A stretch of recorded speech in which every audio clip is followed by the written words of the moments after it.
With the best view of the runners and riders, this is Saturday afternoon, BBC One, live from Aintree, Grand National, Grandstand.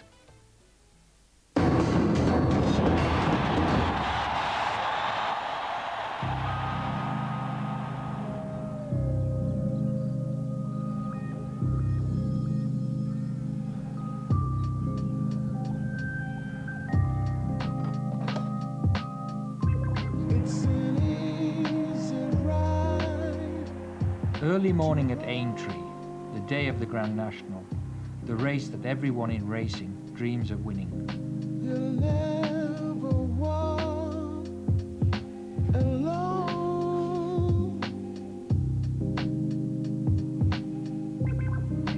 Naturally, we bloom.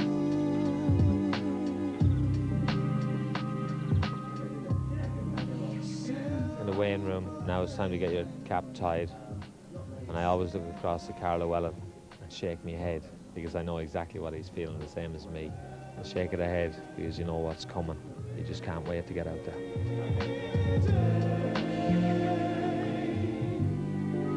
We'll find a way.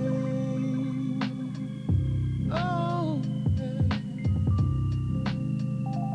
You walk into the parade ring itself, and the parade ring is so busy, there's so many people there, you very often can't find your owner and trainer that you're trying to ride for.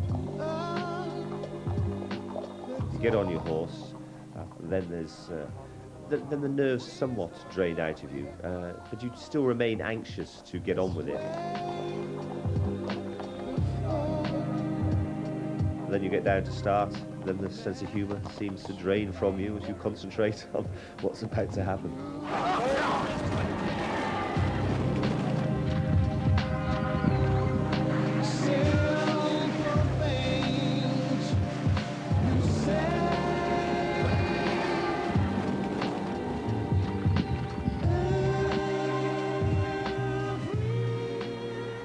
World in racing is watching, the outside world is watching, and you've got a platform there. You know, if you win it, you know you get a bit of immortality, and it's just nothing like it.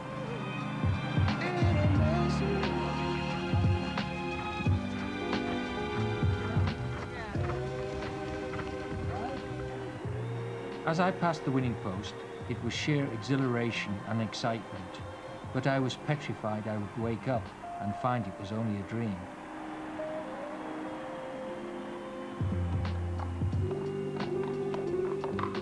I remember the rough times in hospital, but also childhood dreams of winning the ultimate race, the Grand National.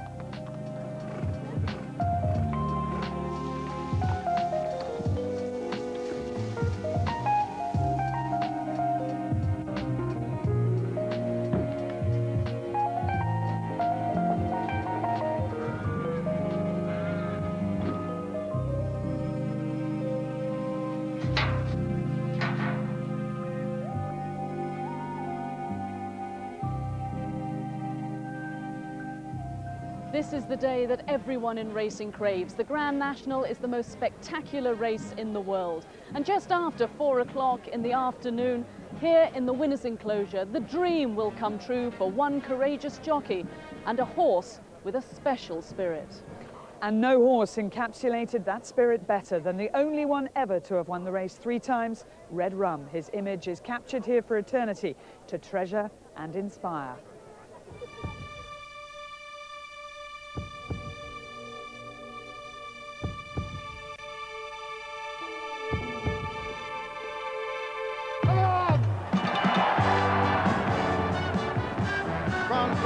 On Red Rum, chasing Dick Pitchman on crisp, the 1973 National. Red Rum is the one that's finishing the strongest. He's going to get up. Red Rum is going to win the National. Red Rum for England, trying to complete that great double that hasn't been done since Reynolds. It doesn't need a jockey to ride a horse like that. Just needs someone to sit on. He's a great horse. And he's coming up to the line to win it like a fresh horse in great style. It's hats off and a tremendous reception you've never heard by London at Liverpool.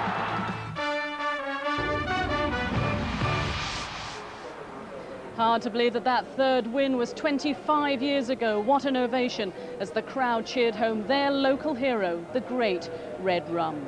Well, today sees the running of the 155th Grand National, and its popularity is still immense. Around 80,000 spectators are expected here on the course today, and as you can see, many have arrived already. We've had record crowds here over the past 2 days, and that trend looks set to continue again today. As you can see, the weather is perfect once again. The sun is shining, just a cool breeze blowing, perfect for watching racing. And no doubt they'll be taking their places in the grandstands, in the balconies, in front of the private boxes, and the very keen will be down at the rails to savour this unique atmosphere. And of course, on television, an estimated worldwide audience of over 1 billion will watch coverage of the big race. Hello and welcome to Aintree on this special day. The Martel Grand National gets underway this afternoon at 3:45. That's when 40 of the bravest horses and jockeys set off to tackle the 30 fences around this demanding course. Between now and then, we'll meet many of the people involved and hear from the trainers, the jockeys and the horses, and enjoy the build-up to the big race. But of course, this day, this meeting has been tinged with sadness following the death a week ago of Her Majesty Queen Elizabeth, the Queen Mother. She was a great fan of national hunt racing, and for her, like many, the Grand National represented the ultimate challenge. She came so close to winning in 1956 in one of the most dramatic races ever seen. Well, today Aintree will remember the Queen Mother with a minute's silence prior to the parade. And here on the Queen Mother's stand, which was opened by her in 1991, the flag on the Queen Mother's stand, as all the flags around here at Aintree, they'll be flying at half-mast today. Well, you might remember this time last year I was standing out on the course, rain pouring down on me. The wind is pretty strong today, but the conditions couldn't be better, and the course is in fabulous shape. It looks more like centre court at Wimbledon. It's really good ground here, pretty far side of good, a short covering of grass. This is a fresh strip of ground that's been opened up for today. Over here you can see where the horses were racing yesterday and the day before, and the marks they've made have been filled in with sand. I would predict there's going to be a large number of finishes in the Martel Grand National and a very fast time. One just has to hope that the jockeys keep a good hold of those horses' heads. I'm sure they will. And speaking of jockeys, there's been great concern among the racing public and general public at large about the well-being of Tony McCoy, the record-breaking champion jockey who had a heavy fall yesterday. He has passed the doctor, he's fit to ride blowing wind, and his mind concentrated under that towel on the task ahead of him. Also injured was Mick Fitzgerald. He had a bad fall in the first race yesterday, rode in the second and then gave up his remaining rides. But we had him on the programme last night, the preview programme. I don't think he had too heavy a night last night, and he's all set to climb on board Marlborough. Also fit to ride are Richard Johnson. Richard Johnson's definitely fit to ride, but Roddy Green sadly not. He was meant to be on board Marjed. Barry Fenton will now take that ride. Well, it really is just fabulous conditions out here. They've got 40 fences ahead of them, 4.5 miles. It is some contest. So what do the horses and jockeys face today? Let's show you some of the landmarks and the famous fences around this challenging course. From the start, they need to settle their nerves and the horses. The first fence often catches out many of the fancied runners. Then they head out into the country. The sixth fence is the most famous of all, Beecher's Brook, which is the 22nd fence, the second time round. Immediately after that, the Foynhaven fence, named after the winner of 67. He was the first to scramble over it first time. And then the Canal Turn, where the course turns a full 90 degrees. It was here last year that the loose horse Paddy's Return caused mayhem, ending the chances of many. From there, it's Valentine's and onwards over the Melling Road, and then they turn towards the grandstands. Here they face two fences that will only be jumped once. The 15th is the Chair at 5'2", the tallest on the course, and then our cameras will catch the spectacular pictures as they leap over the water jump. Well, that signals the end of the first circuit. Now it's time to do it all again, 30 fences in all. And plenty of the jockeys say that over that first circuit, they just think about survival. They try to keep out of trouble, get their horse jumping into a rhythm. When they set out for the second circuit, that's when the race really begins. And even if they get to the last fence, everything can change because it's way down there in the distance, back behind the Chair. It's a quarter of a mile run in, over a quarter of a mile, to the winning post itself. And everything can change, even from the elbow to the line. Everything can change. So who will claim the ultimate prize? Throughout the afternoon, we'll introduce you to many of the trainers, the owners, the horses and the jockeys who will be hoping to claim the headlines tomorrow morning. Tony McCoy has stolen the headlines already this week. In breaking Sir Gordon Richards' record, he's been feted for his bravery, endurance and devotion to his sport. Today, though, away from the racecourse, we meet the real McCoy. Stealing the limelight a year ago in one of the most memorable and unusual races ever seen, Richard Guest did Red Marauder home. 12 months on, we're the guests at Richard's home to hear what that win meant to the family. The main challenger from Ireland this year is David's Lad, owned by a syndicate which includes 2 publicans, and David's Lad is trained by Tony Martin, who will be hoping that he can follow the successful father and son combinations of the Carberries and the Walshes. Fathers and sons in the spotlight today. Watch out for these two in the commentary box. If Smarty can go one better than last year, ridden by Peter's son Tom Scudamore and trained by Richard's son Mark Pittman. Is the day when I want him just like a lion, you know. I want him going out there feeling he's King Kong. And if the horse is feeling he's King Kong and Tom can steer him, we should be all right. Well, he'll be King Kong today. Let's take a look now at the latest betting.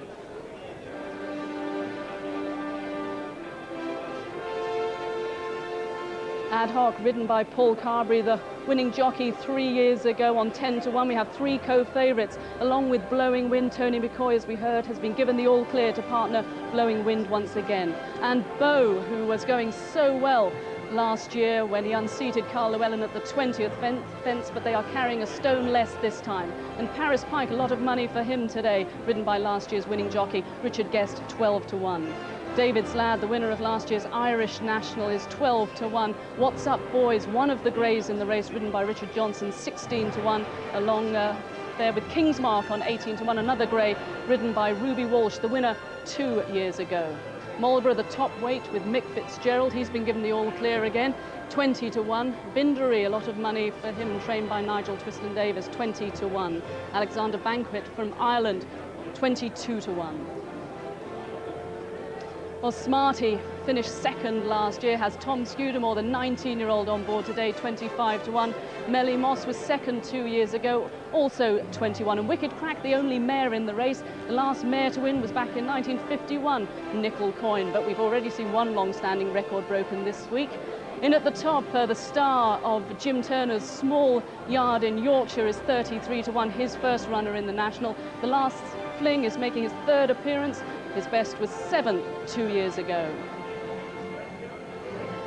Streamstown would have liked a little bit more cut in the ground. Spot the Difference is owned by J.P. McManus, is 50 to 1. Frantic Tan, trained by Nigel Twiston Davies, also 50 to 1. Birkdale, another of the greys, is owned by Duncan Norbury. He won a competition to stand alongside trainer Ferdy Murphy in the paddock today. And Red Arc from the winning stable last year, Norman Mason, 66 to 1. Jeddah, the challenger from France, trained by Francois Dumas, ridden by his son Thierry, is 66 to 1. Logician, trained by Ian Bolden, 80 to 1. Marjed making his first appearance over Faces in Britain, 80 to 1. And Celibate, they're trained by Charlie Mann, 100 to 1. Yeah, the name Celibate, I think, will appeal to some people. That would be a 100 to 1 shot in racing circles, at least. Well, I'm joined by Angus Loughran down here in the betting ring. Lots of activity behind us, and as you were predicting last night, 10 to 1 the field. I think we're going to get 10 to 1 the field, but I'm not sure who's going to be favourite. It's very, very interesting, Claire. The betting has really opened up this morning. Big gamble going on Paris Pike. In the last few minutes, I've just been up and down the rails. It was 10 to field, but Blowing Wind seems to have office money for it. I noticed that one or two of the big rail firms have gone 9 from 10.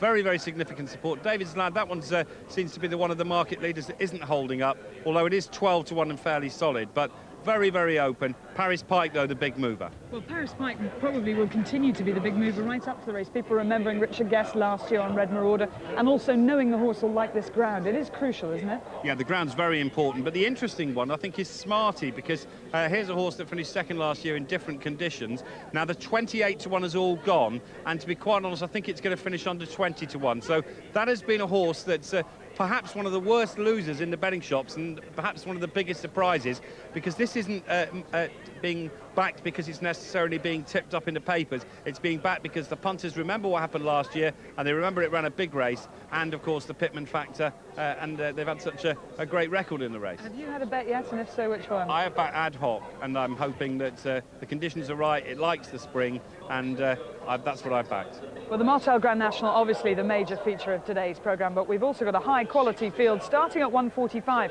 with the Cordon Bleu handicap hurdle.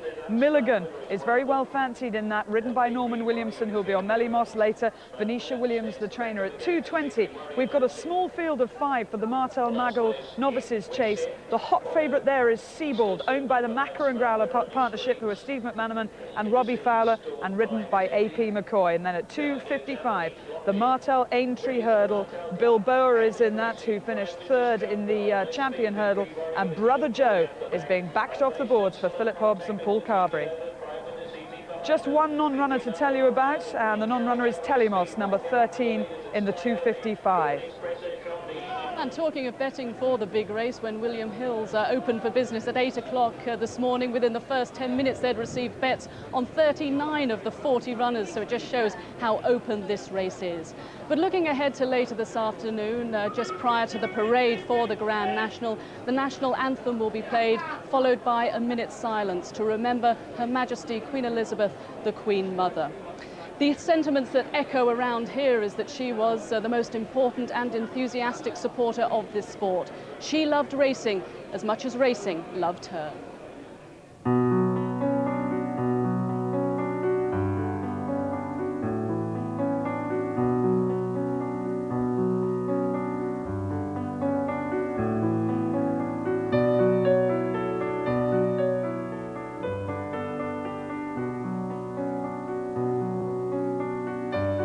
Queen Mother was a regular visitor to racecourses all over the country, but Aintree held particularly poignant memories, thanks to this horse, Devon Lock. He's clear away from ESB and Gentle Boyer. Only 40 yards to go. Devon Lock can't lose. But he slipped. He's down. ESB streaks past to win by 10 lengths, with Gentle Boyer second and Royal Tan third. It was at this spot, 46 years ago, that the racing world witnessed the most dramatic fall in the history of the Grand National. Dick, you were riding Devon Lock that day. How do you remember it? Well, it was the most ghastly thing, Jonathan. I didn't know what to think, and how I didn't fall off him, I don't know. You were going from gallop into full stop. I went round his neck, but he got to his feet, and if I could have got him going then, I was still far enough in front to have won. But he'd pulled all the muscles in his hindquarters, and he more or less collapsed again. And I had to get off him, and full of despair. And I suddenly saw his lad running up to take him, and I was walking back, looking at everyone who would come rushing to me for inquests, really. And an ambulance came along, and the driver dropped his window. Jump in the back, mate. I've never been more glad to get in an ambulance in all my life. But is there a day in your life when you don't think back to what happened? Oh yes, one gets over it now, because when Mary, my wife, was alive, we used to discuss it quite a lot. And we drove home from here to Bangor-on-Dee, where we were staying with my brother overnight. And after we had something to eat, we went for a walk along the banks of the River Dee. And Mary said, "You feel like throwing yourself in?" I said, "Not half." But she said, "Well, let's do it tonight." The heads are coming off. He's 3 lengths clear. It's Devon Lock 3 lengths clear with 100 yards to go. Devon Lock, he's gone down. Devon Lock has gone down. The Queen Mother asked me what sort of ride I'd had. Well, I had a most wonderful ride all the way, and every stride he was taking, he was going further and further away from the opposition. And I said, "Well, I don't know what happened, Your Majesty." Well, she said, that's racing, isn't it? No one could have been more philosophical than that, my word. And I feared it was going to discourage the Queen Mother from having any more horses, but she's had many more horses since. And she's won 460 odd races now. It's wonderful. And she will be terribly missed. And no one will miss her more than me. Well, missed by so many people, including Nikki Henderson, who joins me now, who was the Queen Mother's principal trainer. She seems such a thoughtful owner and a special person. Well, she was very special to racing, and I mean, racing has lost its patron saint, if you like, and there's a huge gap now. And I mean, Aintree, I know, like we have all week, have remembered some wonderful times. I mean, nobody can forget Devon Lock, but we've all got very special memories. And she said racing, I think, was a great hobby of Queen Elizabeth, but racing just adored her, and she was so special to us all. And of course you've got some very good horses in training, which you kept a close eye on as well. Any news on what will happen to them? No, there's some lovely, I mean, the one thing Queen Elizabeth adored, I mean, all ours are homebred, so she's been watching them since they were foals and yearlings and being bred at Sandringham, and just watching them come along, and her patience and love of the horses, and I think the people that were involved were just spectacular. Yeah, well, we certainly hope that they go on to achieve the dreams that she planned for them. But let's look ahead now to today's Grand National. You have two runners going, Marlborough, the top weight. That doesn't bode well for top weights in recent history. Statistics are probably, hopefully, there to be beaten. It does sort of say that he's got a big task. On the other hand, he's top weight because he's technically the best horse in the race. He was fourth in the Gold Cup at Cheltenham, and he's fresh and well. It was only his second run of the year, so it's a big task, but he'd like the ground, and Mick knows him very well, so he's got to take his chance. I'm sure you were pleased to see Mick get up from that heavy fall yesterday. Well, it was awful last night when you think the three top boys were all sort of sat on the injury bench, but luckily they're all in action today, which is great. I mean, because we need them as much as anything. Okay, we wish you luck with Marlborough and Goganard, we believe it is it? Gogan, yes, well, there's a lot of confusion in that as well, but he was second in the Topham last year, so he's been round. He just, you know, he's well in himself. I think he's what I call a spring horse, so we can have a little squeak. Okay, thank you for joining us. Good luck. Well, here behind the Queen Mother stand, a statue to the most imperious and agile horse who ever raced over the Grand National fences. The only horse to have won the race 3 times. He finished second twice. Crowd gathering round here. They're having their photos taken in front of him. Someone has laid a bunch of roses just at his feet. He is the legend that is Red Rum. This is how you remind me of what I really am. This is how you remind me of what I really am. When you think of Aintree, you think of Red Rum, a national winner who turned into a national treasure. Hard to believe it was 25 years ago that this exceptional horse won his 3rd Grand National, but the memories are fresh for his trainer, Ginger McCain. He opened doors that I would never have got my toe into. He allowed me to meet people, lovely, lovely people, top-class people in all walks of life, who it was simply compliments of Red Rum. And I never lost, I always knew that it wasn't me, it was my horse that got me there. And I'll be eternally grateful for him for doing that, you know what I mean? But he was a great character. He unquestionably had a personality, and people, you know, and he had a charisma, there's no question about that at all. And, you know, as he got better and older, he got this star quality. But I mean, when I think back of some of the things that we did with him, they were incredible. You know, he was Clan Chieftain at the Highland Games. He switched on pool lights. He was, they tell me that he was voted Sports Personality of the Year, but the BBC wouldn't give it to an animal, and that's when he appeared on television that time, you know. And I think he stole the show, because if you remember, he came out, stood it, and then Tommy Stack, who'd injured himself, was on the screen from up north. He'd fractured his pelvis, and he was in a wheelchair. And Tommy he said, go on, talk to him. He said, I don't know what to say. Then the horse cocked his ears and looked and was taking a long, long look. Arched his neck, was taking a long, long look at Tommy. And virtually, I think, stole the show. Crisp still well clear with 2 fences left to jump in the 1973 National, and this great Australian chaser Crisp with 12 stone on his back and 10 stone 5 on the back of Red Rum, who's chasing him, and they look to have it absolutely to themselves. And I thought, great, Magic, we're going to be second. And then just at the back of my mind, I had the thought, what bad luck to meet a horse like Crisp on his day, which obviously it was. But even so, we were going to be second. To be second would be far, far more than I'd ever aspired to be. But my old horse, it was a little bit like, I think I've said it before, like the tortoise chasing the hare. Always in the last 150 yards, 200 yards, I thought we were going to catch him. And we did. And at the line, Red Rum has just snatched it from Crisp, and Red Rum is the winner. You know, when I watch the videos and replay, if I'm feeling fed up or browned off sometimes, watch the video, I think, well, I could train a horse once. And I think one day I'm going to be watching it and he ain't going to catch Crisp. Crisp is going to do him, you know. Crisp carried 12 stone, I think, that day. And that, but what they never quite give Red Rum credit for was next year he carried 12 stone. 23 pounds more. 23 pounds more, which I understand was a record for a horse. But you didn't see him wobbling around from the last. He ran his race out as straight as a gun barrel. And racing up towards the line, and Red Rum getting the ovation of his career, and the crown fetcher acknowledging the cheers of the crowd as he comes to the line, the winner of the National.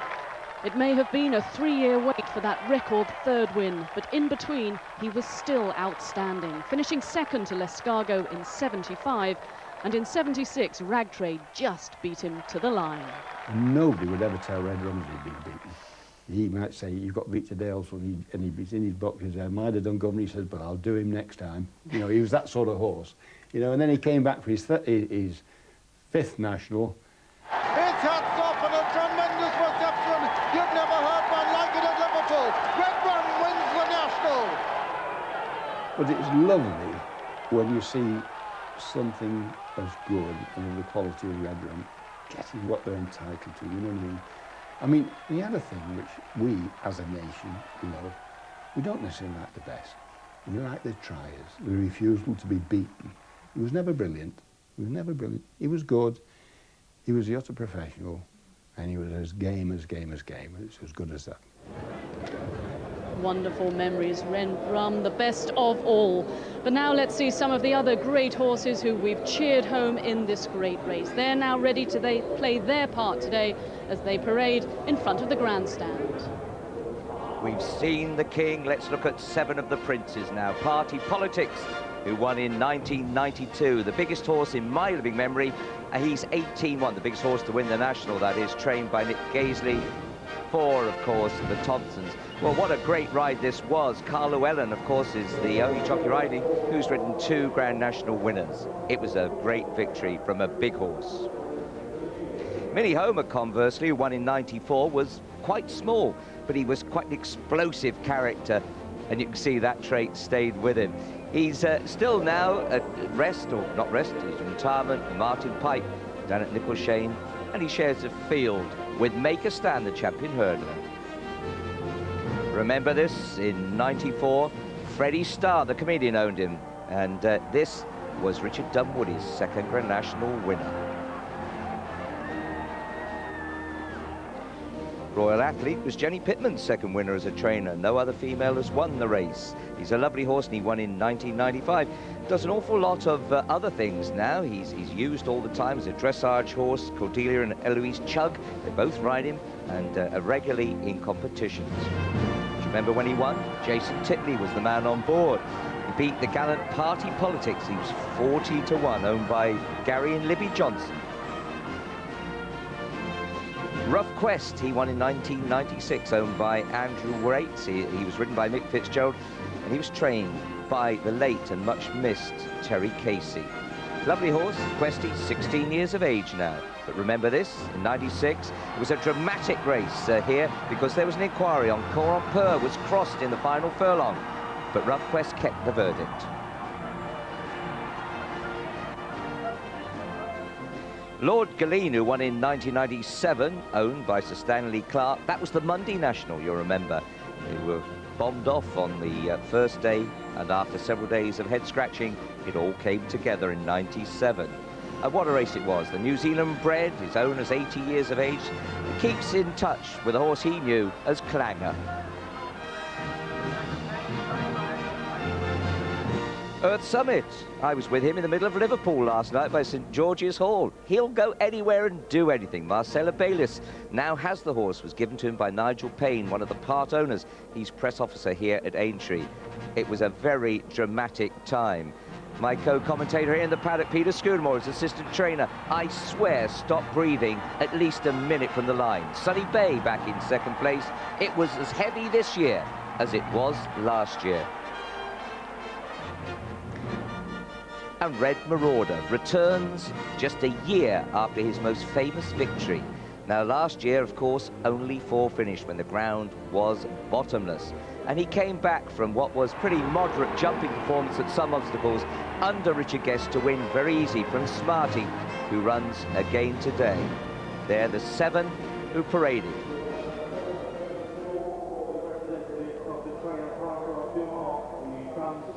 Well, Red Marauder survived the most unpredictable and extraordinary journey to win the Martel Grand National last year. But for some, the journey started earlier this week. 6 horses in the Grand National lineup are trained in Ireland. The highest in the weights is the Irish Hennessy winner, Alexander Banquet, and he came from his home in County Carlow.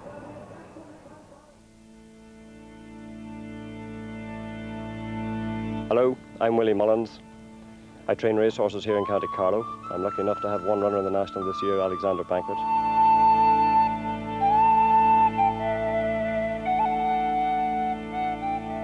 My name is Francis King. I'm lorry driver here at Willie Mullins's.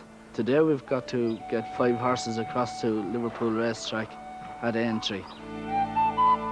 Hi, my name is Mary Kinsella and I've been with Willie here now for the last 4 years. I'll be travelling over with Francis to look after the horses. I'll be getting them prepared shortly, putting on their travelling boots and sheets. My main concern is when we're travelling is that they'll have enough water to drink and just to mind them not to be jumping around the box, just get there safely.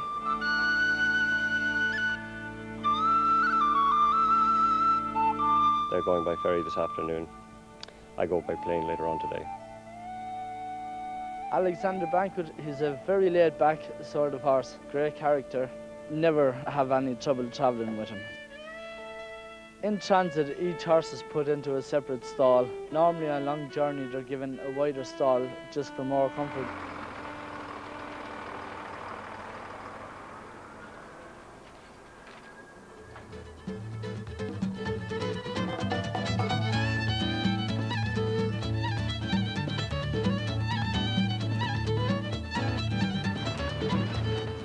Along the journey from Carlow to Dublin, we would check the horses at least once. We'll offer them a drink of water, just check that they're not sweating. If they are, we'll just give them a lighter sweat sheet, check their legs, and that's basically it.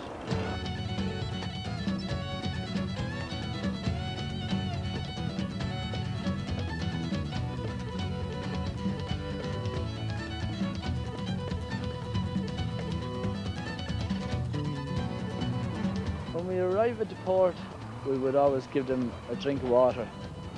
The weight of the lorry is taken. The vets are called on them to check the horses. Injured horses cannot travel. The ferry doing the shipping could be held responsible for damage to horses.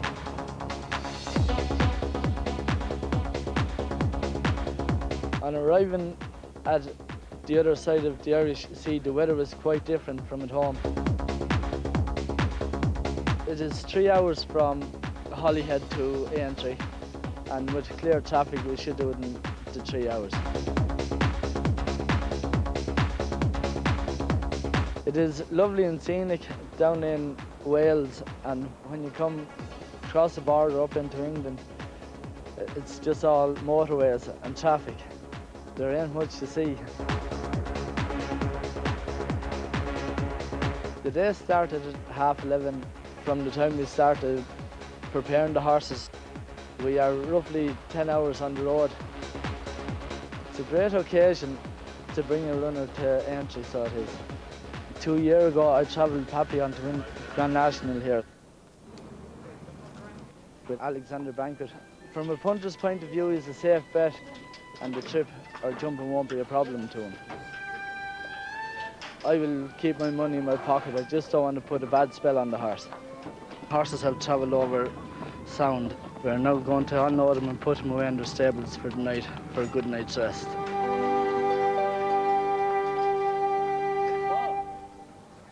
And if you fancy Alexander Banquet, he's currently a 22-to-1 shot. The yard is certainly in form. Willie Mullins had a winner on Thursday with Florida Pearl, and yesterday won the big one, the Topham Chase. Well, joining me now is Paul Nicholls, has 2 runners in the National, including one of the joint favourites, Ad Hoc, a 10-to-1 shot. And you know, you like his chances here, the ground and even the weight as well, 11-1. I don't think the weight is important. Well, the ground's faster. It would have been more important if the ground was softer. He's in great form with himself, just needs an awful lot of luck. And what about this first fence? I know you've ridden in the National a couple of times, now you're training. What are the tactics that you employ? I mean, do the jockeys listen to you? Do you go at it fast or take your time? Well, Ad Hoc will need to take his time, really. It's quite a long way and he's better off being ridden off the pace. I mean, the first fence is a first fence 3 years ago. Double Thriller was one of the favourites and he fell at the first. You need a lot of luck, things not to go wrong in front of you. I've had a good talk with Paul and also Andrew Thornton, who rides Mertzman. They know what they're doing. It's just up to them when they're out there and being lucky. Yes, because Paul Carberry hasn't actually ridden him in a race, but has went over last Saturday, did he, to train on it? Yeah, he came down last Saturday morning. We put some spruce on our fences to make them look like national fences. He jumped very well. Paul's very happy. As I say, it's just being lucky, you know. And you say it's a very open race, but you've also got Mertzman. There's been some money for him as well. Yeah, live outsider. He won last time. You know, he'll get the trip and that, but he's no more than a live outsider, really. Okay. Paul, thanks very much and good luck in the race. Thank you very much. Well, experience in the race is quite something, and it helps for a jockey to have ridden round before. Timmy Murphy finished second last year on Smarty. This year, he's got the ride on David's Lad. If you don't know much about the horse, you will in a second. Here's Richard Pittman. Here in the shadow of King John's Castle at Trim in County Meath, where the film Braveheart was shot, trainer Tony Martin, notorious for his raids on British prizes, is preparing the latest Irish challenger, David's Lad, for the Grand National Steeplechase. But Grand National preparations have been hampered by a mystery bug in the yard. It stemmed the flow of winners and forced him to stable David's Lad down the road from the rest of the horses. A lot of our horses have been very sick. We had a terrible run as regards horses now. A lot of horses gone home, a lot of horses who didn't get to run. There's definitely 5 or 6 horses there as good as the 1 or 2 that won a maiden hurdles now. And I'd say there would have been Cheltenham class, not saying there won, but there would have been plenty good enough to run in the 2 novice hurdles in Cheltenham, you know.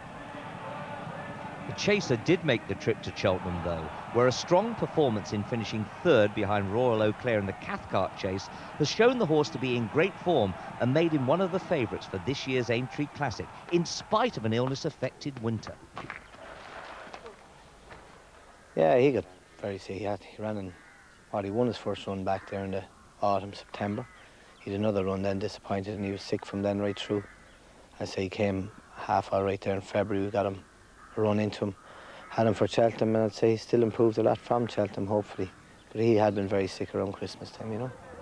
A win today would be a second Grand National success, following last year's Irish victory with a wonderful turn of finishing speed. Rathbone Prince, David's Lad putting in a tremendous run. They're inside the last 100 yards. It's Rathbone Prince grabbed close home. An absolutely magnificent ride by Jimmy Murphy to win the National for Tony Martin. Owners, the Eddie Joe Racing Syndicate, have a long-time association with Tony Martin. You, of course, Eddie, you bred the horse. Yeah, I bred the horse, yeah. I had a mother called Cool Nora. I called it after my wife. Tony trained him, he's his first winner as a trainer. But she only bred the one? Only bred the one, unfortunately, but he's a good one. He is a good one, yeah. And Matty, your pub is the 2nd oldest in Ireland, isn't it? Yeah, 2nd oldest. It was always been known as Marshes. It's here for 400 or 500 years. And we get a lot of tourists from all over the world coming over. Caused a bit of a stir in the locality when we changed the name from David's Lad. But then again, when you win a national and have a horse as good as him going to Aintree, you know, you have to honour the occasion. After you won the Irish National, the scenes were incredible. Yeah, unbelievable. And we celebrated with 15 parties all over Ireland for months afterwards. And if he wins the Martel Grand National, I say we never come home at all. Tony, you've had 2 runners in the National, both Hollybank Buck. Would David's Lad be classier? Hollybank Buck would be a different sort of horse. He'd be a slow horse, gallop all day. But David's Lad would be, you know, there'd be doubts about him getting the trip. Better ground would help him get the trip. He's a lot of speed, all right. From day one as a 4-year-old, he's always been a natural leaper, and I think that's a strong point. Bobby Joe had won the Irish National before he won the Martel National. I mean, was it a good route? I don't know. I think he's an ideal horse for Liverpool, you know. And Bobby Joe was the same. He's an excellent jumper, and this was the same. He's only his second year really chasing, so he might as well have a whack at it. Do you think you can win the Martel National? I think he'd be hoping for a bit much now. It'd be brilliant if it happened, but definitely think it'd be a bit of a fairy tale now if that happens. Well, of course, the Irish used to have a terrible record in the race, but it was broken a few years ago, and Bobby Joe and Papillon, both who've had great records in the Irish National, have gone on to win the Martel Grand National. Brian Gleeson's with me to briefly discuss the Irish Challenger.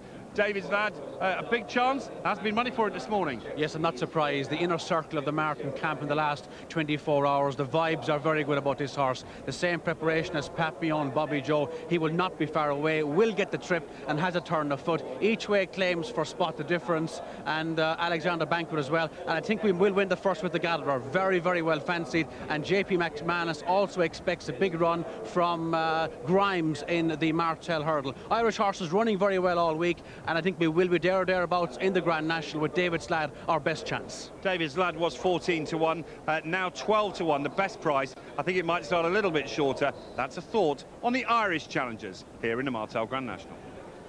Well, the Grand National gets underway at 3:45 this afternoon, but we've got 3 good races to bring you before that. The first one is the Cordon Bleu Handicap Hurdle. Jim McGrath can now bring us the runners and riders for this, our first race. Thanks, Sue. Number 1 is Tai Su, Marcus Foley claiming the 5. Marcus about to have his first Grand National ride later in the day. Number 2 is Milligan, Norman Williamson. 3, the Gatherer. Good word from that from Ireland, as Brian was telling us, Conrad Dwyer. 4 is Never in the colours of Sir Peter O'Sullivan. Thierry Dumen in the saddle. 5 is Golden Alpha. Tony McCoy picked himself up off the floor. He's back here today, trying to win his first National. Golden Alpha at about 12 to 1. 6 is Dark Shell, Mick Fitzgerald, another one who passed the doctor this morning. 7 is Ben Byers, Tony Dobbin. 8, Idaho Docs, Tom Scudamore, landed a very well-backed winner yesterday. 9 is Beau Strada, Richard Johnson, he's passed the doctor. 10 is Maragon, Ruby Walsh. 11, Monka Hoston, Paul Carberry. 12 is Lissan, Gary Hutchinson, who claims a 7. 13, Tisifer, David Howard. 14 is Moving On Up, Noel Feely. 15, Cesaria, the mount of Jerry Supple. 16, Into Sky Falcon, Liam Cooper. And 17, the Dark Flasher, Charlie Swan. So they're the 17 runners in our first race. They're at the post. Let's check them quickly with Angus. Well, a different favourite to what we expected here. Milligan, very popular in the offices this morning, drifts on the course, and the Gatherer is now the 11 to 2 favourite. Milligan is 6 to 1 with Ben Byers at 13 to 2. Dark Shell at 8 to 1. Into Sky Falcon at 10s. Golden Alpha at 12s. Beau Strada, watch out for that one. A big race expected from that one at 12 to 1. Mardigan is 12s from 14s, and they've done the 16s, the Dark Flasher. It's 16 to 1 bar. The Gatherer favourite just over the morning move, Milligan. The action not very far away from us now. Let's have a look at the Gatherer in the back there. This horse ran a superb race at Cheltenham. He was second there to Rooster Booster in the Vincent O'Brien County Hurdle. Same trip today, well, just almost anyway. He has won on softer ground than this, though, but a worthy horse at the head of the market. Plenty in here, Skew, though, with a chance. All sorts of horses here come in the reckoning. Ben Byers will make the running, won't he? Yes, there's several that make the running, I thought, Richard, and here's a horse that I think has an excellent chance. He's 6 to 1 from 11 to 2. It's Milligan. I like this horse's chances because he likes the sun on his back, he likes the fast ground, he likes a left-handed flat track. He's won at Haydock, he's won at Wetherby, similar types of track, and I think he has a great chance. Got 1 minute. Well, Martin Pipe's got plenty of runners in this, and this is the one. He's got 5 in this. This is the one that McCoy's chosen, Golden Alpha in David Johnson's colours. Now, this is a lovely horse, even from the time he started winning his bumpers. He was second in the Cheltenham Champion bumper behind Monseigneur, then had a leg problem, but he's come back to show that he is a very decent hurdler. We're looking for another of Martin Pipe's 5 runners. Idaho Docs, this horse absolutely trotted up last time at Wincanton. He likes the top of ground. My son Thomas Scudamore rides him. He's won twice on him, so he knows him. He'd just hold him up a little bit. He'll just be wanting to get a decent run towards the end. I think he's quite well handicapped and has every chance. From the flat stable there, the Stars, white hat, this is Ben Bias, Les Ayres stable. Now, he finished just behind the Gatherer at Cheltenham in the Vincent O'Brien hurdle. He makes, he likes to be up there, likes to make the running, and that's the only way he knows to do it. But he'll be thereabouts. There, the diamonds at the back is the Mick Fitzgerald mount. Nicky Henderson trained Dark Shell. Nicky and Mick do well in these type of races. But Jim, they're coming into line. It looks as if they're going to have a good gallop as usual. I'll hand over to you. Thanks, Scoo. Yes, lining up 11-2 favourite, the Gatherer, 6-1 Milligan. Go away. Wait.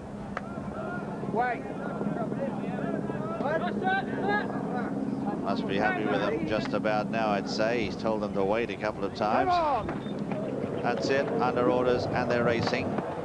And one of the first away is Ben Bias down near the inside, leading early from Golden Alpha, and up there as well into Sky Falcon, and further back in the field Maragun settles fourth from Tai Su as they go around the first turn. A long run before they reach the first. Gap in the field then behind Maragun as they settle down to Idaho Docks deep off the track from Tai Su and Dark Shell back in the field. Beau Strada wider out as they head up now towards the first of 9 flights. And Ben Bias let fly with a mighty lead there. The pace is generous. Leads by a couple of lengths to Golden Alpha up on the outside of Into Sky Falcon, and just in behind them is Maragun in fourth on the outside, just being passed by Idaho Docks. Further back then is Dark Shell and Tai Su from Beau Strada, then Monka Hostin in the centre. They're followed then by Milligan back on the inside as they come to the third. The pace is hectic. Back in the field too at this stage, Cesaria right in centre field. Nevers out deep on the track. The Dark Flasher further back with the Gatherer moving on up. A gap then in the field to Tisifer, and last as they pass the judge is Lisanne. They're going like scolded cats in front, and Ben Bias out in front by a neck or so to up on the outside Golden Alpha. There are a couple of lengths to Into Sky Falcon, who's got the run of the race in third. 4 lengths further back then in fourth Idaho Docks. A gap in the field then further back is Maragun. They're followed by Never. 2 lengths then to Tai Su on the inside of Beau Strada, and further back on the inside Dark Shell. A gap in the field to Monka Hostin travelling on the outside of Milligan. Then the Gatherer from Cesaria. Further back the Dark Flasher moving on up a couple of lengths then Lisanne, and Tisifer is last of all at the fourth. And it's Ben Bias who led over it and did it well. Landed over in front of Golden Alpha. Into Sky Falcon just sitting in behind these two tearaways. 3 or 4 lengths further back in the field Idaho Docks, followed then on the inside next by Maragun as they come to the fifth. Then Never, who's made some progress on the outside. Mistake by Dark Shell, passed by Milligan on the inside from Monka Hostin and Tai Su. The Gatherer getting reminders back in the field, well back too, about 10 or 12 lengths off the pace as they come to the last down the back. That was 4 out, and it's Ben Bias on the inside here. Ben Bias showing the way with Golden Alpha. 2 lengths then to Into Sky Falcon, who's had a charmed run in behind these leaders. They're a length and a half in advance of Never, who's up on the outside as they swing very sharply left-handed now and a race across the top of the track. Never lying in about fourth, and further back Idaho Docks. A gap then to Milligan. They're followed next by Maragun, who's giving them a big start from Dark Shell, Monka Hostin, and looking back for the Gatherer, third last and going backwards. Heading towards the turn, Golden Alpha's taken it up now. It's Golden Alpha who goes on for Tony McCoy, but here's Into Sky Falcon moving up on the outside here for Liam Cooper's had a beautiful run. They're 2 or 3 lengths then to Cesaria, who's battling on well, but Into Sky Falcon has kicked for home, has gone 3 or 4 in front now. Over on the near side then Idaho Docks is battling on from Golden Alpha. A long gap then to Milligan, but Into Sky Falcon 6 in front, coming to the second last. Bungled it, landed awkwardly, but still in front. Cooper steals a beep over the shoulder. He's about 6 or 7 lengths clear of Idaho Docks. Milligan running on for a place with Dark Shell, but Into Sky Falcon comes towards the last, takes off. A mighty leap at it, and he's home for all money. Into Sky Falcon. Into Sky Falcon about 10, 12 lengths in front and going further ahead. A mighty impressive performance in the opener at Aintree on Grand National Day. Into Sky Falcon, trained by John Joe O'Neill. Another big winner for Jackdaws. Second then Idaho Docks, third is Milligan, fourth Dark Shell, moving on up is fifth from Golden Alpha, Cesaria, Beau, Strata, Ben Bias. Behind them is Tisifer, followed by Never, Monka Hostin. Behind them is Maragon.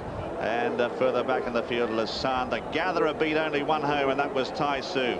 The winner, number 16, Into Sky Falcon, owned by InterSkyRacing.com and Mrs. John Joe O'Neill, trained by John Joe O'Neill and ridden by Liam Cooper. And the second is number 8. Second is number 8, Idaho Docks, owned by the Dionysus Partnership, trained by Martin Pipe, ridden by Tom Scudamore. Third, number 2, Milligan, owned by G.H. Leatham, trained by Venetia Williams, ridden by Norman Williamson. And fourth is number 6, Dark Shell. A 10-to-1 winner of our first Into Sky Falcon.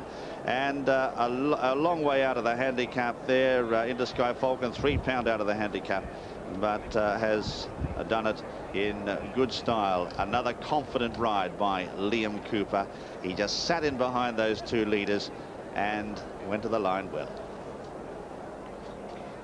Well, they went a real gallop as we had expected, Skew, and this is the with what happens, it strings them out here. But this was so impressive, wasn't it? This is the most impressive performance I think we've seen all week. Fantastic camera shots, isn't it? Yep. So you can see how far these horses are standing off. But he has spread-eagled a very decent handicap field. I've been singing Liam Cooper's praises all week. I do think he rides with a great deal of generosity, as the word husband. He's been very kind to a horse. He has what we call good hands. I mean, he's very gentle through their mouth, and missed the second last, but he jumps the third last really well. Idaho Docks running on for my son in second place. Stuart Barnes, the Bath England rugby player, has a share in Idaho Docks, so he'll be delighted with his second. They've done really well with this horse. He's won 3 or 4 races and a decent prize and second prize today, but what a great run by the winner. Yes, Liam's done nothing wrong, he's done everything right, but the horse has won so easily, most jockeys would have won on him today. There is Jackie O'Neill. She's a marvellous person, a great help to John Joe in the yard. She's a good cook as well as other things, I tell you, but she goes racing all over the place and represents him. A trainer can't be everywhere all at once. I'm really pleased for them. But Skew, this horse just shows how Jackdaws Castle is going forward. They're on to about 105 winners now for the season, 4 here at Aintree. That's right, and the other key to him is that he seems to have kept improving all season. He was, I think he was beaten around Market Racing or somewhere early in the season. Looked a little bit ungenuine at one stage, but now he really is got things together, and what an impressive performance that was. I mean, it's probably, Jim, I would say that you could argue this is the most improved horse all year. I certainly think you can make a case for a Skew, and he disappointed, didn't he, last time, but he's found the form that we saw earlier in the season. Distances, incidentally, 15 lengths and 3.5 lengths. 15 lengths and 3.5, and continuing a great run for John Joe. Here's Liam Cooper. He's one of the real stars, the young stars of the ranks, and he's going to get plenty more opportunities at Jackdaws Castle. A very cool rider, and today he showed some tactical expertise way beyond his years. There's John Joe. Wasn't the happiest place for John Joe, Aintree, on Grand National Day, but different as a trainer, that's for sure. Let's have a look now at the SPs on our opener. First, number 16, Into Sky Falcon at 10-1. Second, number 8, Idaho Docks at 20-1. Third, number 2, Milligan at 6-1. And fourth, number 6, Dark Shell at 8-1. All 17 ran. My earliest memory wasn't actually the race. The earliest memory was my grandfather, who loves his horses, and he used to get the Sun newspaper, cut all the entries out, and chuck them in a hat, and used to put 50p in. So the whole family and friends used to put some money in. He tended to win it every year, so I'd have to have a chat with him about that. Hello, Gramp. You know that tip for the Grand National? What was the name? Paris Pike, ridden by Richard Guest. Excellent. Right, so I'll have a couple of quid on that one then, is it? Put my house in it. Oh, and then I can come and live with you after. There we are, that's excellent. Cheers, Gabs. Ta-da, ta-da. There we are, we heard it from the top tipster himself, Paris Pike, for the Grand National. And the news around here is that Scott Quinnell's house could be safe because there's been plenty of money for Paris Pike here today. Well, talking of the Six Nations, in France, they're going for the Grand Slam today when they take on Ireland in Paris, and you'll be able to see coverage of that this afternoon over on BBC Two, and later on BBC Two at 4:45 you'll be able to see Scott Quinnell's Wales take on Scotland. Well, as we heard there, Scott tipped Paris Pike. He's ridden by last year's winning jockey Richard Guest. Jim McGrath has been looking through the Guest family album.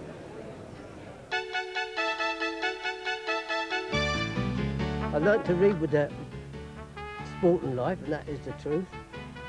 And I always have the racing post, and that's the first thing I do to see if any of the family's got rides or runners or whatever it is. So that's my life, like. Richard Guest's father, Charlie, is steeped in racing tradition. When Richard won last year, he fulfilled a family ambition. Now assistant trainer to Norman Mason at a yard in Durham, he is renowned as a horseman. Clearly, he has benefited from being from a great racing family. Charlie, a former jockey, heads a racing dynasty. There's Ray, who's a trainer. Jane assists Henry Cecil, and Sally, an amateur rider, works for Sir Michael Stout. It surprised none of them that their little brother Richard won the Grand National. Right from a very young boy, he was very confident with horses, and you know, just sort of as he went on, you could see him getting better and better. I didn't doubt that he'd one day win the National. I just always thought he would. He didn't need much encouragement, but you know, through life you both have things that happen that you talk about in the job and everything, but he's always been able to know what he's going to do, and he's always done it very well. Last year's Grand National wasn't easy. The ground was a quagmire, and Red Marauder, not the best of jumpers, needed plenty of assistance from the saddle. Family connections were never short of advice. Uncle Joe told me about getting out across Melon Road to have somewhere to jump. Those bits of things that people have, you know, they've spent 20 years learning. I've had the benefit of being told, and if you don't pay heed to them, you're pretty daft, aren't you? So over the years, you're gathering this information as much as you possibly can. You're going in there with experience and a lot behind you. Absolutely. You're taking from their experiences. I mean, Graham Bradley could never get over the chair. So he said to me, what am I doing wrong? I said, well, I'll tell you what you're doing wrong. You've got to get the revs up there before you get there. And you know, he was sitting lovely, the most wonderful jockey you've ever seen, Graham Bradley. And yet he couldn't get over the chair. And that one little bit of information I got off of Graham McCourt has got us all over the chair a few times since, you know. And is that the way the National is? There's great camaraderie. It seems to be from the outside, particularly when we have the cameras in the weighing room. That camaraderie in jump racing is every day, you know, and the National is no exception, you know. It's a tough old game. You can be up 1 minute and down the next. Just because you've got great camaraderie doesn't mean to say when the tapes go up, you know, that'll go, you're delighted. You're not going to, if you can help someone to give them a bit of room and it's not going to bother you, you will. There's no reason not to be that way. It doesn't make you any less determined or even any less likely to win.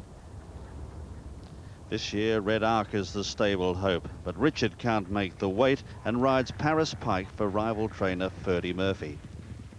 I'd be delighted if Red Arc went and won the National, but I can quite honestly tell you that there'd be no quarter given from the last or anywhere in the race. I mean, may the best man win, and I won't be thinking that, and if mine horse from here wins, I'll be delighted, and if I beat him in short head, I will be delighted too. Every year, the Guest family meet to watch the Grand National together. This year, like last, it will be at Henry Cecil's. Richard gets plenty of support from the family fan club, who are never surprised at what he achieves. No, not at all. I've always believed that he would win the National one day. Richard always rides the National. He always has a brilliant position, and there's no other jockey for the National. He just has the right position. Even on bad horses, he manages to get them round. So that you always feel a bit confident. You're not worrying for him. Whatever he rides, I always think he'll give a good account of himself, yes. We might put a bit of champagne in the fridge just in case. This time next year, Richard Guest will officially be a trainer here in Durham. Whatever he achieves in his new career, family admiration is guaranteed. I think anybody would be proud of a brother that won the Grand National, but in our family it means probably 10 times more than other families.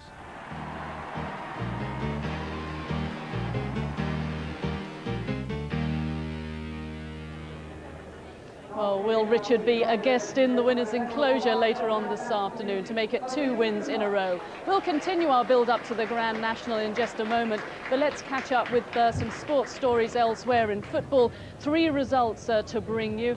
In the Barclaycard Premiership, it finished Leicester 0, Manchester United 1. That means that Leicester are now relegated. Manchester United go top of the Premiership temporarily. In Division 1, well, yesterday Manchester City gained promotion following Wolves' defeat at Millwall, but they're leading Barnsley 2-1 up, and if they win today, then they will be confirmed champions of Division 1.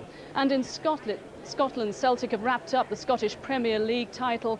They have beaten Livingston 5-1 with a Henrik Larsson hat-trick. It's Celtic's 2nd consecutive championship under Martin O'Neill and the 38th in their history.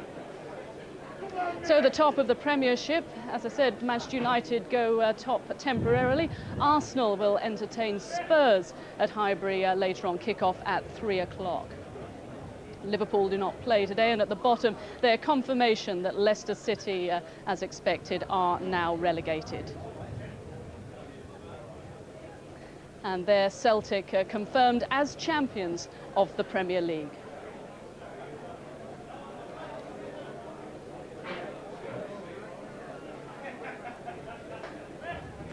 Well, earlier in the day, Sir Peter O'Sullivan was here at the racecourse. He had a runner in that race, obviously Never, who didn't do any good, but he has had a winner at Lingfield. Amigo was a winner for him there. And more importantly, he, on behalf of his charitable trust, was receiving a cheque for £150,000. And that will be divided among the charities that he supports, £25,000 to each of them for Blue Cross, Brook Hospital for Animals, Compassion in World Farming, International League for the Protection of Horses, Racing Welfare and the Thoroughbred Rehabilitation Centre. So a great cause and plenty of money raised by Sir Peter there. Well, I've been joined now just outside the winners' enclosure by a man who has won the Grand National before, Paul Carberry, who won it on Bobby Joe and then swung from the rafters, and Ben Hitchcott, who's having his first ever ride on Struggles Glory. So Paul, what advice would you be giving to Ben about negotiating these fences? I think the main thing with these fences is to let your horse see them and get back in his hocks and just give him time to jump them. I think if you rush them early on, they could put them on their head, they could usually topple over. But the best thing is just to sit and relax, let the horse do the jumping, let him come under you, and hopefully he'll jump them well enough. And Ben, you've got plenty of experience. You've been riding since you were a little boy. Well, I mean, I don't mean little, you're still quite little, but there we go. Yeah, a young boy. That's it. I've been riding since I was about 9 years old and done a lot of hunting and things like that. And I've partnered this horse about six, 8 times under rules, so I know him quite well. And hopefully, I think it all should suit him.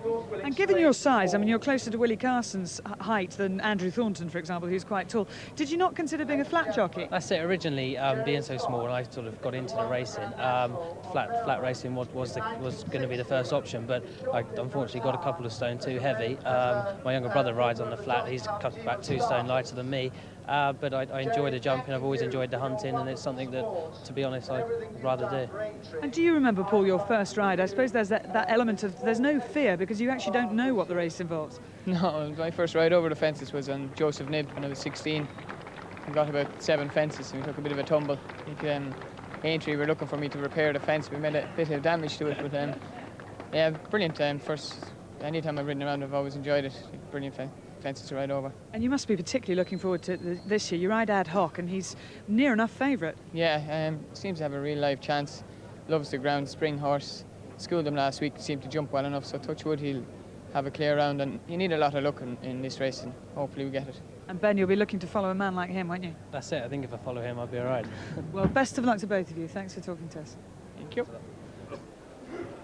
Well, it certainly could be a very emotional afternoon for 2 members of our commentary team, Peter Scudamore and Richard Pittman, if Smarty is in contention in the closing stages, because he's ridden by Peter's son Tom and trained by Richard's son Mark. Well, like all good dads would do, Peter went along to Lambourne to put Smarty through his paces. Mark Pittman has a racing pedigree. Mum Jenny won the race twice as a trainer, while Father Richard was runner-up on 2 occasions as a jockey, most notably on Crisp in 1973. Despite finishing second himself on Garrison Savannah in 1991 and seeing Smarty go close last year, Mark knows he has a lot to live up to. It's a very difficult thing in as much as you're in a no-win situation when you've got parents that have been very successful in the sport. I think you're always going to be compared to them, and I've tried all my life to try and be seen as an individual. Yes, it's fantastic that my father was a good jockey, and people always used to comment on when I was riding, oh, he's not as good as his father, and some people say, oh, well, he was better than his... whatever. And very much the same with the training front. It was going to be, oh, you know, his mother's done this, won that, all the rest of it. Am I going to be as good? Well, I don't think we've made a bad fist of it to start with. You know, I think we've done well. We've won some very nice races, won a Hennessy Gold Cup, races at the Cheltenham Festival, you know, horses of the calibre of Monsignor. So I'm very happy at how it's gone. But it was very important to me when I started training, I started on my own. I never wanted to be just seen to be my mother's assistant. Smarty will be ridden by my son Tom, who is also steeped in Grand National tradition. His granddad won the race on Oxo, and as well as riding in the race, I helped train Earth Summit. Tom knows people will make comparisons, but it doesn't worry him. It's something you sort of get used to in the end. I mean, as you know and Mark knows, you know, we can't help but be Scudamores and Pitmans. I mean, that's out of our control. So, you know, I don't know what it's like to be somebody else, and, you know, from the first time you sit on a pony or do anything, you're automatically, you know, Peter's son, Richard's son, Jenny's son, and, you know, you just learn to cope and live with that, and it's, you know, it's not a problem. Yo, champion, yeah. Smarty was your first run in the race last year. You must have been very proud of him and going through all sorts of emotions when the two of them were left standing. It was a very weird experience because you could see what was going on, but you couldn't quite believe what you were seeing. And what made me so proud of him was the way he kept his focus and the way he jumped. It was an incredible race to watch, and I've never seen a race like it, and certainly never been involved in one like it before.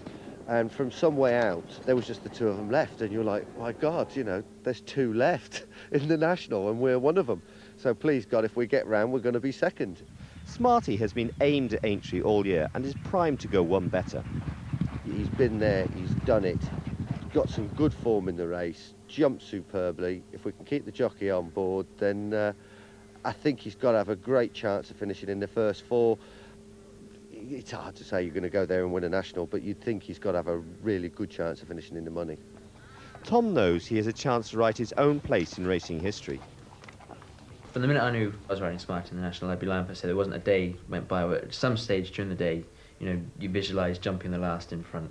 It's just a fantastic race to be a part of, and, you know, it'll be lovely to win.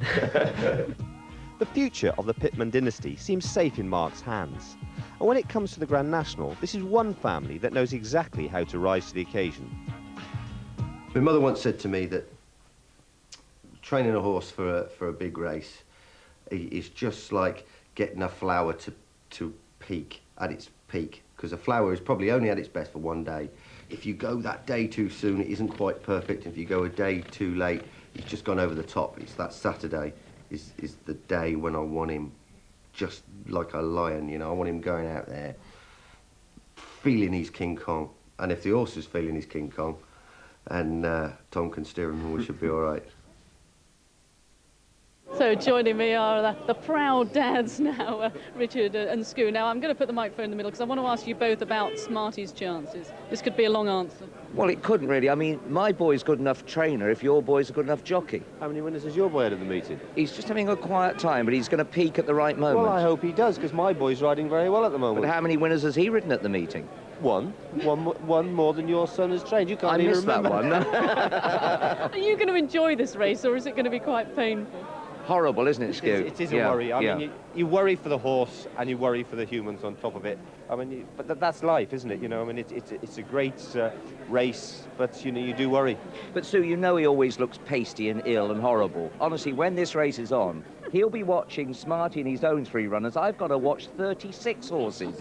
He's absolutely no help to me whatsoever. Has Tom listened to you today at all? We've walked around the course earlier with Mark, but you can only give so much advice. I mean, it is strange doing it. You know, you think you know it all yourself, and suddenly... Watch out, he's listening to you. He never usually does so. No, but it is strange from my point of view, trying to give advice when actually, you know, he's probably better than me now, so, you know, doesn't need to listen, does he, you know? He had a good winner yesterday, didn't he? Your Yeah. tip, Ravenswood. That's right. He's won on it twice. Poor Tony got hurt, and but I'm sure Tony was very pleased for Tom. But no, joking apart, no, he's a good horse, Ravenswood, and Martin Pipe's been fantastic to Tom and given him the greatest support. He's kept the Scudamore family going for quite a time now, Mr. Pipe. Now, Peter, I've got to say, looking at you, I mean, you've hardly changed from the time I watched you racing. But Richard, over to you. You told me that you were svelte, handsome and hairy. Well, I've got some footage to show, well, 1 out of 3 isn't bad. Have a look at this.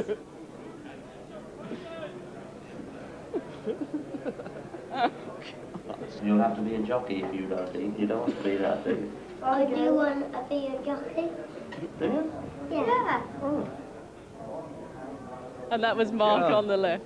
Well, I was hairy. Yeah, that's what I meant. What happened to the other 2? I was svelte-ish. We're all big. Poor old Mark, he's looking more like me every day. I mean, what a burden to carry, you know. Don't tell him that. How long ago was that footage? Oh, it was a long time ago. I don't know. I couldn't tell you. I don't know. It must be 25 years ago, I suppose, yeah. It would. Well, I tell you what, we're going to test you now because you're going to have to get back to your commentary box very quickly because we're almost ready for the next race. Who's going to win that race? Oh, there's no contest. He just signed so many autographs, I'll be gone, don't worry. OK, well, wish you well and good luck for the race. Thanks a lot. Well, Pitman and Scudamore are both extremely famous racing names, but this race also gives a chance for some of the smaller yards and the lesser-known people, if you like, to compete on level terms. And Richard Lee has a yard of only 20 horses in Herefordshire. I don't mean to put you away by saying smaller name. People in racing know who you are. But you've got a great chance in this with Samuel Wilderspin. Yes, I hope Sammy's going to do us proud today. I think he's a sort of horse that's made for this race. He's a very careful jumper. He appears to stay. It's obviously it's uncharted territory going 4.5 miles, but he was staying on very strongly at the end of 3 1/4 at Cheltenham when he won in the autumn. He got beat the other day at Doncaster by Skillwise, but he was giving away a lot of weight on that occasion. And he's smack on 10 stone in the handicap today, which is perfect. I mean, they couldn't have worked it better. And he's actually £8 well in now on his current rating as well. The only problem he's had in the past has actually been a health problem. He's actually 14 to 1 now, by the way. It's been a health problem. He used to break blood vessels. Now, just explain for the layman, what does that mean?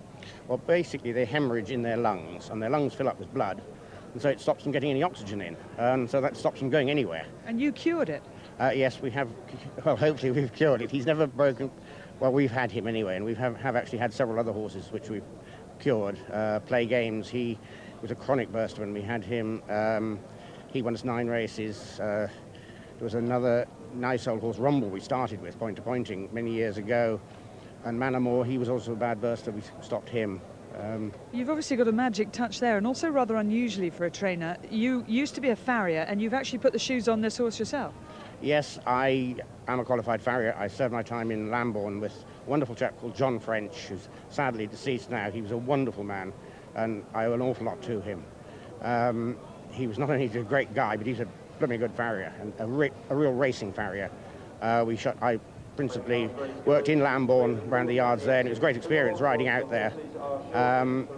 But yes, I did shoe Sammy. I don't actually do all my own now. I'm afraid I'm perhaps getting lazy in my old age. But yes, I did shoe Sammy. I plated him especially for this race. And this is your first ever runner in the Grand National. So for you as a trainer, what are your emotions like now? Are you quite a calm person? I'm amazingly calm, actually, for me. Yes, I didn't sleep terribly well the night before last. I slept well last night. We had a runner here yesterday. I went home last night, came back up this morning, and it's just the waiting, really. I've done all I can. There's nothing. It's a slightly helpless feeling. There's nothing more I can do. Well, I hope the shoes stay on and that he runs a great race for you. Thanks, Richard. Thanks a lot, Claire. Bye. And Samuel Wilderspin is now 14 to 1. Let's take a quick look at the betting for the National. And joint favourites, Ad Hoc and Blowing Wind. Beau, 11 to 1. Paris Pike and David's Lad, both 12 to 1. As I said, Samuel Wilderspin, 14 to 1. What's Up Boys, the Grey, 18 to 1. Two Greys, Kingsmark, also on 18 to 1. So now for our second race of the day, a small but select field for the Martel Maggle Novices Steeplechase. Here's the runners and riders with Jim McGrath. It's only 5 of them, but 4 of the jockeys have got rides in the National. One is Fontmore, ridden by Mick Fitzgerald, who rides Marlborough later on. 2 is Seaboard, Tony McCoy, of course, aboard Blowing Wind. 3 is St. Piran, Richard Johnson. He rides What's Up Boys in the National. Number 4 is Ven Ottery, Mr. Philip York. He's the odd man out today. He's on a 200-to-1 chance as well. And 5 is Armour Turk, Timmy Murphy.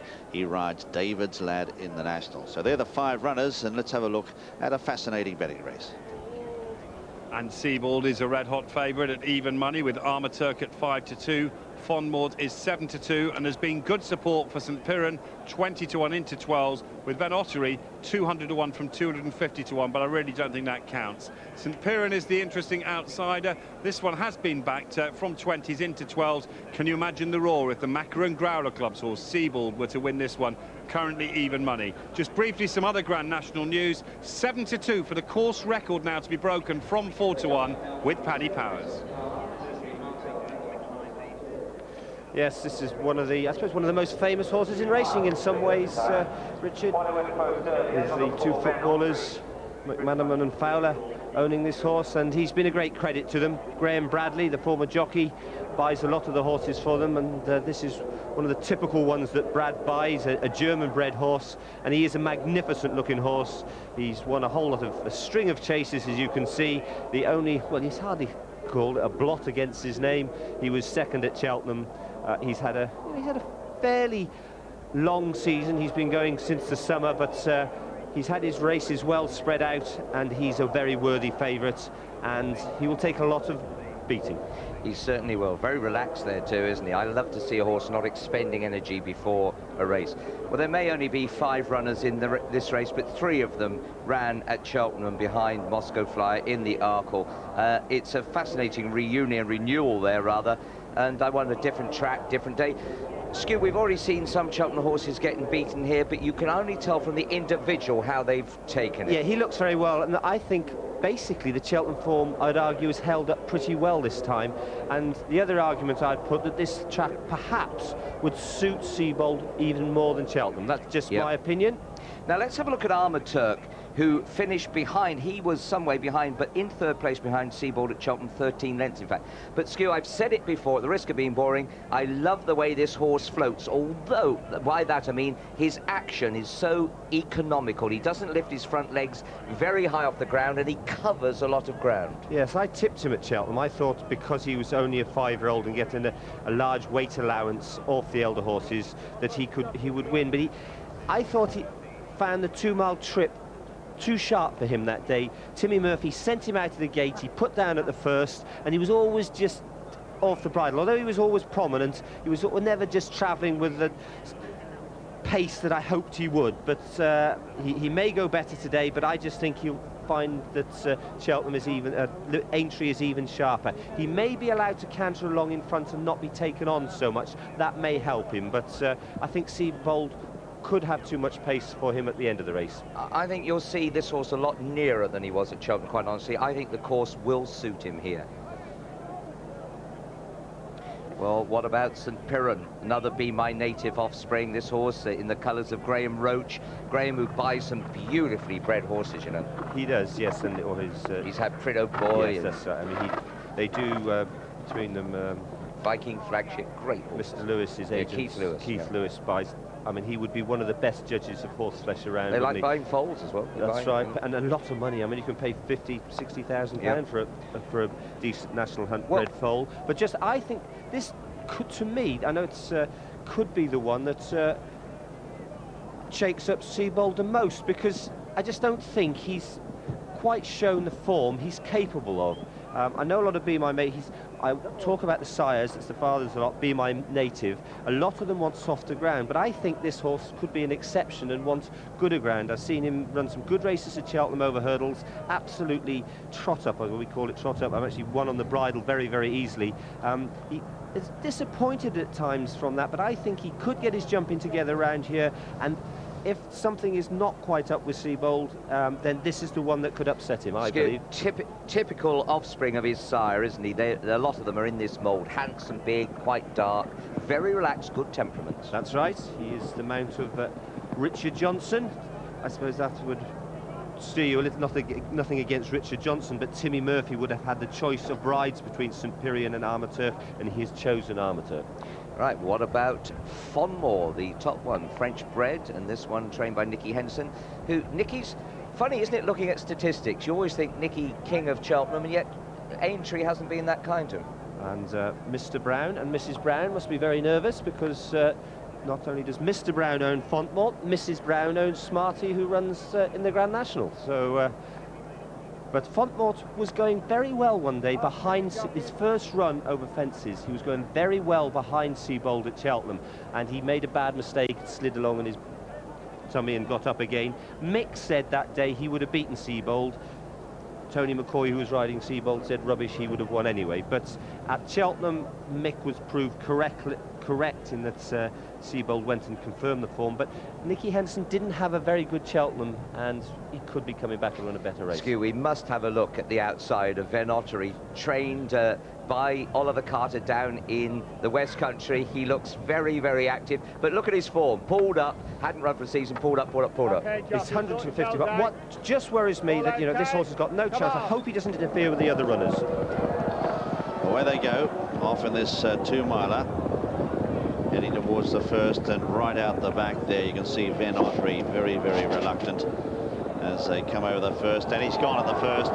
Heavy fall, 200-to-1 rank outsider, crashed at the first, into the home straight on the first occasion. A long run before the second, and out in front here is Armaturk from Seabold, who settles up on the outside of Fonmore, and 2 lengths away then is St Piran as they head along now towards the second. Armaturk on the far side.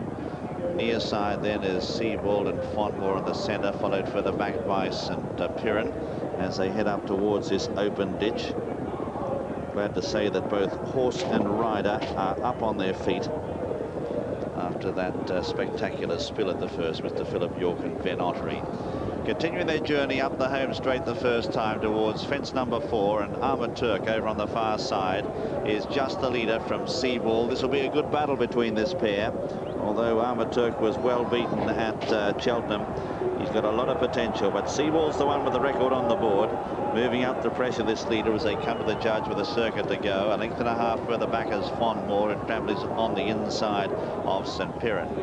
Nothing between them, only about 4 lengths from first to last as they round the corner, and Seabold didn't corner at all well, lost a length or so, and Armaturk railing like a greyhound is out in front by 1.5 lengths. Seabold up on the outside now in second again. Fonmore tucked away third, and St Piran is last of the quartet, still continuing as they head down the back now towards fence number 5. The leader on the inside, Armaturk, on the outside, Seabold together. 2 lengths to Fonmore, and 2 lengths away is St Piran. So it's Timmy Murphy who rides David's lad in the orange jacket, and on the far side Tony McCoy is aboard Blowing Wind in the National, coming up later today as they head to the next one down the back. They're stride for stride. 2 lengths away then is Fonmore on the inside, being passed by St Piran as they continue their journey down towards the open ditch on the far side of the course. On the near side, it's Armaturk, the first to rise from in second, Seabold, who's just being ridden along by McCoy here as they prepare to leave the back now and come towards the next. Last one down the back, Armaturk on the inside of Seabold. He's just hunting him along. 1.5 lengths, St Piran is going okay, and just in behind them is Fonmore. Anybody's race leaving the back. 4 left to jump. And it's Armaturk who's really applying the pressure to Seabold, who's still being ridden along by McCoy. 1.5 lengths further back, St Piran is travelling on the outside here of Fonmore as they come to the cross fence. 4 out, touching down in front. Armaturk on the inside of Seabold, and he's hard at work. 2 lengths away then is Fonmore as they come up towards the home turn, and they're nicely clear then of St Piran, who hasn't found a great deal. Into the home straight now, 3 left to jump. Armaturk kicks for home, goes 2 lengths in front. McCoy riding for dear dear life on Seabold. In behind them is Fonmore as they come to the third last. Armour Turk jumped it well. Seabold, ridden hard on the near side, is starting to respond. Followed then by Fonmore, a long gap St Piran. Last ditch coming up, 2 out. Far side now, it's Armour Turk, runs to the left, lands over the length in front. Seabold is not giving up without a fight here, is coming back at this leader. 4 or 5 lengths then to Fonmore. They've got one left to jump now. And on the far side, it's Armour Turk, Timmy Murphy. Near side, Tony McCoy on Seabold, stride for stride. Seabold has to switch there as they come towards the last. Armour Turk clears it, gets a length and a half in front. Seabold trying hard to pick him up, but Armour Turk is too smart. Armour Turk sprints away in the run to the line to go on and win it by 2 or 3 lengths. Seabold is second, a long gap then to Fonmore, and last is St Piran. The winner is number 5, Armour Turk, ridden by B. Marshall, owned by B. Marshall, trained by Paul Nichols, ridden by Timmy Murphy. Second is number 2, Seabold, owned by the Macra and Growler partnership, trained by Martin Pipe, ridden by Tony McCoy. And third is number 1, Fonmore, owned by W.J. Brown, trained by Nicky Henderson, ridden by Mick Fitzgerald. Fourth was St Piran. And, of course, the other horse, Van Autry, went at the first. But that was a great battle, and Armour Turk has reversed the Cheltenham form. He's twice been beaten by Seabold this season, but has reversed the form here today. A very promising young horse, scored officially by a length and a quarter, 19 lengths between second and third. Well, let's go into the bend here. Look at Timmy Murphy on the inside. Where's he going? He's going off the bend, Skew. This is gamesmanship, isn't it? He's come wide to get himself a better angle at the bend, but for doing that, he's unbalanced Seabold and sent him very wide round the bend. And from there on, Tony McCoy is not travelling quite as well. See how wide he's gone? Well, I mean, you must lose 4 or 5 lengths for that. I mean, it's not an important part of the race, but he's got his horse balanced and going well now, Timmy Murphy. Back on the bridle, as we call it, which we like. And then, as you see later in the race here, we'll see that Seabold is flat out now, and you can't jump as well doing that. That's what I was talking about the race before. I thought this track might get Armour Turk unbalanced, but no, Timmy Murphy has got the horse balanced and just going have well. A look there is here. a shout for a I heard a bell then, so I think there's a steward's inquiry. Well, let's just watch and this here. will be it. Why there is. They've become Timmy's very carrying him out towards the very outside of the fence, and McCoy says, "No, I can't go there. I'm swapping." And then Timmy goes in. Yes, we confirm there is a steward's inquiry. There is interference. Timmy's got his stick in his correct hand early, and then the horse has come back again across him. I think he'll keep the race, but the stewards will have a long look at it. They certainly will. Well, here is Armour Turk. I love this horse. It just, the way he bounces off the ground. He's a 5-2 shot. Seabold even 7-2 Fonmore. Jim, did you interpret the steward's inquiry the same as we did? I don't think he'll lose at Skew. I really don't. There has been a little bit of, well, you can see how wayward he was there, and a little bit of riding, I think. One horse drifting out a little bit. I think it's legitimate riding practice to be doing it. And Tony just switching his horse, Seabold, in behind this winner, Armour Turk. But to be honest, I don't think it'll make a great deal of difference. I think if you're back to Armour Turk, you'd be very, very disappointed if you did lose. But the stewards are looking into it. Officially, it's a steward's inquiry, and that means you hold all tickets until the official result is known.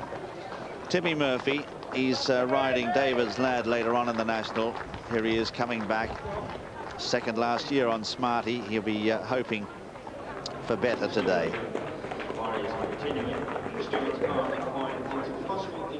Now the stewards are inquiring into possible interference between the first and the second approaching the last obstacle. They are the official grounds, and let's have a look now at that replay. That's Armour Turk in the orange, Seabold in the white.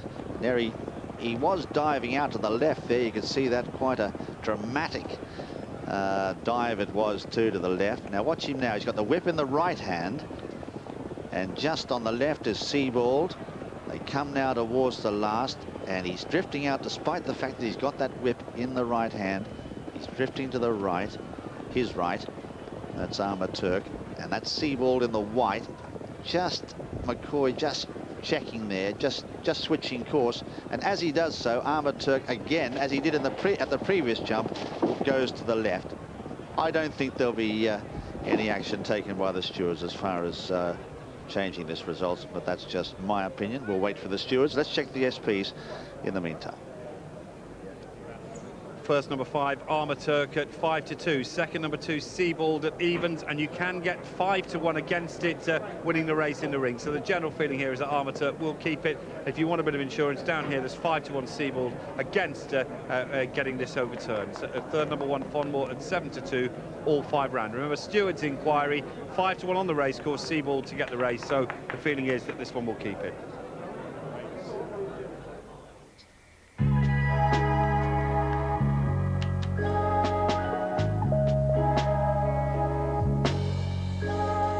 That's my sister Heather and my brother Anthony sitting on a pony called Bianca, for obvious reasons. That must be 1928, and my mother's the one on riding side saddle on the right, and my father's second in from the left. It was always a huge thing at home, and my mother used to let all the children pick the horse that they wanted. I mean, those days you just did it by name.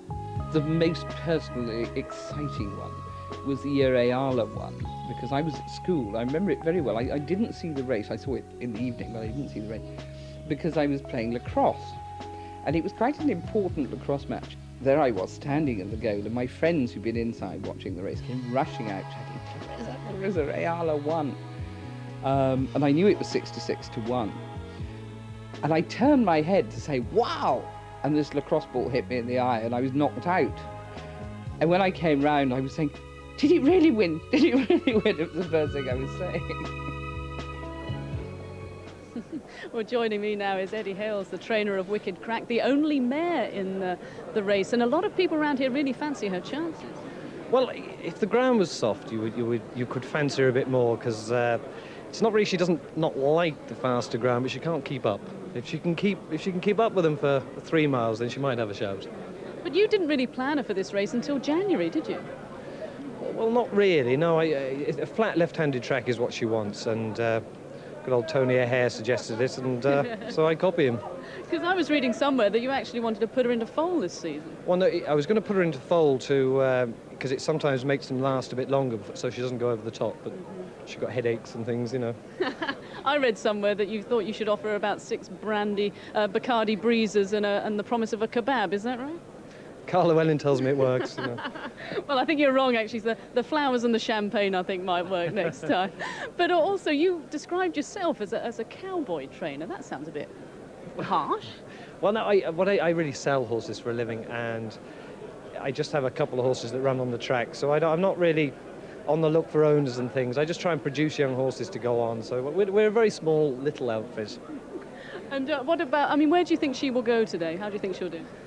Honestly, I really don't know. I really just hope. I walk around the track, good old Wicked Crack. She's been an old pal, and she never lets us down. And I walked around the fences this morning, and I thought, God, I just hope you come back in one piece. And I know it's a corny old thing, but I really mean it. So how she runs, God knows. And it's wonderful meeting so many characters here. Looking at your CV, though, I mean, what have you done? Bodybuilding, male model? I mean, before you were a trainer, quite a bit. Oh, yeah, it looks like it. No, what have I... Well, yeah, I was lucky. I worked for some very good people and learned bits and pieces, and ended up having a runner in the National. For me, it was amazing. OK, well, Eddie, thanks very much, and good luck today. Thanks a lot.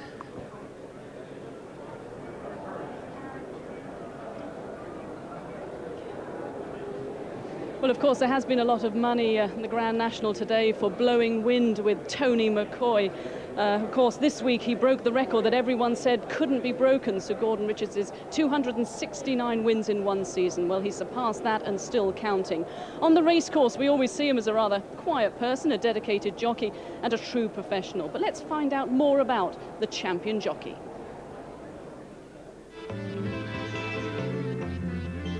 I genuinely believe that mentally I'm strong enough to cope with anything.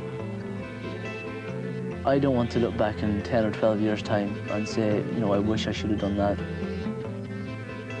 I want to go racing every day while I can and ride every day while I can. I love what I do, and I feel that I'm very lucky and that I'm very privileged to get paid to do a job that I love. He's a hell of a nice fella. Something like today, bungee jumping, anything like that, he'll do it for the fun, and you know, great man for a party. He loves just being normal, and practical joking is quite high on his agenda, whereas a lot of people only ever see him in that serious light when he's at the racecourse.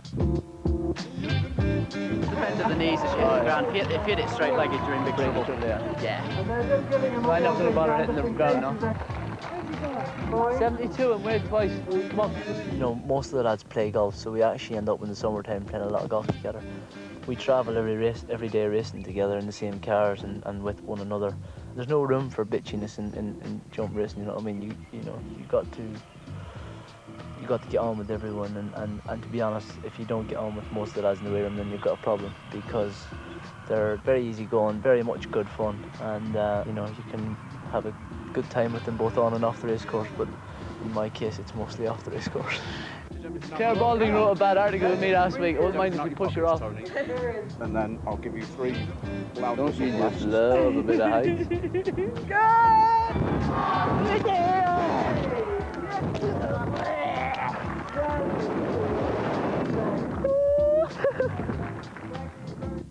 He just is not miserable. You know, he's really funny. He just is. You know, he makes you laugh all the time. And people sometimes can just see him being quite stony-faced. But really what's happening when he's ridden a winner, they're thinking, why is he not smiling? Why is he not over the moon? He's thinking about the next one. Well, there have been times, particularly in the last few weeks, where I think we've probably all seen how much it does matter to him. Yes, and slightly disappointing, to be quite honest, with so much success. I sat next to him in Cheltenham, where everyone saw he was getting quite annoyed, and you know, I was getting annoyed myself. I wasn't having winners and everything like that. You know, he's ridden over 100 more winners than anyone else this season, and I think another year under his belt will do him the world of good, because there are a hell of a lot worse things that can happen in life, you know. I can't have felt the way I felt at Cheltenham, and with what happened to Mix is something that, you know, you don't get attached to every horse you ride, but some horses you really do. But with having them seconds at Cheltenham, I'm never going to be able to handle it better. I don't want to be able to handle it better. I think the day that I walk out of a race course being happy, obviously the Mix thing upset me more than anything, you know, and there's no doubt it did, no matter what anyone says. But the day I walk out of a race course being happy with finishing second, or being able to look happy with finishing second, you won't see me riding for long. In racing, you have to look forward. You know, it was a desperate time for him over Cheltenham, and he did take it really bad, and, you know, like any champion would. And now he's looking forward. It's a Grand National, and let's hope he wins that. Blowing Wind's got a great chance. He obviously was third, having unseated me last year, and well, this horse actually ran across the front of him, so you can't expect him to jump it. But and his preparation has been good. He's been laid out for the Grand National. He's been trained for the Grand National. As I speak, there's Tony McCoy bringing Blowing Wind home in the 3rd spot. No matter, I think, what you do and where you go, the Grand National is still the most famous horse race in the world.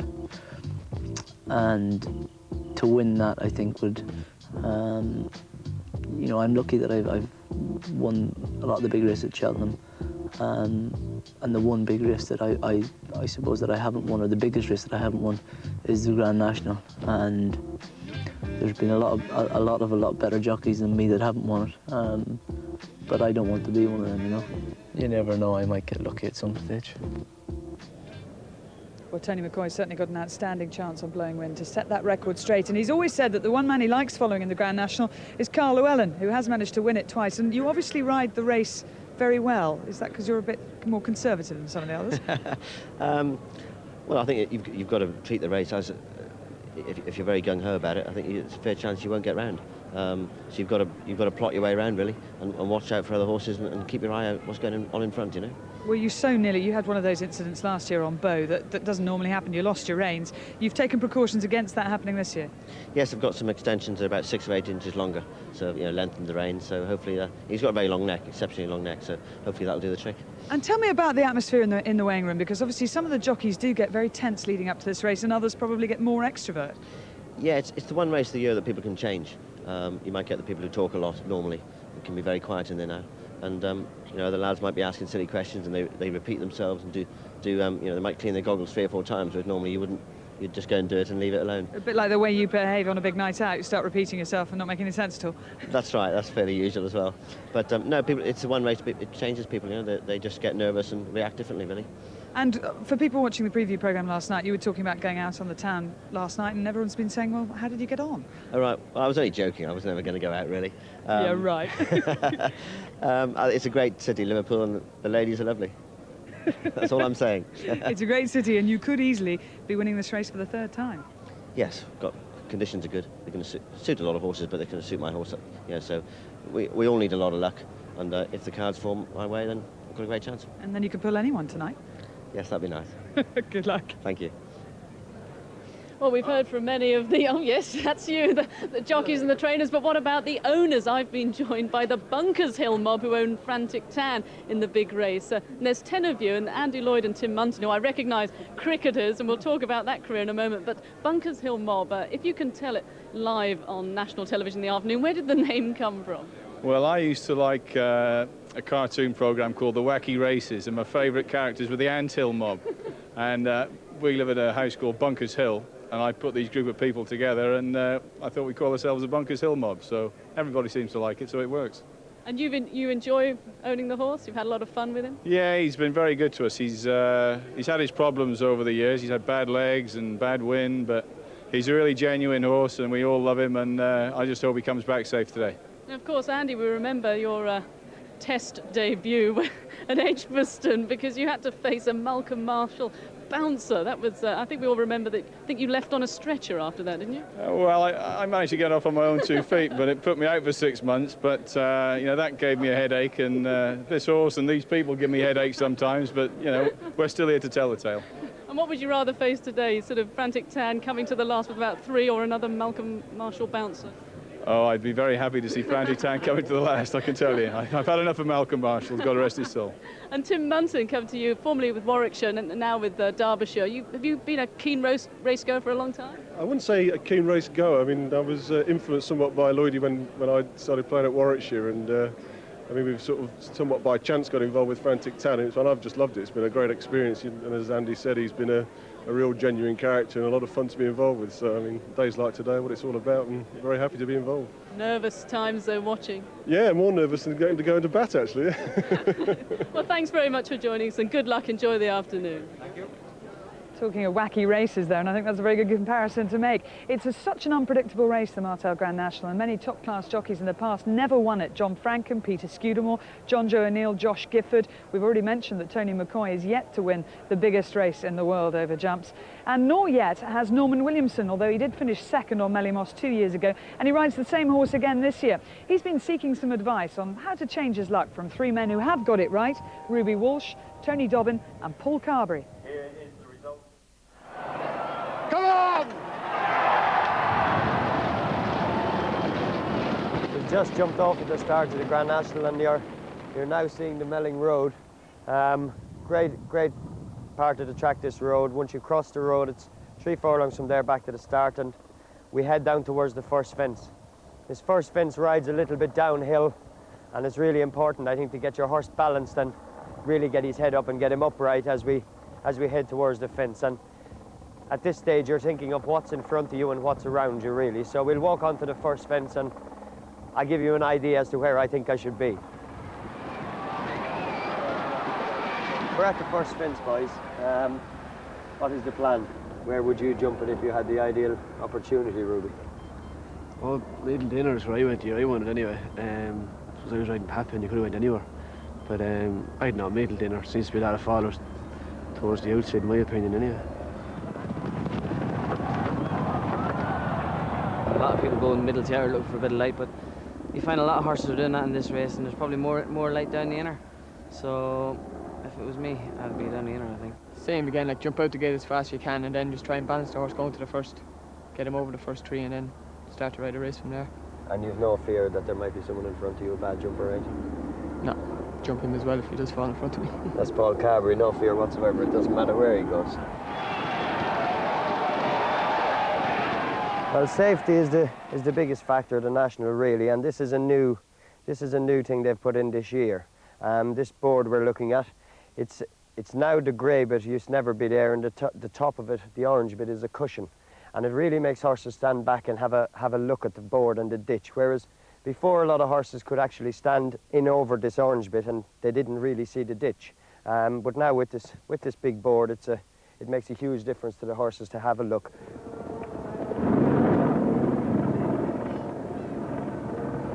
I'm not very happy with that man up on the fence. I think he's putting in a hell of a lot of furs up there. I could do with him, I'd think, having a tea break or something. But anyway, here we're at the back of Beecher's Brook. Very interesting. This is where the brave guys go, bang down the inside. It has been levelled out over the past few years, but as I say, bang down the inside, a lot more of a drop, more of a dip in the ground. I remember when I won this race, jumping Beecher's second time, I kept well out because there was a loose horse on my inside, and Jamie Osborne went right down the inner on Sunny Bay, and I bet he saved 3 or 4 lengths on me at this one fence in particular. Ruby, Kingsmark, he's not very big. You said you'd go pretty much the inner at the first ditch. Will you be brave enough to go bang down the inner here again? I don't know, Paul Carberry's feeling out how you could jump it back the way we're standing here. But yeah, I suppose it drifts out. I mean, if you're on the inside down here, you'll end up nearly in the middle of the fence anyway, because the horse in front of you all drift out and you'll drift out as well. But it's a long way down from the top of it, bang down the inner, so I suppose I'll drift out a small bit. Everything really is revolved around safety, which is great for both horse and rider. This is a new running rail at the canal turn to keep you off the inside and give the horse, which is in front, and even the ones behind, just more room to turn and actually jump out the corner of the canal turn. The plan with this fence really is to keep out a little, middle of the track, and then, well, the plan really is to skim the inside of the fence and land and turn for the next fence. Paul, ad hoc, you'll be bang down the inner again, trying to gain every inch? Yeah, bang down the inner. The only problem I find with this fence, when you come out a bit to get an angle on it, you find some sneaky lad coming up your inside. So try to keep them away from me anyway, but yeah, bang down the inner. And we're going to move on, and I think we'll take you all the way to the chair.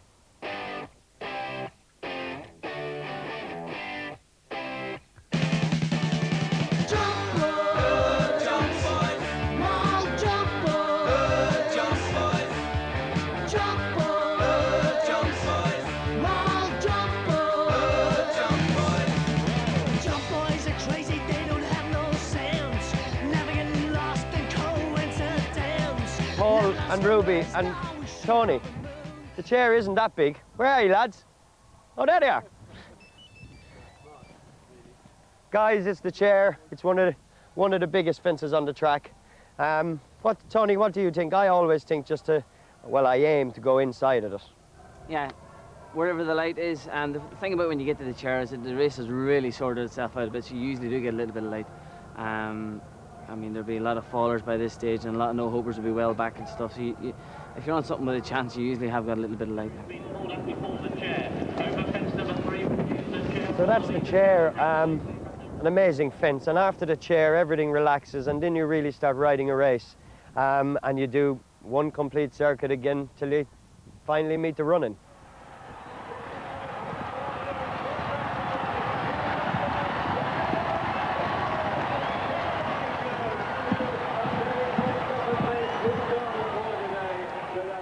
I still can't bloody win this race. The 3 of them are unbelievable. They've all won nationals. Look at them, they're quickening up. Yeah, and I thought they might be laughing. This is the scene in the jockey's room at the moment. Interested spectators, many of those who are going to face the national fences for the first time, and I've got a feeling a few of them might be getting a bit of stick as well, but that is a scene in the jockey's room at the moment. And the news just in, the result of the steward's inquiry, and the result does remain unaltered. So Armaturk is the winner, ridden by Timmy Murphy. He'll be on the Irish challenger David's Lad in the big race later on this afternoon. Now, yesterday the Topham Trophy was held in association with Sport Relief. That is the big BBC News Sports initiative to raise money for charity. It's going to be held on July the 13th, and you can get involved in many ways between now and then. Hazel Irvine has more. This summer, Sport Relief is raising money for children and young people at home and across the world who are leading unimaginably difficult lives. Children who have to work for a living.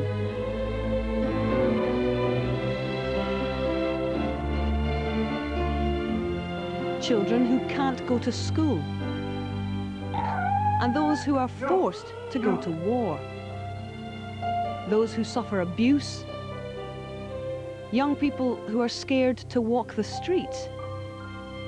And those who have problems with drugs and alcohol. We need your help.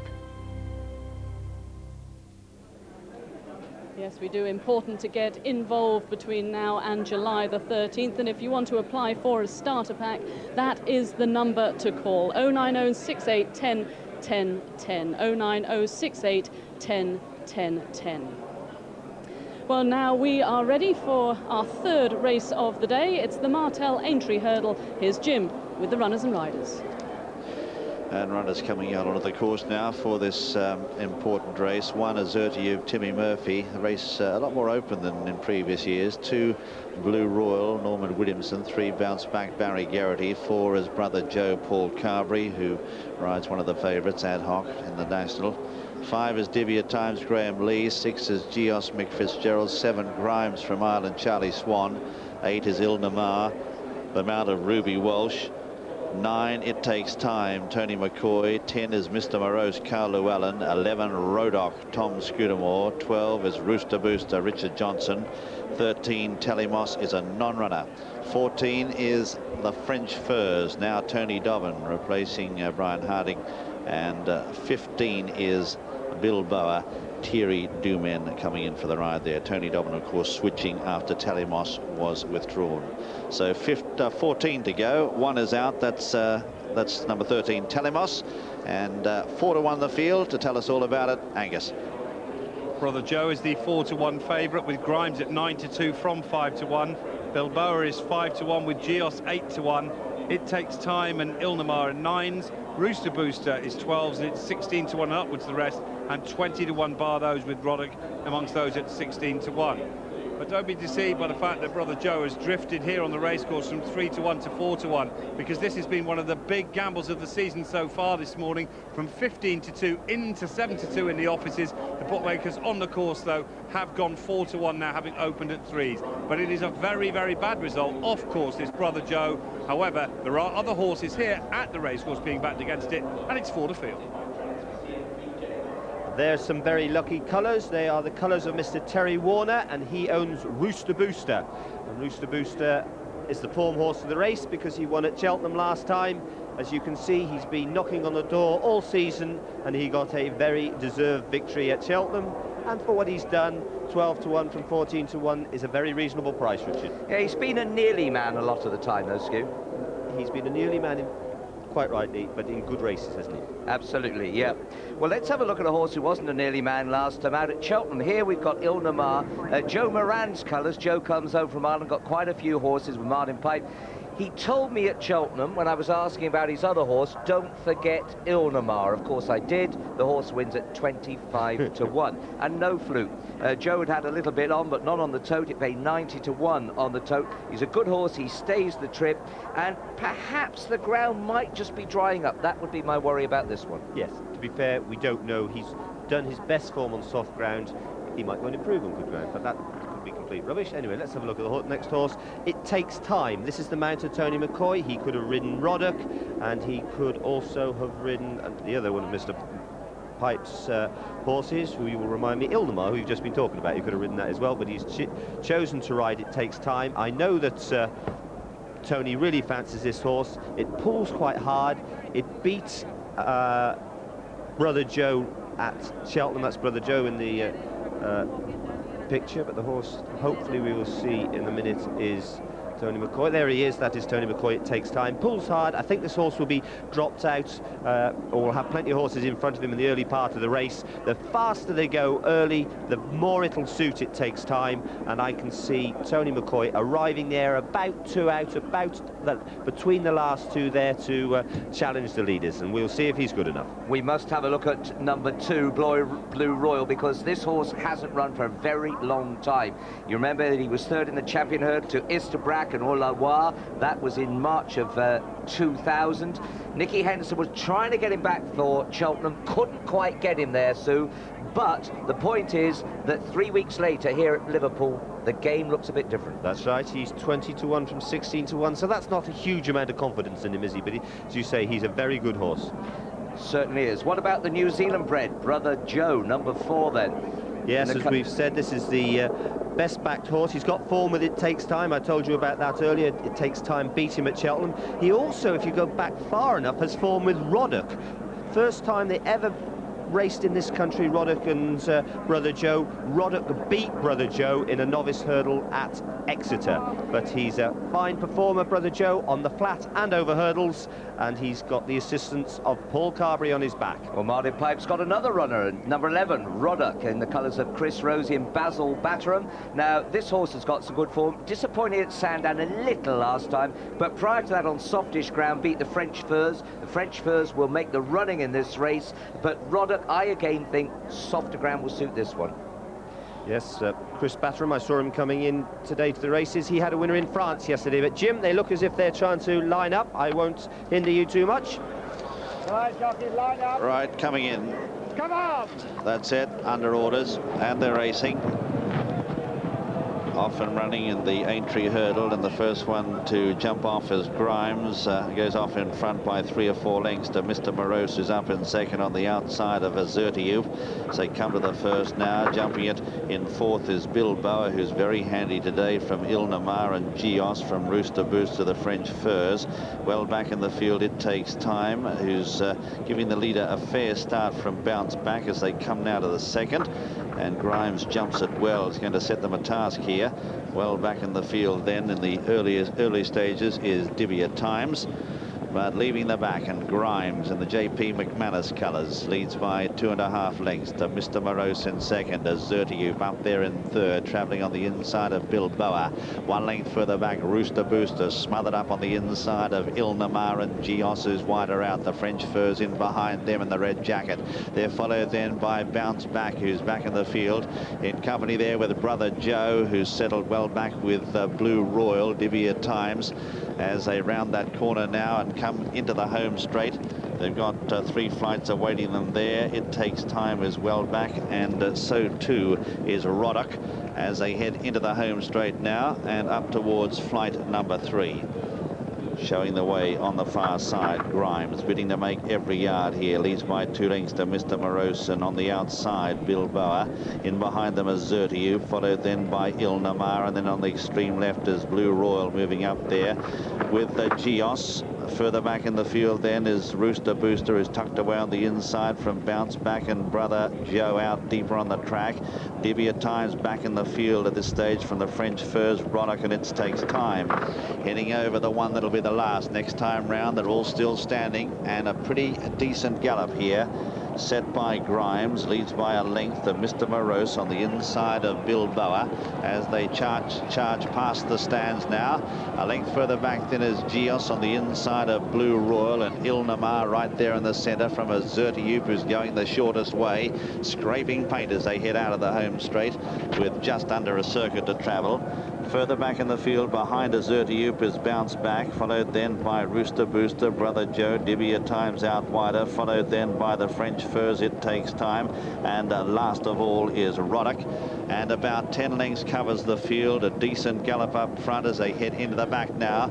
And they've at the halfway mark. They've got 6 flights left to jump in this Aintree hurdle, and Grimes out in front, jumped it in spectacular style, landed over at 4 lengths clear of in second Bilboa. Then in third is Ilnamar, the champion, the Cheltenham winner, followed by Azertiev making a fast forward move from Rooster Booster, then Mr. Morose as they come to the middle one down the back. Geos is next, Blue Royal out wider, Divya Times right off the track making ground now from Brother Joe, who's back in the field. They're followed by Bounce Back, and further back is Roddick as they come now to 4 out. This is the last one down the back, the second occasion, and Grimes clears it in front. Bilboa, the challenger for France, moving up on the outside now. Rooster Booster goes into third, Ilnamar tucked away in fourth, but it's still Grimes out in front here for Charlie Swan in the McManus colours, leads by a length to on the outside Bilboa. Ilnamar behind them from Rooster Booster, Azertiev, followed then by Divya Times. A gap in the field then to It Takes Time. Further back in the field, Brother Joe called on for an effort now from Bounce Back, the French Furs, then Blue Royal. They've kicked away from Geos, but still it's Grimes who's out in front.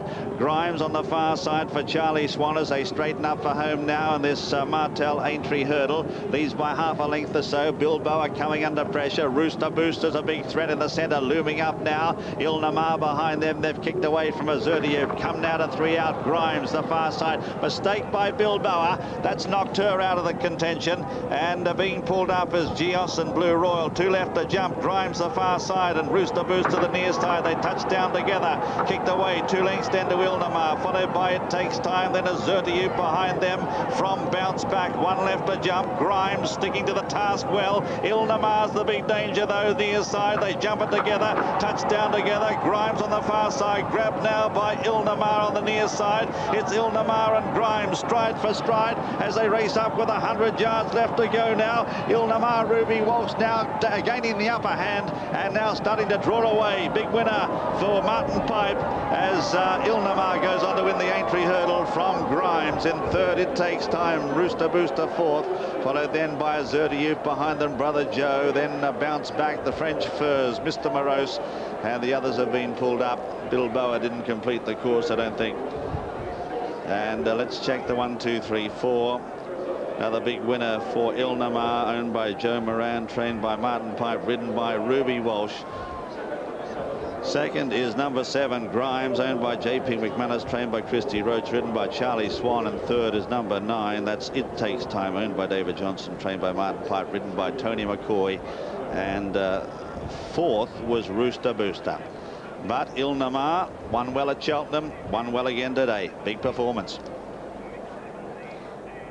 Most amazing thing about this race was the front runner, confirmed front runner, the French Furs, didn't make the running, and I think they will in the future. Just have a look here on the outside here, because little Bilboa, the French filly, almost goes down, but very sensibly, Thierry Duman immediately pulls her up. She could have done anything to herself, and he did exactly the right thing. Grimes had been so brave, out in front for so long, hanging on tenaciously here, but breathing down his neck is Ilnamar. Ruby Walsh getting this spare ride today, coming between them. Rooster Booster on the far side looked a big danger, but once Ruby got Ilnamar in his stride, and he almost snatched at that last there, but both jockeys heads down. You can see that they don't need to look where they're going. They know exactly what's happening. Charlie Swan nearest to us, Ruby Walsh on the far side. Another winner for Martin Pipe. J.P. McManus, he's a great sportsman and a great loser. Even if he's lost a few quid, he'll smile at Grimes running so well. But It Takes Time, running on from a mile back to take third place. Obviously, I think he'll want a stiffer track than this place. It's very, very sharp round here. Ilnamar 9-1. Grimes second at 9-1, and 9-1 It Takes Time. For the each-way punters, there would have been a lot of them. Now, here we have the colours, I said, of Joe Moran. He's got some very good horses with Martin Pipe. There is Joe, flies over from Ireland wherever he has runners. They could be Warwick, Market Race, and it doesn't matter. He's as keen as a mustard. Well, that'll put... Well, Ruby's always got a smile on his face. As you saw the piece where they were walking the course, he's a real joker. But I certainly know that Joe Moran likes a little tilt at the ring. Well, 9-1 the winner. It's a strong, strong market up here, as Angus has been telling us all week, and certainly you can get a good few quid on here. This is Irish bred by Montélimar. Montélimar, who's long has been top of the stallions list, or very close to it anyway, of course. Be My Native, supreme leader in those positions for a little while now. But this is a walk down here that's been very well orchestrated. Those rails have been put up to protect the horses from the people and to protect the people from the horses. And come the next race, when the winner comes in for the Martel National, that's exactly what will be needed. Coming into this hallowed enclosure where so few people know the thrill of walking in there, Ruby dismounts. Lad gets a pat, that's Craig Wiley, he gets a pat. Martin Park around the far side, taking his hat off. He never comes up here on Thursday or Friday, but he certainly loves to come up on National Day itself. So you can see Ruby taking his saddle off, good size saddle there, riding at 11 stone 7. In our next race, you'll see a lot of the jocks with hardly any saddle at all, because a lot of them down there on the, or near the minimum weight. Lovely place to be, isn't it?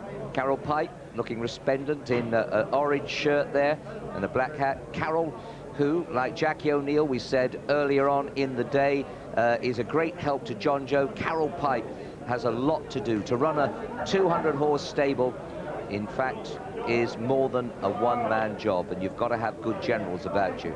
Martin Pipe has got lots of good generals. You can see he never leaves anyone out there. He's making sure the lass who looks after the horse gets in the photographs. So this will go on the wall, but Martin is adamant about this. Everyone should get a look in, because it is a team job, and certainly the team has come out smiling here. Martin Pipe, you can't quite see there, always hobbles around like a crab. His horses are a lot sounder than he is, luckily, but it doesn't stop him going here, there and everywhere. He's never still for a minute. But here, the race before the Grand National, we are getting into gear for the build-up to the big race itself.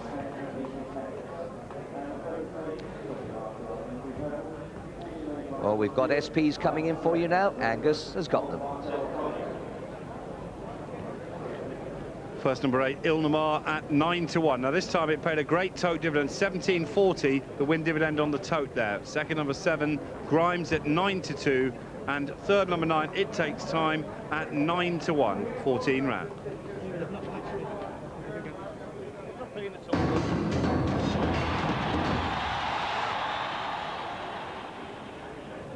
Well, you can sense the anticipation here at Aintree, because next it is the big race, and we can now begin our final build-up to this year's Grand National. Our team are in place to bring you all the latest news and stories. Claire is in the saddling box area to talk to the owners and trainers. It'll be our first look at some of the main contenders. Jim is high above the grandstand to lead our commentary team. John Hanmer and Tony O'Hare are in their positions out in the country. Skew will be savouring all the nervous excitement in the jockeys' room as they prepare to tackle the big fences. Richard is in the commentary box overlooking the paddock. He'll bring us his thoughts on the horses as they parade for the first time. And Angus is in the betting ring, keeping an eye on the prices in this, the biggest betting race of the year. First, though, let's join Jim, who'll bring us all 40 runners and riders for the 2002 Martel Grand National.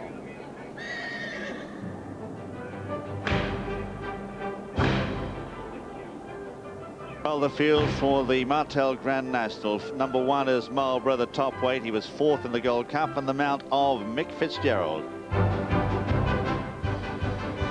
Number 2 is Alexander Banquet, winner of the Irish Hennessy, one of the 6 Irish runners in this year's Grand National. His stable in great form.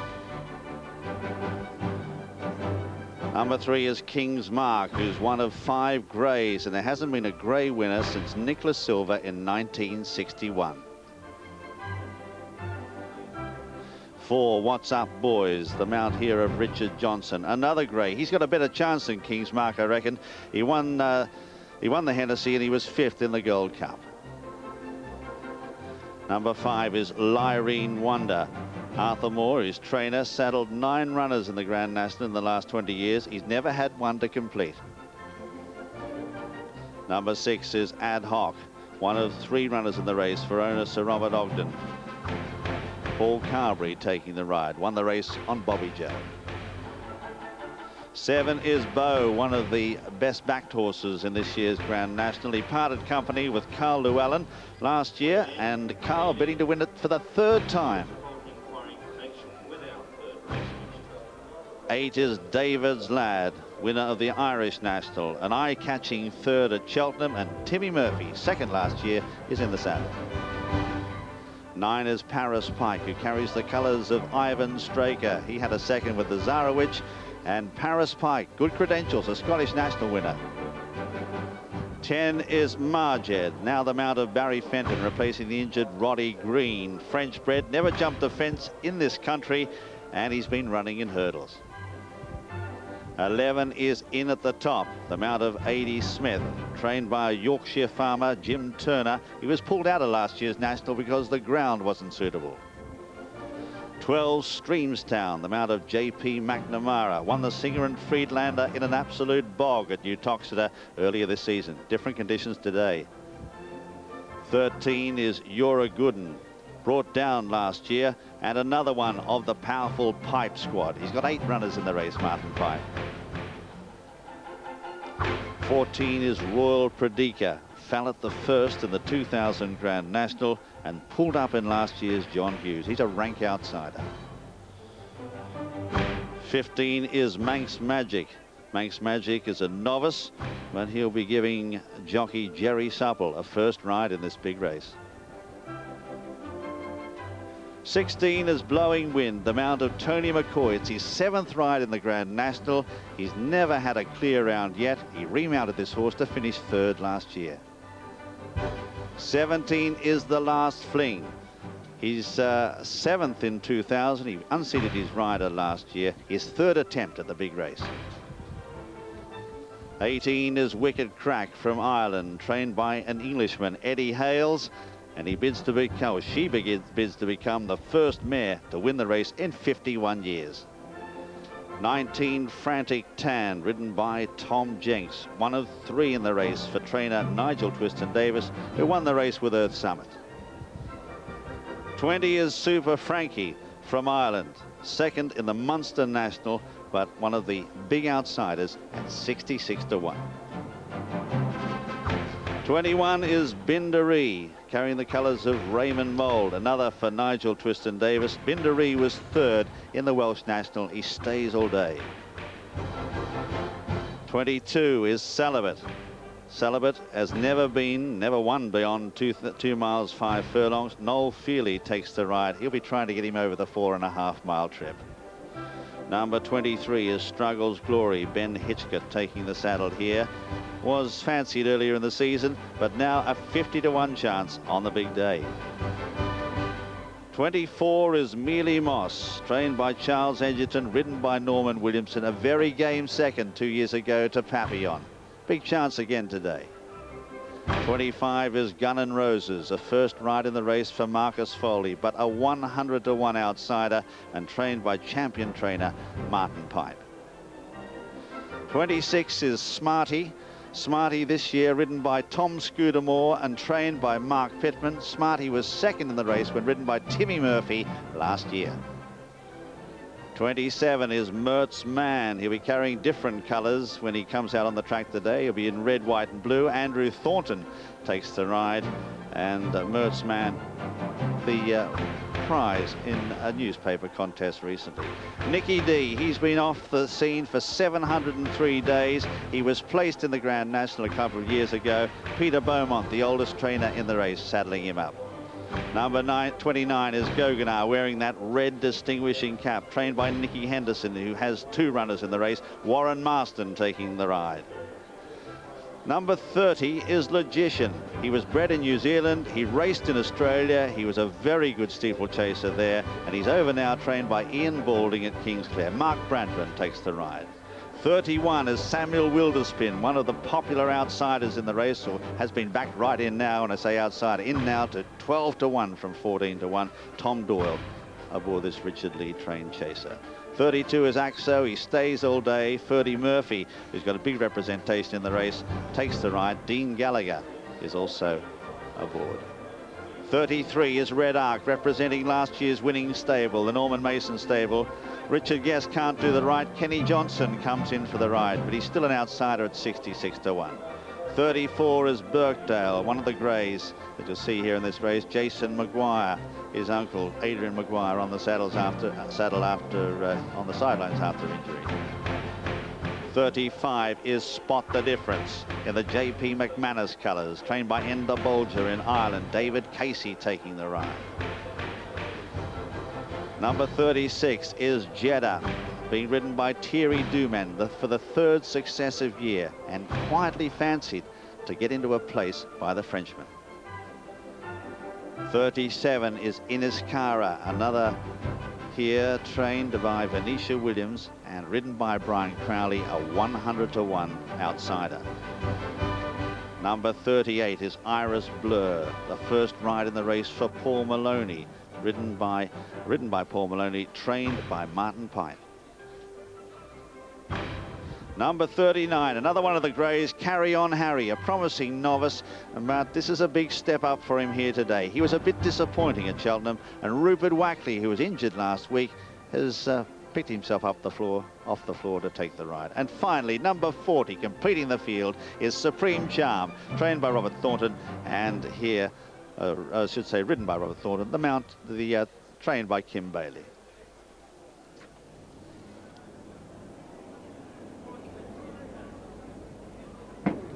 We're down here in the saddling boxes. Sarah Hobbs has just arrived to saddle up. What's up, boys? Not since 1961. Nicholas Silva has a grey horse, won the Grand National. We've got two of them next to each other here. What's up, boys, here?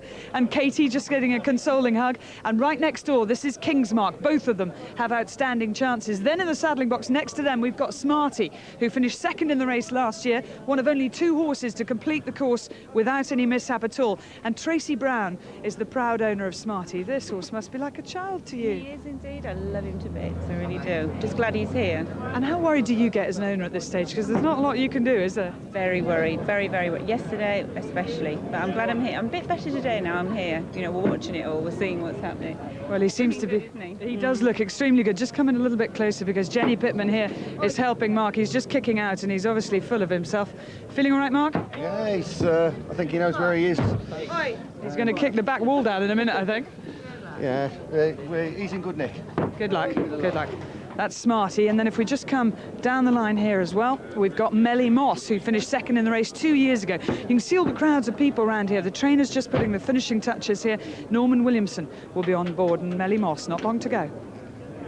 Just quickly, Warren, the nerves are getting to everybody a bit now, and you're going to have to go through to the steward's room. Warren Marston, what's it like? Well, it's great fun. It's just anticipation at the moment now, really. Just hope we'll get round safe, that's the main thing. What will the stewards say to you over there? Just, I think, tell us to be sensible, try and go steady along over the first three. Not go too quick, they're going to be very fast, so I think there'll be a good lot of pace today. Well, you're getting called through. Thank you very much for your time. Best of luck. Cheers, Interesting now as people start to get into the paddock. There'll be a lot more owners in there, as you saw with Claire down in the saddling box. A lot of people like to go and see their horses saddled, but it is really getting tense here. Look to the right of the picture. There people are 20 deep there trying to have a look at these horses to make up their moment at the last opportunity before they place a bet. A lot of them. Some good paddock judges around. I just love to see these horses, but the betting market is always of interest. Where's it going? Ad Hoc, Blowing Wind, Paris Pike, that's where the money is all morning, each at 10 to 1. Then Beau, only a point behind at 11, changed hands this week. Trevor Hemmings owns it. David's Lad from Ireland drifted out to 12s, along with Samuel Wilderspoon, a horse who's been known in the past to break blood vessels, but Richard Lee, his handler now, says that he's got a special remedy for that. What's Up Boys is 18 to 1. The grey, this one, another found in Ireland by Brian Murphy from the Dunraven Arms in Adair. He's a wizard at finding big winners, not just for Philip Hobbs, but for everyone else too. He bought In Contrast, one earlier in the week. 18 to 1 is Kingsmark also, another of those greys. Can a grey win today? I have got two of the work boys, the backroom boys of the weighing room here. And what, are you the oldest man in the weighing room, Arnie? I would think so. How long have you been coming here for? Oh, 50 odd years on and off. What was the first winner you looked after? Oh, now that's going back too far. But when we used to come from Lincoln. That was the flat racing? That flat racing, from there to here. And it was a mixed meeting here in those days. And we've done a few jockeys over the years. Maurice Barnes, Brian Fletcher, Tommy Stack. So you looked after Red Rum? Yes. Well and, done. Who was the best jockey you ever looked after? What? Lester Piggott. Thanks very much. Well, down here I've come right to the saddling boxes that are closest to the weighing room, and this is where some of the Martin Pike team are being saddled. We've got Blowing Wind over on the left there, we've got You're Good in here in the middle, and Iris Blur Martin just putting the finishing touches. 8 to saddle in all, yes. And you won the last, so you've been busy. Been very busy, yes. Had to have a presentation for the last race, which I didn't mind at all. Fantastic. And what sort of humour is your main jockey, Tony McCoy, in? Because he doesn't like it when one of your others wins and he's not on it. I feel sorry for Roddy Green, because he would have ridden that one and would have won that, but Ruby Walsh, able to substitute, rode him very well indeed. Never spoke to AP afterwards, so I'm sure we'll get a better run out of Blowing Wind this race. Exactly. Now, Blowing Wind is the best fancied of your team, and rightly so. Yes, he's a very nice horse. Delighted with him, going the right way, of course. I think it was Ruby Walsh won on him, wasn't it? At yeah, Cheltenham. That's right, at Cheltenham. That's right, Ruby Walsh won on him at Cheltenham. He's in fine form. Don't forget Majed. Well, I was going to ask you about Majed, because he's never jumped a fence in public in this country, but you have schooled him at home. He's jumped well at home. He's had 12 races in France, over fences. He's been placed 8 times. He jumps well. And you've had a little bit of the 100 to 1, have you? And I've taken the 100 to 1, yes. It's all gone now, but one of the team, or 2 of them, was sure to perform well. Well, we hope that all the horses perform well. Hope they all come back safe and sound. But it really is an exciting race, isn't it, the Martel National? Really exciting atmosphere. It's fantastic. Well, you seem remarkably relaxed for a man that's got 8 horses to saddle. I'll let you get on.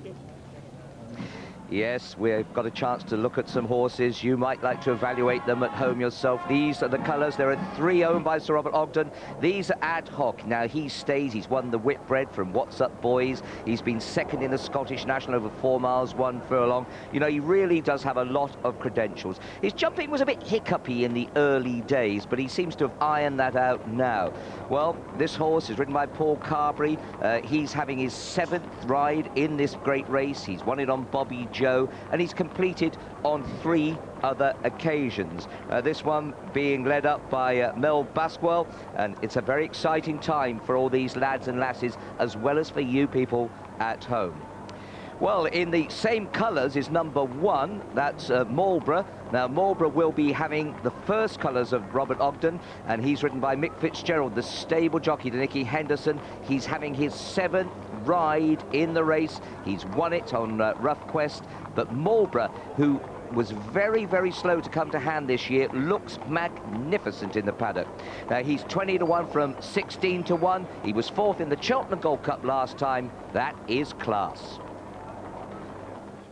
Tom Doyle, you ride Samuel Wildenstein. You've just been through to the steward's room there. What have you been told? Just basically, if horses are tired to pull up and the false start procedures, they've tried to tell us to take our time going to the first, but I don't think there's much chance of that.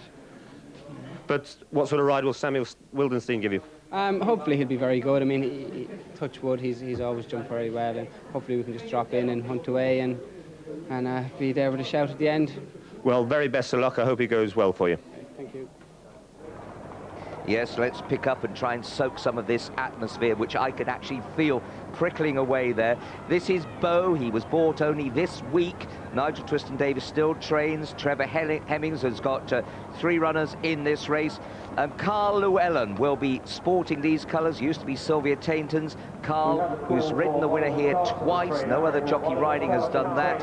One on Party Politics and Earth Summit. He's having his 11th ride in the race. I've got Tony McCoy with me here. You ride Blowing Wind, Tony. The ground's come right for you. Yeah, he's won on all types of ground. He's won a county hurdle on fast ground, so it won't be a problem to him. Just negotiating the fences and getting around and hopefully getting in a good position, hopefully win. Hope he stays for you. Hope he jumps well. Good luck. Thank you. Yes, number 2, Alexander Banquet, we're looking at now. Barry Geraghty having his 3rd ride in the race. He's completed on 1 occasion, but Alexander Banquet is my bet. I would have liked softer ground, but Willie Mullins is in excellent form, and he told me that the horse doesn't necessarily need it bottomless, but he is a slogger, and that can win a Martel National. Now, he ran a very good race in the Gold Cup, for my opinion. He ran on strongly towards the end, and of course that's 3 miles and a quarter. This is 4 miles and a half. Richard, how are the nerves? Desperate. Just trying to get round and be a start. Yeah, I mean, do you get nervous, or is it just another race?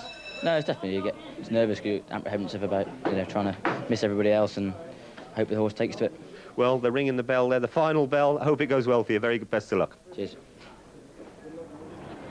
This is a fascinating betting heat down here in the betting ring, and I couldn't honestly tell you with any confidence who's going to end up the outright favourite to win the Grand National.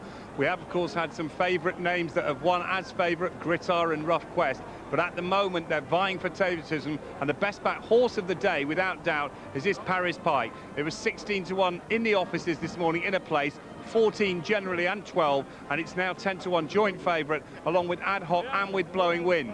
David's Lad, I don't think that one can be favourite, and I'm not sure that Beau's going to be, but any one of 5 could yet be the Grand National favourite. That's how open it is.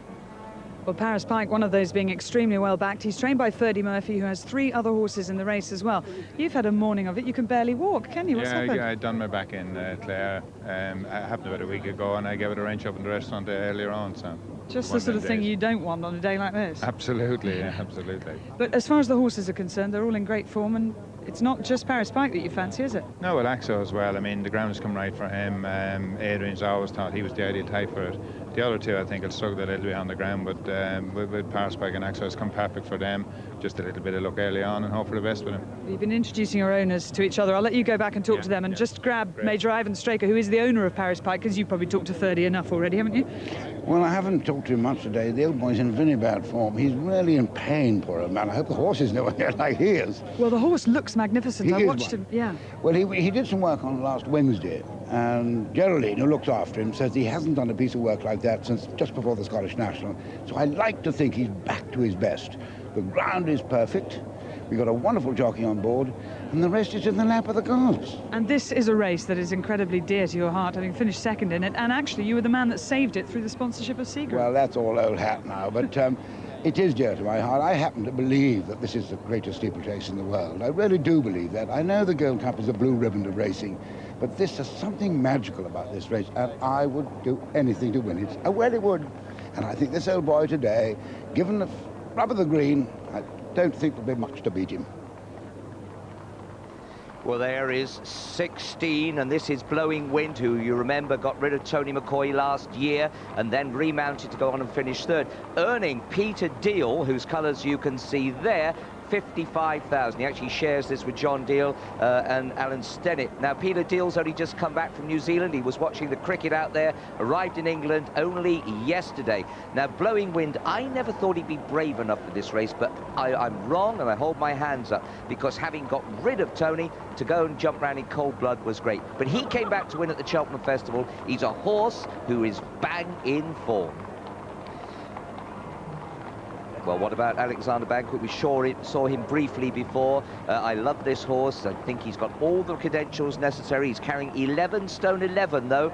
Remember that we had Florida Pearl in for a long time at the top of the handicap, but as he came out, all the weights went up. Jock's coming out, Mick Fitzgerald, he knows what it's about. Ruby Walsh behind him, McCoy then, a little bit stiff from these falls. Brian Crowley after that. And you can see they're joshing around. Jimmy McCarthy having a go with Warren Marston. Little Kenny Johnson having his second ride. He looks happy enough. Richard Guest, last year's winner in those dark colours. Just see how the boys come filing out here. There's Youra Gooden's colours. Russ Garrity hasn't ridden it since 1977. Andy Thornton, as he got the lenses in. He has contacts, of course. Samuel Wilton spins jockey there. The French jockey there, Thierry Dumas. Jim Culloty smiles all over his face, riding for Raymond Mould. Norman, you know what it's about. And Carl keeps going out without his helmet. He'll have to have it on in a minute. He may need it, but I hope not. Well, there's Noel Feely, celibate's rider, and Mark Bradburn, who we saw a few years ago watching his mother's Blue Charm go round when he had a broken collarbone. 18 is Wicked Crack. We can see Conrad Dwyer on board having his 7th ride. He's completed 3 times. He was 3rd on Laura's Beau.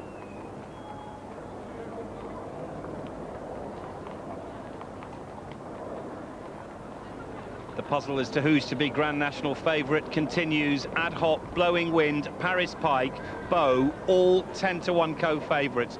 4 of them vying for favouritism, and if anything, Paris Pike is the strongest in this market. 12-to-1 David's Lad and Samuel Wildenspin, and it's 18-to-1 bar the 6. It's great action. Yes, let's have a look at an Irish horse I saw over in his stable. It'll be David's Lad. We'll find him in a minute. Number 8 there.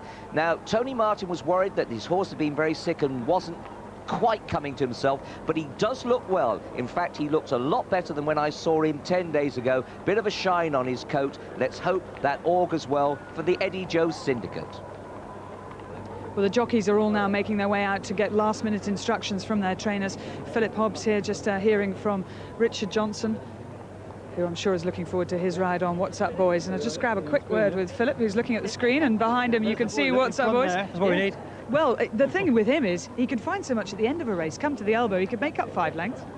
Yeah, I mean, he's obviously never run over 4.5 miles before, but nevertheless, we hope and think it will suit him, you know. Your wife was getting rather worried earlier because she had to do all the saddling. Where were you? I 2 runs the last race dealing with all those owners, you know. Well, you can relax and enjoy yourself now as much as is possible anyway. That's right, yeah. Okay, just come over here because behind we've got Kim Bailey, a man who's won the Grand National before with Mr. Frisk. He's got supreme charm in the race this year. And Kim, you just squeaked in, didn't you? We did. We just got in number 40, 2nd year running. We're very lucky. The ground's in our favour, so fingers crossed. The horse jumps well enough. I hope so, yes. I mean, he had a bad experience in the Party Beach. I hope he doesn't remember that. If he gets as far as Beaches Brook, he might remember the drop from what happened in the Party Beach, but he's in very good form. Okay, I'll let you go and give Robert Thornton a leg up. Everything's starting to really build up here. The jockeys are getting their legs up, and it's nearly time to go.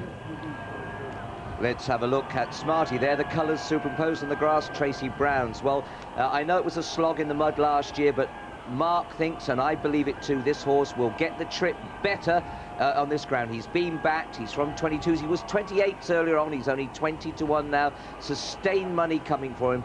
Little Tom Scudamore being joined by Peter on board his 2nd ride. It is indeed. He's been looking forward to it, as he said in the piece earlier. It's a big moment for him.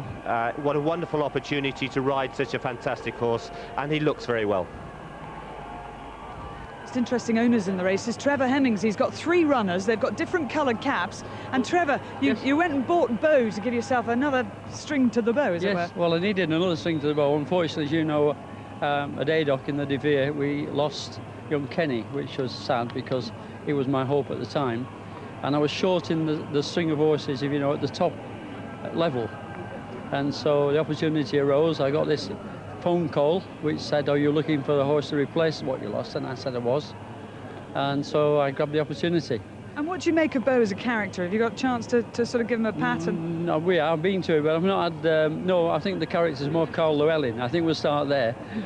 But the horse is excellent, obviously. It's top quality, and along with the 2 other horses which are there, the Last Fling and Goggenard. The Last Fling and Goggenard. I wish all the riders, all the 40 riders, successful completion of the course without injury. That would be the nice. We'll start there. Exactly. But I'd hope I was at the front at the end. Hopefully we'll talk to you afterwards. Thanks, Trevor. Bye-bye, love. Bye. He is a great man, you know. He's done very well, hasn't he? Got this team together. That's King's Mark, lovely little horse. He hasn't run for 112 days. He runs better when he's fresh. He's got the assistance of Ruby Walsh, who's had 2 wins in the race, and he's also won the Topham already, so he's got great confidence round here. Trained by Martin Todhunter, who was assistant to Gordon Richards, who did so well with his national winners. So this horse will be turned out absolutely spot on, and he looks fantastic, doesn't he? The greys always look well, but you know, we'll be able to spot him as a grey. And the thing about this horse, he doesn't want too much racing. He likes to be fresh. He's only had 2 runs this season. Martin Todhunter has produced him just right. Carries a lot of condition, doesn't he? A lot of people at home might think he's looking fat, but that's the way the horse has to be. He loves to have a little bit on him. Well, let's have a look at the betting, because there were 4 co-favourites when we saw him last. In the last few minutes, David's Laddard's joined the mix as a possibility to be Grand National favourite. 4 at 10 to 1. David's Laddard at 11s. Samuel Wilderspin still a possibility there at 12s. 16 to 1 Smarty, very much the best of the outsiders. Very good money for last year's runner-up. It is a fascinating betting heat. 10 to 1 each of 4. Now to some of the outsiders, some of the bigger priced horses. Money for in at the top. It was 40 to 1 in the offices this morning. 33s into 25s. Bit of money for a lot of horses here. It's at the top of the market where it's fascinating, but these are horses that have attracted support, and some of the bigger prices. Wicked Crack, that one's popular. The Last Fling is a 40 to 1 chance. It's 50 to 1 bar, but a really great heat. This Martel Grand National, what a betting encounter this one's turning out to be. Certainly looks quite busy, doesn't? Looks busy coming down the walkway there, Skew. There's Smarty. Your son's the youngest rider in the race. He was last year when he was only 18. He's looking quite relaxed, and that is a very big plus. There is Celibate coming out. Not a big horse, but a very bold jumper. I love him. There's one of the Irish runners, Super Frankie, going through there. Carry On Harry, Paris Pike. And then, of course, we're going to get fairly mixed up, aren't we? But that looks like Nick Fitzgerald. Now, here, of course, Bindaree from your stable. Yes, I had a chat to Jim Culloty just before he went out. He's never ridden this horse before, but he spoke to Carl Lllwelllyn about him. He spoke to me about his character. He knows he's jumped well round here. I just said to him, look, the horse loves to be in front. You probably can't be in front all the time on him, but just, you know, when the others begin to tire a bit, then's your chance to go to the front on him. I said that to him and see what happens. Jim Culloty hasn't got round yet from the 3 rides in the race. No, but he's a good rider, isn't he? He is, and this is a good little jumper, this is too. a good opportunity for him. There's Frantic Tan just trying to kick some on the rails there. They're just jumping about there. They do get quite excited, don't they? Because this is the biggest parade of the year, and the horses are sort of, some can boil over. That's right. There's Chocolate Thornton, Robert Thornton on Supreme Charm. Oh yes, it's Andy Thornton on Mertzman. He's in the red, white and blue. Sorry, yes, the 2 Thorntons, we mustn't get them mixed up. There's Aris Blur and Paul Maloney. Great opportunity for Paul, riding for the champion trainer and for one of the leading owners of the country, David Johnson. I give Aris Blur as a real outside chance. So Martin Pipe builds it, like many of them do, a national fence at home now, and Thomas, my son, said Aris Blur jumped them really well. There's Mickey Fitz coming out on Marlborough. He's the top weight with 11 stone 12. Norman Williamson just going through the front with his feet out of the irons. That'll sometimes relax a horse. Don't tell me why or ask me why, I don't know, but it does. Certainly relaxes jockeys on occasions, doesn't it? In at the top, he's in the red stars there. His form is all round, or best form is round Doncaster, which is a flat left-handed track, similar to today. Skew, that's Birkdale, the other grey coming out there. Well, we just lost him. He's owned by Duncan Norbury, who won this fella with the Sporting Index competition. But let's just watch them as they siphon their way through. They can't wait to get on with it now, can they? There's Guns N' Roses, What's Up Boys, Bindaree. There's Dean Gallagher on one of 30 Murphy's That's runners. Quietly fancied, you know. Yes, he likes this good ground, doesn't he, Axo? Yeah. There's another jockey with his irons out. Crowley. That's Iniscara. Yep. He was favourite last year, and he's a long price this year, so you might be getting a bit of value. Here's the red, white and blue of Mertzman. That's Andrew Thornton. It's Frantic Tan coming through. I give him a real good chance at his best. There's Martin Pipe hobbling through there. Look, he's last minute talking to Blowing Wind's jockey, talking to the horse probably. That's right.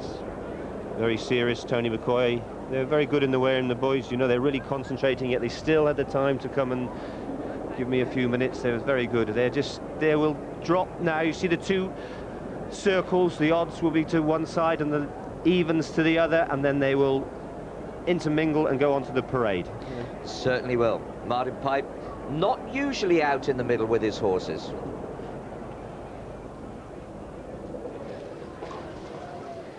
But now we'll pause, a chance for all the racegoers here at Aintree to remember Her Majesty Queen Elizabeth, the Queen Mother, who has been such a great supporter of this race and this sport. There will be a minute's silence, but first, the national anthem.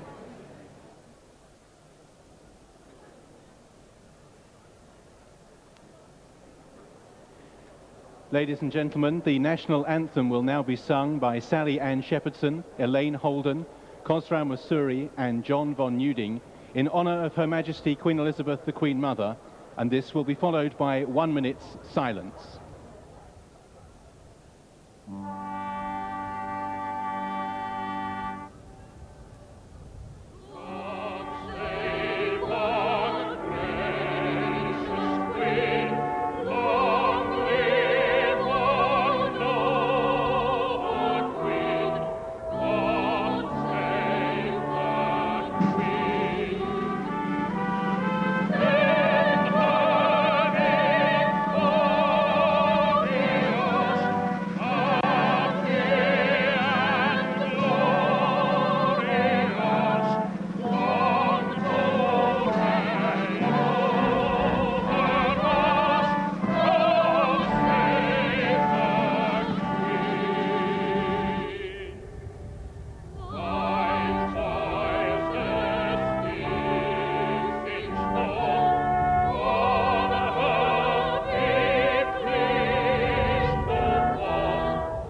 Ladies and gentlemen, there will now follow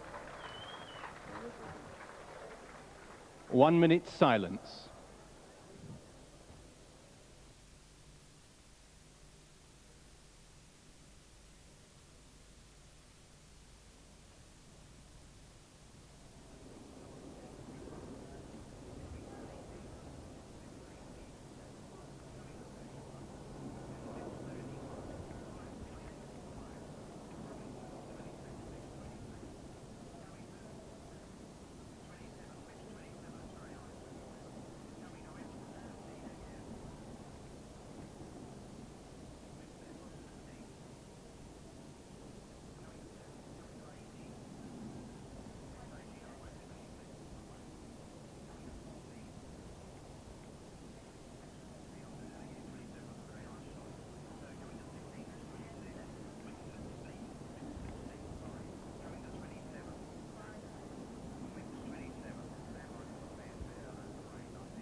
Well, let's just take you through the parade. We'll try and have a look at all 40 of the runners here.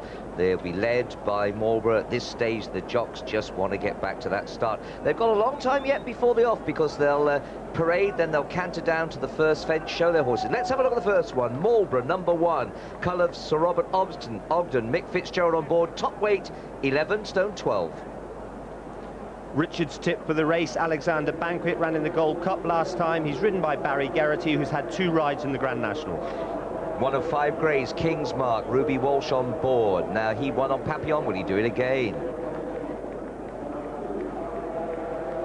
Richard Johnson, he rides What's Up Boys. Richard will be hoping to get round it, because in 5 rides he's not completed yet, but What's Up Boys is the winner of the Hennessy and was not disgraced in the Cheltenham Gold Cup last time. Lyrene Wonder, Arthur Moore's runner. He first ride for Barry Cash. Ad Hoc was second in the Grand National and then went on to win the Whitbread. He's ridden by Paul Carberry, who won on Bobby Joe. Beau in the colours of Trevor Hemmings here. Carl Lllwelllyn, one of 3 36-year-old jockeys in the race.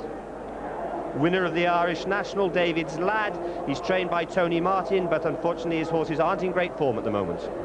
Dark colours of Major Ivan Straker. Had a dicky heart when he had a last second in this. I hope it stands up today, Ivan, and I hope the horse wins for you. Marjed is a French-bred horse, and he's run over fences in Auteuil in Paris. He's ridden by Barry Fenton, who's finished 7th and 12th in the Grand National. A.D. Smith's on in at the top in the stars here. He only got as far as the Canal Turn last year in the Mayhem. Streamed down a real national type, but I think the ground is too fast for him. He's ridden by J.P. Namara, who's had 1 ride. You're a good one of the pipe runners. Only got as far as the Canal Turn also last year. A doubtful stayer. Another of Martin Pipe's runners, Royal Pradika, a real tough stayer, ridden by Jimmy McCarthy, and he's had 2 rides in the race.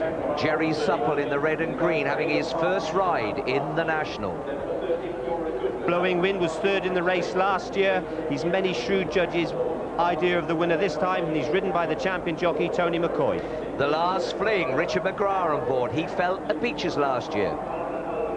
Wicked Crack, the only filly in the race. He's ridden by Conor O'Dwyer. And Frantic Tan, unseated rider last time out. Wants soft ground in my view. Another Irish raider, Super Frankie. He's the first ride for Philip O'Brien. Bindaree will be ridden by Jim Culloty. There he is. He hasn't got round in 3 runs yet. A real old favourite, Celibate. He's ridden by Noel Feely, who got as far as Canal Turn last year. And Struggles Glory. Here he comes. Struggles Glory is coming towards us. David Robinson, the farmer from Kent, trains him. Ben Hitchcock. Melly Moss, he's been 2nd in the race. He's ridden by Norman Williamson. Another grey will be next. Marcus Foley having his first ride. Good jockey on Gun and Roses. Smarty, he was second in the race last year. Mertzman in the red, white and blue will be after Smarty, who's been well backed, hasn't he? Here is Mertzman. Now we're looking at him. He won last time. Nicky D. He's not run for a long time. He's the first ride for a long time in this race for Ross Garrity. And Guggenard, another Trevor Hemmings horse. Warren Marston riding for Nicky Henderson, having his 5th ride. Logician is a runner for the Royal Trainer Ian Boulding. He's ridden by Mark Bradburn, who's had 1 ride in the race. Samuel Wildenstein's got a bit of a chance here. Tom Doyle having his 2nd ride, got unseated last year. Axo is a former winner of the Midlands Grand National. He's ridden by Dean Galler, who won this year's Champion Hurdle. Red Arc will be next in the colours of Norman Wason. Last year's winning owner, Kenny Johnson, having his 2nd ride. Birkdale, another grey. He's ridden by Jason Maguire, but he likes soft ground. Now in JP's colours, spot the difference from Ireland. David Casey having his 4th. He's fallen twice. The French raider, Jeddah, the 3rd ride for Thierry Dumas. Jeddah is an outsider that many people think can be placed at a big price. In his car is ridden by Brian Crowley, who was brought down at the smallest fence on the course last year, the Foynhaven. Aris Blur, a very talented performer who doesn't always produce his best. He's ridden by Paul Maloney, and he gets his 1st ride in the race. Another grey, the last of the 5 greys. Carry On Harry. Rupert Wackley broke part of his collarbone only a few days ago, but he feels fine now. Number 40, last out. Is he going to be first back? Supreme Charm, trained by Kim Bailey, who's already had a winner of this race, and ridden by Robert Thornton. It's his 5th ride. Well, horses having a look at that first fence skew. Here more than ever, there is a worm's eye view anyway of what the fence looks like. But Scoop, I think here more than anywhere, horses need to see the first fence because they're different. Blowing Wind is the new favourite for the Martel Grand National at 9-1. It's clear favourite. I'm not sure it's going to end up clear favourite. Ad Hoc is 10-1. David's Lad is 10-1. And now opposition to Paris Pike and to Beau. They both become 11-1 chances. Samuel Wildenstein is 12-1. In the last few minutes, 2 horses very well back. What's Up Boys, 14-1. Smarty at 16-1. But at the moment, it's Tony McCoy who's favourite for the Grand National at 9-1 on Blowing Wind. Richard, you said that there is Blowing Wind just cantering down, but just he looks very well. But Richard, the tension, it's already getting to you, isn't it? I mean, well, to me at any rate. I mean, my heart is beginning to stop beating. You might have to beat me now and again just to make sure I keep alive. Some similar colours there, of course, just going away, Struggles Glory, but the black and white of Darren Mercer, Melly Moss, who ran so well here 2 years ago, but difficult to train. Charlie Edgerton's done well to get him here. Yeah, there's Mertzman and Andrew Thornton in the blue and red colours.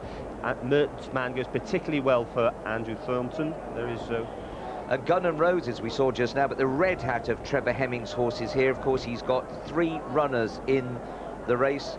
The crowd are starting to get excited. You can hear there's Logician, New Zealand bred, raced in Australia. Will like this sort of ground, won't he? There they are, just milling around at start. You know, the jockeys will be trying to relax themselves and the horses. There is... Well, that's obviously King's Mark. Ruby Walsh has got off. You see Ruby standing there. I wonder if anything's wrong, or is he just keeping the weight off the horse's back because he's got 11 stone 9 to carry. So we'll just keep our eye on this situation, Stu. Yes, I guess it's... by the sound of it, we've just been told that Mick is walking around at the saddle as well. So I suspect that they are... There they are. The jockeys there, they both know they've got a lot of weight to their horses, and it just, you know, every little inch counts, doesn't it, at the end, and so they're just saving the energy of their horses. That's Nicky Henderson, the trainer, talking to Mick Fitzgerald. There is David's lad. David's lad. Yeah. He's having a rust from Timmy Murphy as well. Timmy was second on Smarty last year. Well, here is Marlborough with 11-12. Oh no, that isn't number 1 that at all. That must be number 6. Yep, that's Ad Hoc. That's Roberts Ogden's other runner. He's second in the Scottish National. There's Marlborough. Doesn't he look well? Yeah, I mean, he's really fantastic, isn't he? He's got a great chance. Just hope that for their connection's sake that the weight doesn't weigh him down. But as you can see, all the jockeys making sure all their tack is correct. There is Carry On Harry just still cantering round there.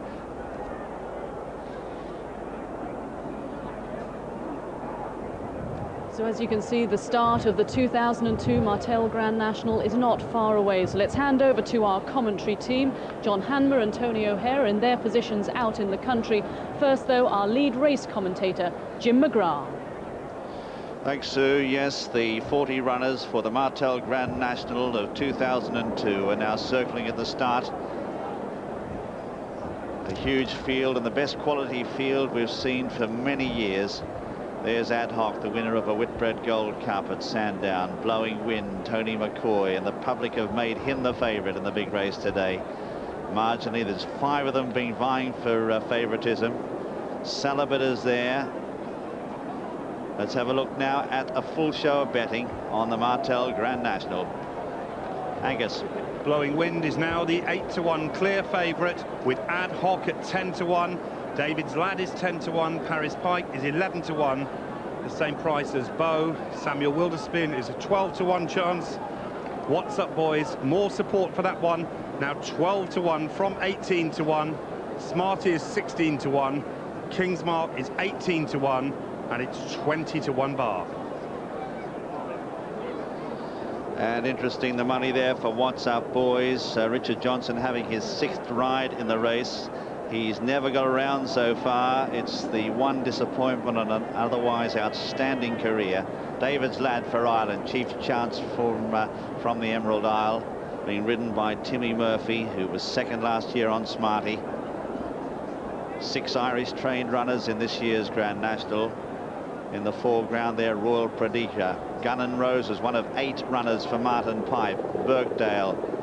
Got a lot of greys this year. Got 5 of them. And there hasn't been a grey winner of the Grand National in 41 years. Nicholas Silver, the last one. Bobby Beasley. There's one of them there, one of the greys this year. Kingsmark, a good type of horse, a winner at Haydock earlier in the season. Martin Todhunter, the trainer there, just giving last-minute instructions to Ruby Walsh, who won this race on Papillon. And the cheers of the crowd signify that the start of the Martel Grand National is very near. The 40 runners move towards the starting tapes. And this is the time when jockeys get to where they want to be. What section of the course? 40 of them stretched right across. It is very much a tactical thing for jockeys to work out whether they want to go down the outside over the first 3 or 4 fences, or on the inner, or in the centre. Simon Morant, the starter, is on his rostrum. Spot the difference just turning. What's Up Boys in the centre. David's Lad towards the outside. Mert's Man is on the extreme outside. Axo near the inner, accompanied with Lyrene Wonder and Streamstown. Tony McCoy on Blowing Wind is towards the outside. They're under orders and they're racing in the Grand National. And down near the inside, Streamstown in his car, and Alexander Banquet are the early leaders from Axo, and out wider then is Kingsmark. Very deep off the track is Wicked Crack in company there with the last fling, and out deeper is Celibate as they charge over the Melling Road and head towards the first of 30 fences. We join John Hanmer. Wicked Crack is one of the early leaders with the last fling as they jump the first, and we've lost several. Carry On Harry is the faller, Wicked Crack is the faller, and Marlborough's gone, Struggles Glory is gone, and in at the top and Red Arc, they've all gone at the first as they come now to the open ditch at Supreme Charm. Paris Pike was another faller, but over that it's the last fling from Supreme Charm, then Celibate, then comes Blowing Wind, And then just in behind them, Melly Moss and David's Lad as they jump the fourth. It's the last fling. Logician, another faller, but it's Supreme Charm and the last fling. And we've got some fallers there. Nicky D and Samuel Wilderspin have gone at the fourth and over to Tony O'Hare. Out the fence before Beechers at the last fling, and Supreme Charm, the first two over it, followed by Celibate. David's Lad is not far behind them in fourth place, and we've lost one towards the back. Frantic Tan is gone, and so is Iris Bleu as they come now towards Beechers Brook, and the last fling leads Supreme Charm. A gap then of about 8 lengths back to Celibate in third place, and behind these David's Lad. Beau is on the outside, Melly Moss is just behind them, all the leaders safely over Beechers as they come on towards the Foynehaven fence. And Alexander Banquet is unseated after Beechers as they jump the Foynehaven. The last fling from Supreme Charm. Then a gap of 10 lengths to Celibate, followed over the fence. We've lost one there. Gun and Roses has gone at the Foynehaven, but up front the last fling from Supreme Charm. Celibate, Melly Moss is next, then comes Beau. Ad Hoc just behind these, and Dinish Cara Blowing Wind and David's Lad as they go over the canal turn, with Mertz Man just behind these with Spot the Difference, and they're followed over the fence by King's Mark and Jeddah in this group too. As they go to Valentine's, it's the last fling from Supreme Charm. Then comes Melly Moss. They're followed by Beau and Celibate as we rejoin John Hammer. And the last fling comes to the 10th from Supreme Charm in second place. Then Beau is third. Then comes Celibate and Melly Moss. Then David's Lad. And they're followed then by Ad Hoc. Then Bindaree. Then Blowing Wind. As they go now to the next open ditch. And Smarty has been pulled up. Meanwhile, over the open ditch, see What's Up Boys at the back of the field. And as they go now to fence number 11, it's the last fling by 3 or 4 lengths. From in second place is Supreme Charm. Then back in third is Celibate. They're followed by Beau, Melly Moss, then David's Lad. And then comes Marged, Bindaree and Ad Hoc, then Blowing Wind. And behind Blowing Wind is Spot the Difference on the inside of Inniscarra and Jeddah, and also King's Mark, and over to Jim McGrath. As they race up now towards the 13th fence, and the last fling it is who shows the way by 3 lengths or so to Supreme Charm, who's just been preceded by a loose horse. In behind them is Beau, so unlucky last year. He's right up in the firing line from Celibate and Melly Moss, who was second 2 years ago, as they charge up towards this 13th fence now. Out wider on the track then is King's Mark and Streamstown as the leaders get over it safely. David's Lad's in a handy position. Blowing Wind is just behind him, about 8th or 10th at this stage from Inniscarra. They're followed next in the field by Spot the Difference as they come now to the 14th, and the last fling is gone. The last fling is, I should say Beau it is. Beau is gone there. The last fling is still galloping on in front, but the other Trevor Hemmings owned runner has gone. Beau has gone there at the 14th, coming towards the chair, and over it now the last fling from Supreme Charm, and then Celibate on the inside. They all got over that one, followed by Bindaree, Melly Moss, and then Manx Image, Manx Magic. Out deeper on the track, Royal Pradika as the last fling leads over the water. David's Lad very handy, followed next by Bindaree, and further back in the field then is Royal Pradika. They're followed on the inside of runners now by Ad Hoc, who's still continuing on. They're followed by Blowing Wind, and further back in the field is Spot the Difference, Jeddah. Inniscarra followed then by What's Up Boys on the inside. 23 runners are still left standing as they head out with just under a circuit to go. Streamstown well back with Birkdale, Super Frankie. Axo behind them, well out the back is You're a Good 'Un. They're followed by Lyrene Wonder, Manx Magic, and Mertzman at long last as we rejoin John Hanmer. The last fling leads at the 17th fence, over in front of Supreme Charm in second. Then comes Celibate, David's Lad on the outside, Margid's not far behind. And Mertzman's been pulled up as they jump the 18th. The last fling over with a clear lead from David's Lad and Supreme Charm. And we've lost one towards the back, which was Super Frankie as they jump the 19th. And over that, it's still the last fling in front. A bad mistake there by Streamstown as they go to the 20th. The last fling clear of David's Lad, Supreme Charm, Royal Predica, Blowing Wind, then Bindaree, Melly Moss, Ad Hoc, a mistake, then Jeddah, and a faller there as they go to the next. Irene won down over to Tony O'Hare. Coming down towards the fence before Beechers, and the last fling is over in front. Bindaree, David's lad, is close up on the outside, blowing wind. Also out wide is Royal Predica. What's Up Boys has improved in behind the leaders as they come down to Beechers for the second time in the Grand National. And the last fling joined by Bindaree, the big nose man, red and white colours of David's lad on the outside. Blowing wind is just behind them as they go over Beechers, and we've lost one towards the back of the field. There it's Majed who's come down at Beechers as they come to the Foyne and Bindaree preceded by a loose horse. David's lad a mistake. The last fling wasn't too good there either, but as they go to the canal turn, it is Bindaree the leader from David's lads. Supreme Charm getting back into it on the inside. King's Mark just behind them with Jed also improving. Blowing wind is out wide. They're at the canal turn and Bindaree with two loose horses. David's lad on the inside. Then comes Blowing Wind, and we've lost one there. The last fling has gone at the canal turn as they turn to face Valentine's. Bindaree the leader, followed by David's lad. King's Mark in third. Then comes Blowing Wind, and they're followed by Ad Hoc. Supreme Charm, mistake by Jed. What's Up Boys improves ahead of Spot the Difference. Back to John Hanmer.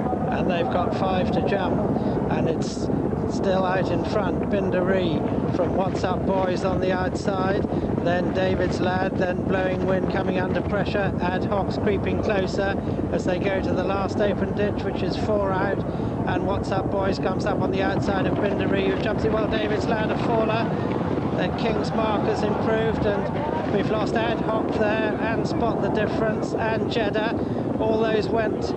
And at the third last, it's Bindaree from What's Up Boys, King's Mark, Blowing Wind, then Royal Predica, Supreme Charm, then You're a Good Un, Celibate, Melly Moss, a big gap then to Birkdale and Streamstown. I think they're the only ones as we rejoin Jim McGrath. Well, as they race up now with 2 fences left to jump in the Martel Grand National, and Bindaree for trainer Nigel Twiston Davies. He lost his other 2 there. Frantic Tan and Beau are both gone, but it's Bindaree running the race of his life. He's 4 or 5 lengths clear now of What's Up Boys, who's running a great race for Richard Johnson as they round the corner. They're a long way clear now of King's Mark as they straighten up now towards the second last. Bindaree, who's a grand stayer, he's 2 lengths in front, but What's Up Boys comes alongside him now at the second last, jumps up, and they're preceded by a loose horse. A long gap to Tony McCoy on Blowing Wind, then King's Mark, and they're well clear of You're a Good Un. Coming up towards the last fence now in the National, and jumping it together, What's Up Boys and Bindaree. What's Up Boys, Richard Johnson takes it up now on the near side. It's What's Up Boys as they race towards the elbow. He goes 2 lengths in front of Bindaree, who's coming again on the outside. A long gap then to Blowing Wind. They race in towards the final 100 yards in the National. What's Up Boys on the near side. Bindaree is coming back at him with every stride on the far side. Bindaree is wearing him down. He's pulled it out of the fire. Bindaree gets up to win the Grand National. What's Up Boys a gallant second. A long gap to Blowing Wind, who's third again, followed then by King's Mark in 4th. Supreme Charm finishes 5th, Celibate 6th, You're a Good Un in 7th, Royal Predica finishes 8th, then Streamstown in 9th, and the 10th and last to complete the course is Birkdale. So 10 finishes in the Martel Grand National, and Bindaree, number 21, owned by Raymond Mole, trained by Nigel Twiston Davies, and ridden by the Gold Cup winning jockey Jim Culloty, who came in for the ride only days ago when Jamie Goldstein broke a leg, unfortunately. And Jim Culloty, having the greatest season of his career, has pulled this out of the fire. What's Up Boys went for home before the elbow. It was Jim Culloty who sat down, who drove his horse to the line, and Bindaree outstayed them, a grand stayer, and that's what he did. He won the Grand National with a great staying performance. Number 21, Bindaree, owned by Raymond Mole, trained by Nigel Twiston Davies, his 2nd Grand National winner, and ridden by Jim Culloty is the winner. Second is number 4, What's Up Boys, owned by RJB Partners, trained by Philip Hobbs, ridden by Richard Johnson. Third, number 16, Blowing Wind, owned by Peter Deal, trained by Martin Pipe, ridden by Tony McCoy. And 4th, number 3, King's Mark, owned by Sir Robert Ogden, trained by Martin Todhunter, and ridden by Ruby Walsh. A 20-to-1 winner, Bindaree, the winner of the Martel Grand National. And as assistant trainer, Peter Scudamore's just witnessed a second winner from the stable of the National Skew, and you're as quiet as a mouse. It's you know, I'm just lost for words. I don't know whether to laugh or cry. It's fantastic. We've got Tony Dobbin in with us. Tony, here it's amazing. What's Up Boy is normally a very strong finisher. To be fair, I mean, it looked like Bindaree was going to get hampered by the loose horse going to the last, and he had loads left. He actually came out of Jim's hands a little bit. A magnificent performance. He stays all day. Yeah, he gallops all the way to the line, doesn't he? I mean, he got messed around by Beau going to the canal turn. Beau took him right, and I knew he was going well. I just felt once he got to the front there, he would win, and Jim's given him a lovely ride. And, you know, when What's Up Boys has gone wide, he's just got his run again, hasn't he? And he's gone up. I mean, Stays 5 miles. It's just the most extraordinary feeling, it really is. He obviously loves this good ground scheme. Well, Skew, were you on the way out there? I was, yes, I was. I didn't know what to do. I mean, it's just, you just go through every emotion in the world, don't you? Yeah, absolutely. Well, you're going through a few there. It was very nice of you to eventually shake my hand, Skills. But you know what is another coincidence here? This is another winner by Rosellier, who's a chestnut with a white face like Royal Athlete. And normally he looks grey. just like Royal Athlete, or very similar to Royal Athlete, I think, Bindaree. Yeah. I've always felt that. And big thank you to Raymond Mould, who's been our main supporter for a long time now, and it's fantastic. And for the second year running, Blowing Wind, only completing on his own this time, is third. Yeah. It's another 55 grand for Peter Deal. He doesn't need it, but... Jim, another vintage national. Certainly was, and despite what the critics said, there were only 10 finishes, and Jim Culloty, what a season he's had. Raymond Mould, of course, the owner of Bindaree, his late wife, Jenny Mould, who passed away only in the last 18 months or so, would have been so proud of this horse today. It'll be a very emotional time for the Mould family and for the stable. Jim Culloty, we saw what he was made of when he showed nerves of steel on Best Mate to win the Cheltenham Gold Cup, and he's done exactly the same here today. Having only his 4th ride in the race, 28-year-old Jim Culloty coming back triumphant to the winner's enclosure that has been graced by so many greats over the years, equine and human.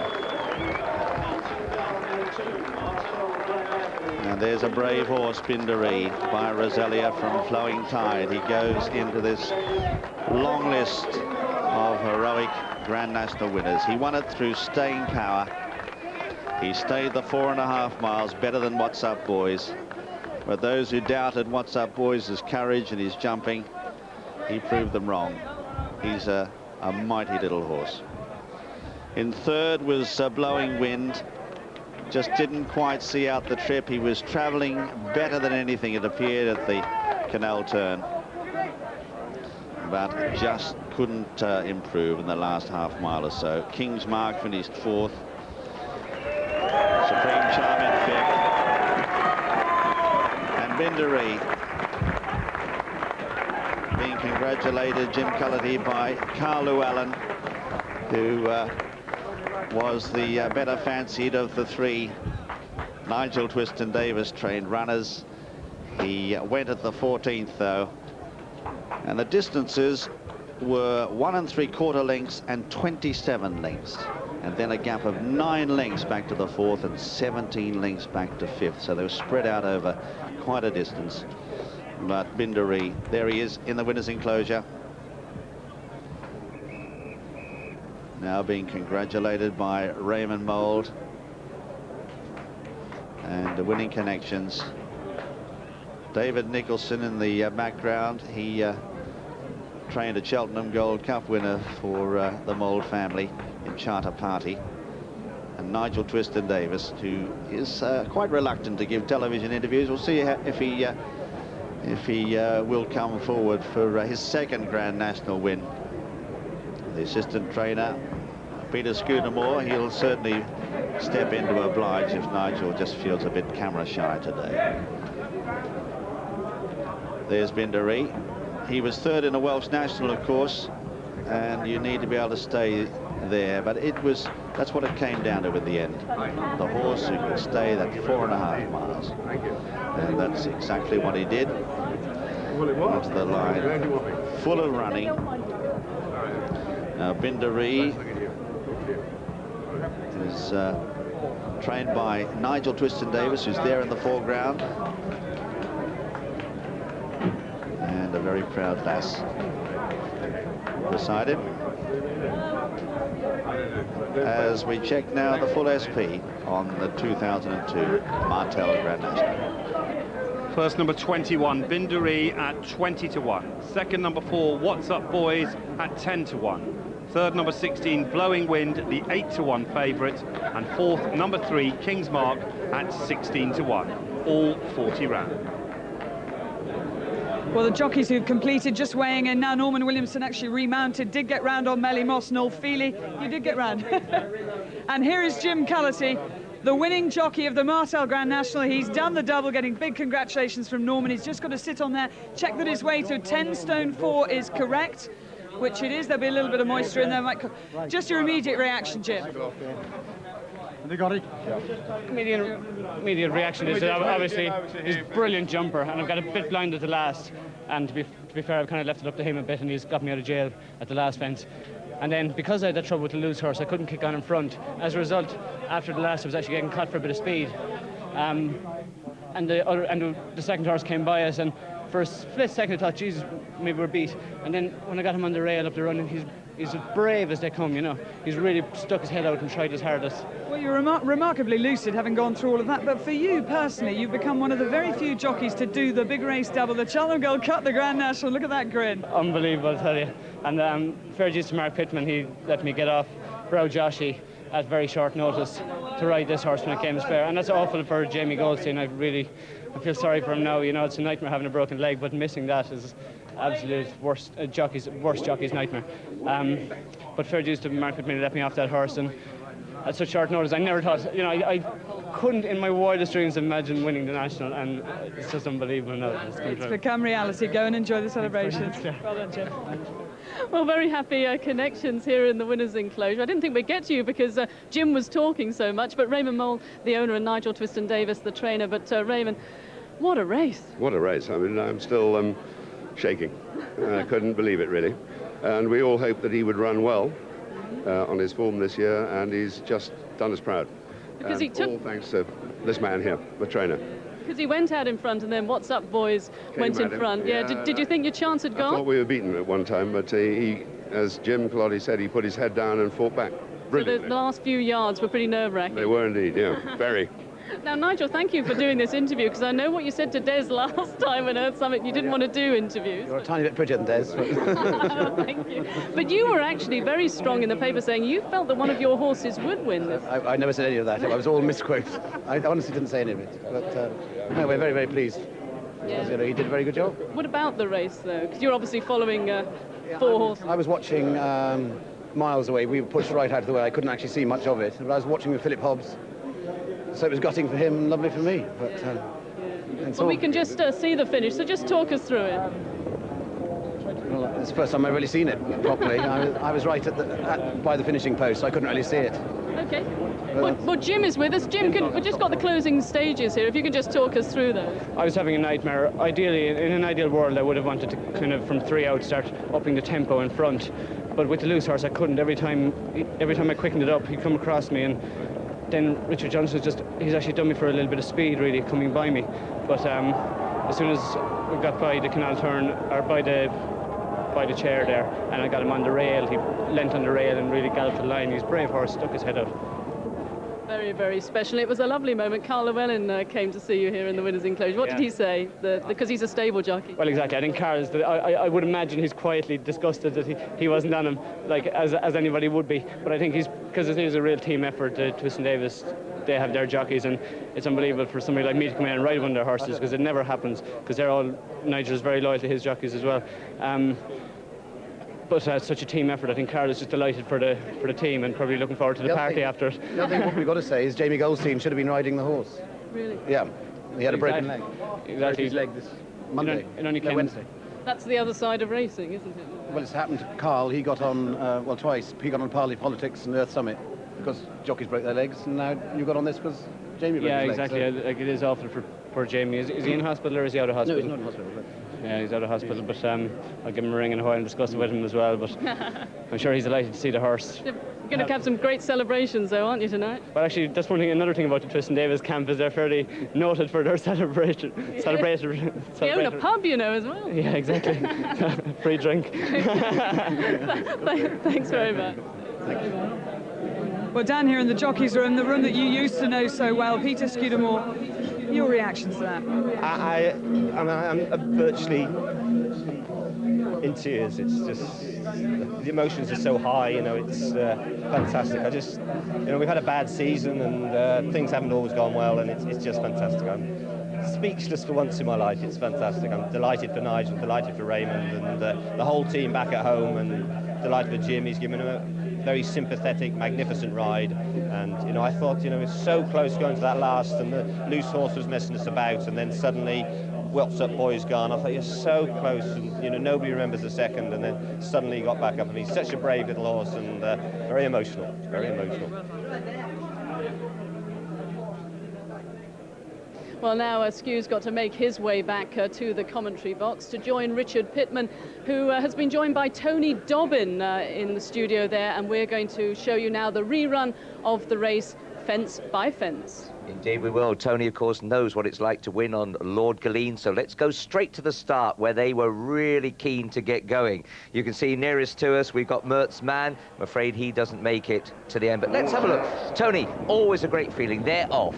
Yeah, I mean, getting over the first two is the main thing and trying to get a bit late. But I actually didn't think that they went so fast, you know, down to the first. Even though there was a couple of fallers, I actually think that in years gone by they've gone quicker. Yeah, well, at the first fence, we're going to lose one of the greys, Carry On Harry. We lose Wicked Crack. We lose Struggles Glory.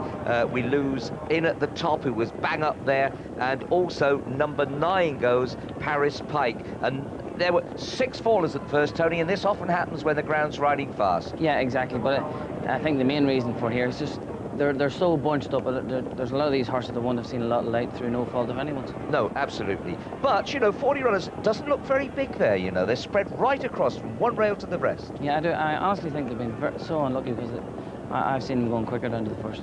Well, look at the grey horse in front, because Carry On Harry is one that goes. Now, oh, he paddled, didn't he? You don't get away with that, do you? Well, he just put down, didn't he? And the poor horse behind him had no chance. Had no chance to go, no. Well, let's just come back again and see. There's the grey.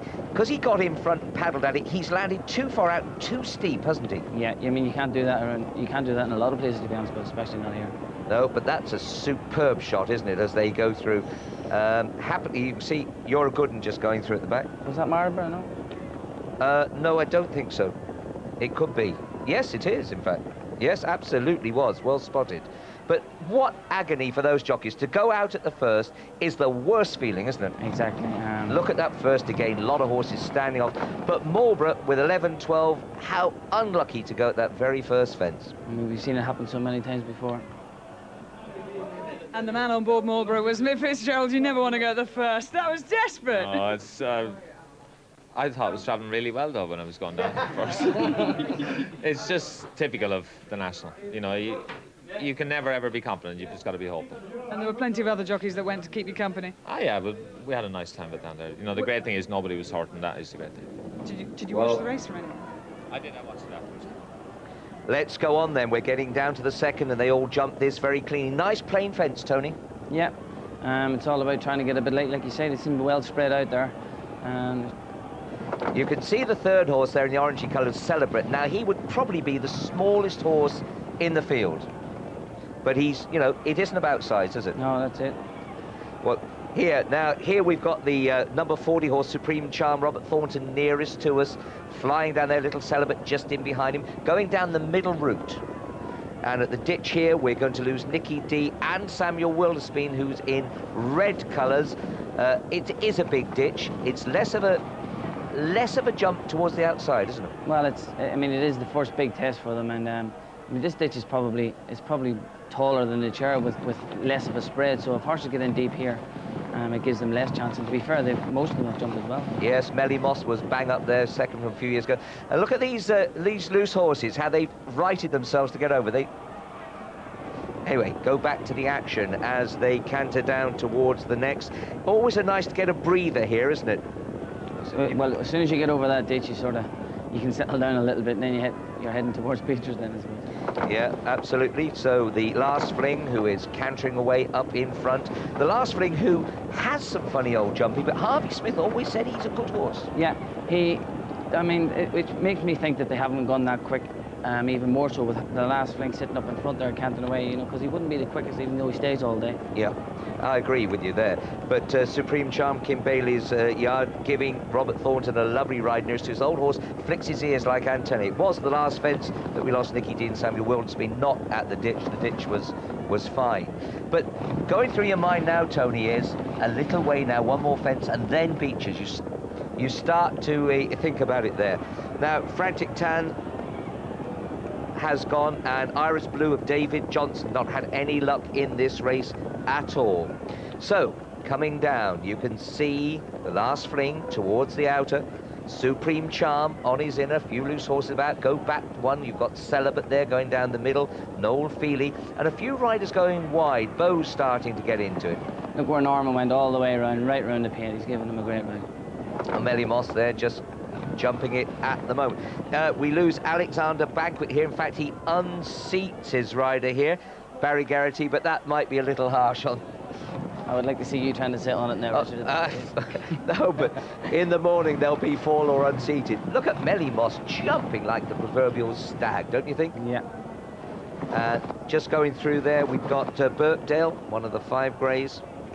Let's have another look. Last Fling. They're not nodding quite as much now it's been levelled out. Yeah, I mean, a lot of them did go a little bit easier around the middle tower.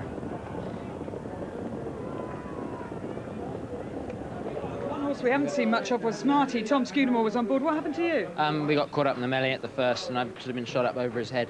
Sort of right between his ears for it, and I think I must have just knocked the bridle off his head, and that was that. So you pulled him up eventually? We pulled him up eventually and managed to get him off the course, but there we go, never mind, that's life.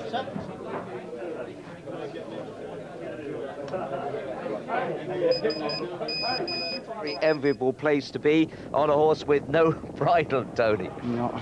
Smallest fence in the course, and yet after Beechers, you see, it does cause a problem, doesn't it? Well, you find a lot of horses sometimes after seeing Beechers and getting a little afraid, and it just gives them a little bit of confidence. We lose Gun and Roses there. He lost his front legs, and he then lost his hind legs. But you can see down there, Marcus Foley still there, but we hope that he's got up okay. Right, let's go on then to... we're going back to the Foynaven, and we're going to see those colours of Sir Stanley Clark, who you rode to Vic. This is the canal turn. No, that is it. But you see the get-out point there. That is Foynaven. Yep. Almost looks as sharp as the other, but not quite, Tony. Not quite, but I mean, it always helps if you can ride it similarly to the canal turn. Yeah. To be fair, I think that horse was just, I mean, they were bunching up out, he was fairly blinded. Yeah, okay, no mistake now then. They're coming down here to the canal turn. Remember, we've got get-out places here. Loose horses are always a big worry because you just don't know where they're going. So they jump this cleanly, but you can see the leader going in and taking it nicely at the angle. Richie McGrath on board. Good horseman, Richie, isn't he? He's given us a lovely ride, to be fair. He's ended up getting a bad fall off, but he's had a good spin for as far as he went. Well, from the heli-telly, that just shows you right angles. There wouldn't be many countries in the world where you have to negotiate something like that. Have a look at Richie and the Last Fling. He just popped a short one in and righted himself. I think it does benefit horses that are up handy at this fence in particular, because a lot of them, like in behind there, will have to depend on how the horse on their outside jumps it. Yep, well, no sign of Smarty with no bridle, I'm afraid. I don't know how Tom managed to pick up. This is probably him at the back there, wasn't it? Anyway, we start to go up towards the grandstand. Lovely sight, isn't it, now? Yeah. For jocks, as they see the stands. Well, it is if they're still on their horses. It was. Yes. Let's concentrate on the leader then, the Last Fling, Trevor Hemmings colours. Remember, of course, he bought Beau only last week, and Beau's already departed. So, you can see, hands down, rides a long stirrup leather, doesn't he? Yeah. David's Lad getting in the red colours. Just look over in about 4th place. Oh, nodded there. Yeah, there's a couple of these. I mean, Timmy's given him a lovely ride, David's lad, and similarly to Jim. I mean, they're dropping him in, riding him to get home, but at the same time, they're up handy at this stage and letting their horses see what they're in, and they're only hacking away. By this stage now, the race has really sorted itself out, and you're as well up out of trouble as you are at the back. Yeah. Did you think this horse would run as well? Yeah. Yeah. I mean, to be honest with you, this horse would prefer softer ground and what have you. It brings me back to the point that, like, I don't think they've gone that quick on the ground. Look at Bindaree creeping into the action now, just behind Melly Moss. Quite a few left in. As Jim told us, there are 23 as we pass. This ditch is looks pretty innocuous compared to the others, but it claims some victims sometimes. No, make no mistake, it's still big enough now. Yep, just going through JP's colours there on Spot the Difference. David Casey having a good ride at this point, and Axo and Dean Gallagher going through. Loose horses, do you know, they're just bred to jump, and that's what they do. Quite incredible. Lovely big stride on this horse, isn't there, as he goes up there. The last ring, he's by a horse called Avocar. I don't think that he's still with us, the stallion. Just see how horses sometimes change their legs to right themselves, regardless of what jockey's saying to them. Yeah, but to be fair, Richie was just setting him up for that there, making him pop. Done it real well. Yeah, in fact, we haven't lost Beau yet because he goes at the 14th. We've just got Peter Scudamore coming back in to join us, so we'll hopefully he's recovered some composure by now.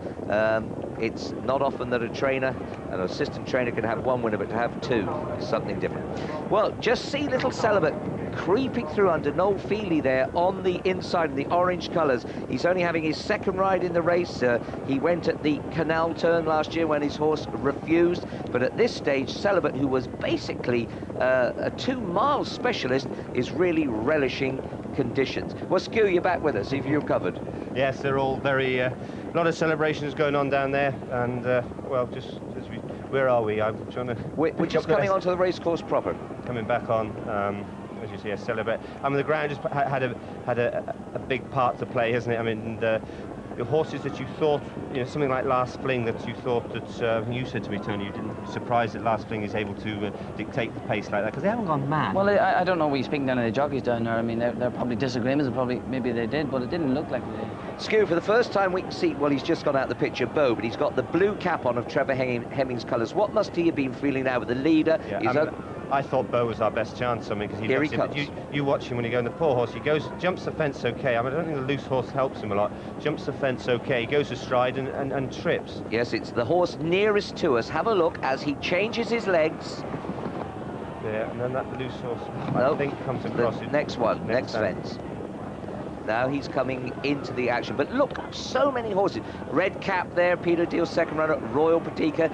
David's lad with the sheepskin noseband back in 5th place, absolutely cantering at this stage. Yeah, here we got, just trying to... Well, Beau is the horse nearest to us. Trevor Hemmings with 1 and 2. Richie McGrath goes for a big one. Oh, just stood off so far, Skew. That's right, yeah, he did actually. He stood off too far and he's just gone down and hit. But just an exuberant jump. He never actually touched. He jumped the fence real well. It was just very unlucky. He just buckled up. I mean, he made no mistake. It was just very, very unfortunate. But look how far Llewellyn is from the jump. That's right. I mean, when I watched it, I thought he tripped because he's jumped it enormously. Look at that, superb. And yeah, and he's... That was so unlucky now because that horse absolutely winged the fence. Poor Carl. I mean, I just commiserated with him in the weighing room there. Well, that's what the boys thought, but let's get it from the horse's mouth. What did happen? He just overjumped it. No, he jumped it very well. I was very happy on landing, you know, and then the stride after landing, suddenly his head's disappeared. And you were travelling so well at that stage. Yeah, I was very relaxed, and when he turned in, he actually started to tank off, and he was getting keen.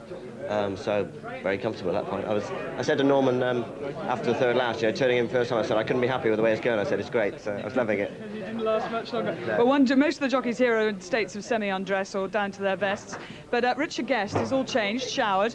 You've had a bath virtually, haven't you? You went at the first. Yeah, I went in the first, and I was able to catch him, so I jumped straight back on and back in and got in the shower before the queue. And the other horse that you trained, Red Ark, he went at the first as well. Yeah, he did. He was probably actually put Carl on the floor there. He stood off a mile there upsides Carl, and I think Carl's horse went with him. And, he didn't have a jockey on, so he was able to stand up the other side, and Carl's wasn't, was he? From one extreme to the other, the difference 12 months makes, eh? Yeah, I'm just delighted that I'm in one piece horse. It looks like most everybody's all okay, so, you know, we live to fight another day. Paris Pike's in the Scotch National, so there you go, on and upwards. Let's get back to the action, Skew. Was he unseated in the end, do you think, Llewellyn? I think that would probably test his patience to the absolute limit. Well, we won't mention it then. You won't mention Let's it. get on to the chair now. You know, I mean, he didn't actually roll over, but it'd be very hard to say he unseated. Here's the mighty chair. And the last fling leading from Supreme Charm. Celibate back in third. Fourth is David's Lad. Doesn't look so big from here. Oh, look at Supreme Charm. He was a bit lucky to get away with that, wasn't he? He did what you don't want to do at those ditches, stood off too far and just brushed through the top of it. But I think everything else has made the chair look pretty ordinary fence, haven't they? Yep. Well, here is the view, and a totally different one. That horse in front, the last ring, jumped that perfectly. Supreme Charm stood off too far. That's right, just stood off too far, but he got away with it. I mean, although the green at the top there is looks formidable, they can brush through it, can't they? They can a little bit. Peter Deal's horses, Royal Pradika and Blowing Wind, following each other around there. Multiple owners. Nicky D, not with us anymore there at that point. Now, Skew, or Tony, in fact, come to the water, easy old fence, and so it should be. You only jumped this one once. Yeah, if you just noticed there, I mean, the horse in front just had a little look out at the loose horse beside him. So he did. Thinking of running out? Well, he wouldn't say he was thinking, but he just took his eye off it a little bit. You know, Richie just had to catch a hold of him. Do you remember on Lord Galene, you were almost carried out. You were very clever to get him quick to get back in. Well, I'm very lucky, to be honest. No, you don't want to be too modest in this game. Blow your trumpet, too few people do. Water's very small these days. Yeah, but the actual fence itself looks bigger than it used to be. But I think the horses just do have a look at it because it's small, and they just wonder, is there a trick to it? It probably is. It better being that little bit bigger. Yeah, it pushes them up over the height, doesn't it? Okay, now this is something that Jim told us at the time, 23 still standing. I thought that number would finish. In fact, I backed 17 and above. Yes, I don't know why really so many fell, because as I keep saying, I'm going to be interested to see the time, but I don't think they've gone. Okay, the last thing might have gone a good gallop in front, but the rest have left him alone. You know, there's horses that you don't consider real speed merchants up there cantering on ground that I thought was plenty quick enough. I think there was a few unlucky ones early doors. Yeah, it was. I mean, it was. I suppose speed at the first got a few out, but now you think more should be getting round. You do. Well, although there were 23 as they went out into the country, Mertzman gets pulled up by Andrew Thornton at this stage. Obviously, he'd been dropping out of the back for a little while, hadn't he? That's right. And it can be quite lonely, Tony, going the second time if you're up the front here, can't it? Because holes in the fences, jockeys standing by the rails. Mind you saying that, I'd like to be up there rather than out the back, to be honest. Lonely as long as you can be. But the leaders haven't changed for some time, have they now? I think this horse in front is maybe just starting to show a few distress signals. As soon as a couple start coming around him, he's starting to get a little bit tired. He can chest one or two, this fella, and has always been known for it. Yeah, there's Celibate just coming right in the middle of your picture. There's the winner, Bindaree, jumping. There's What's Up Boys, the second horse going over.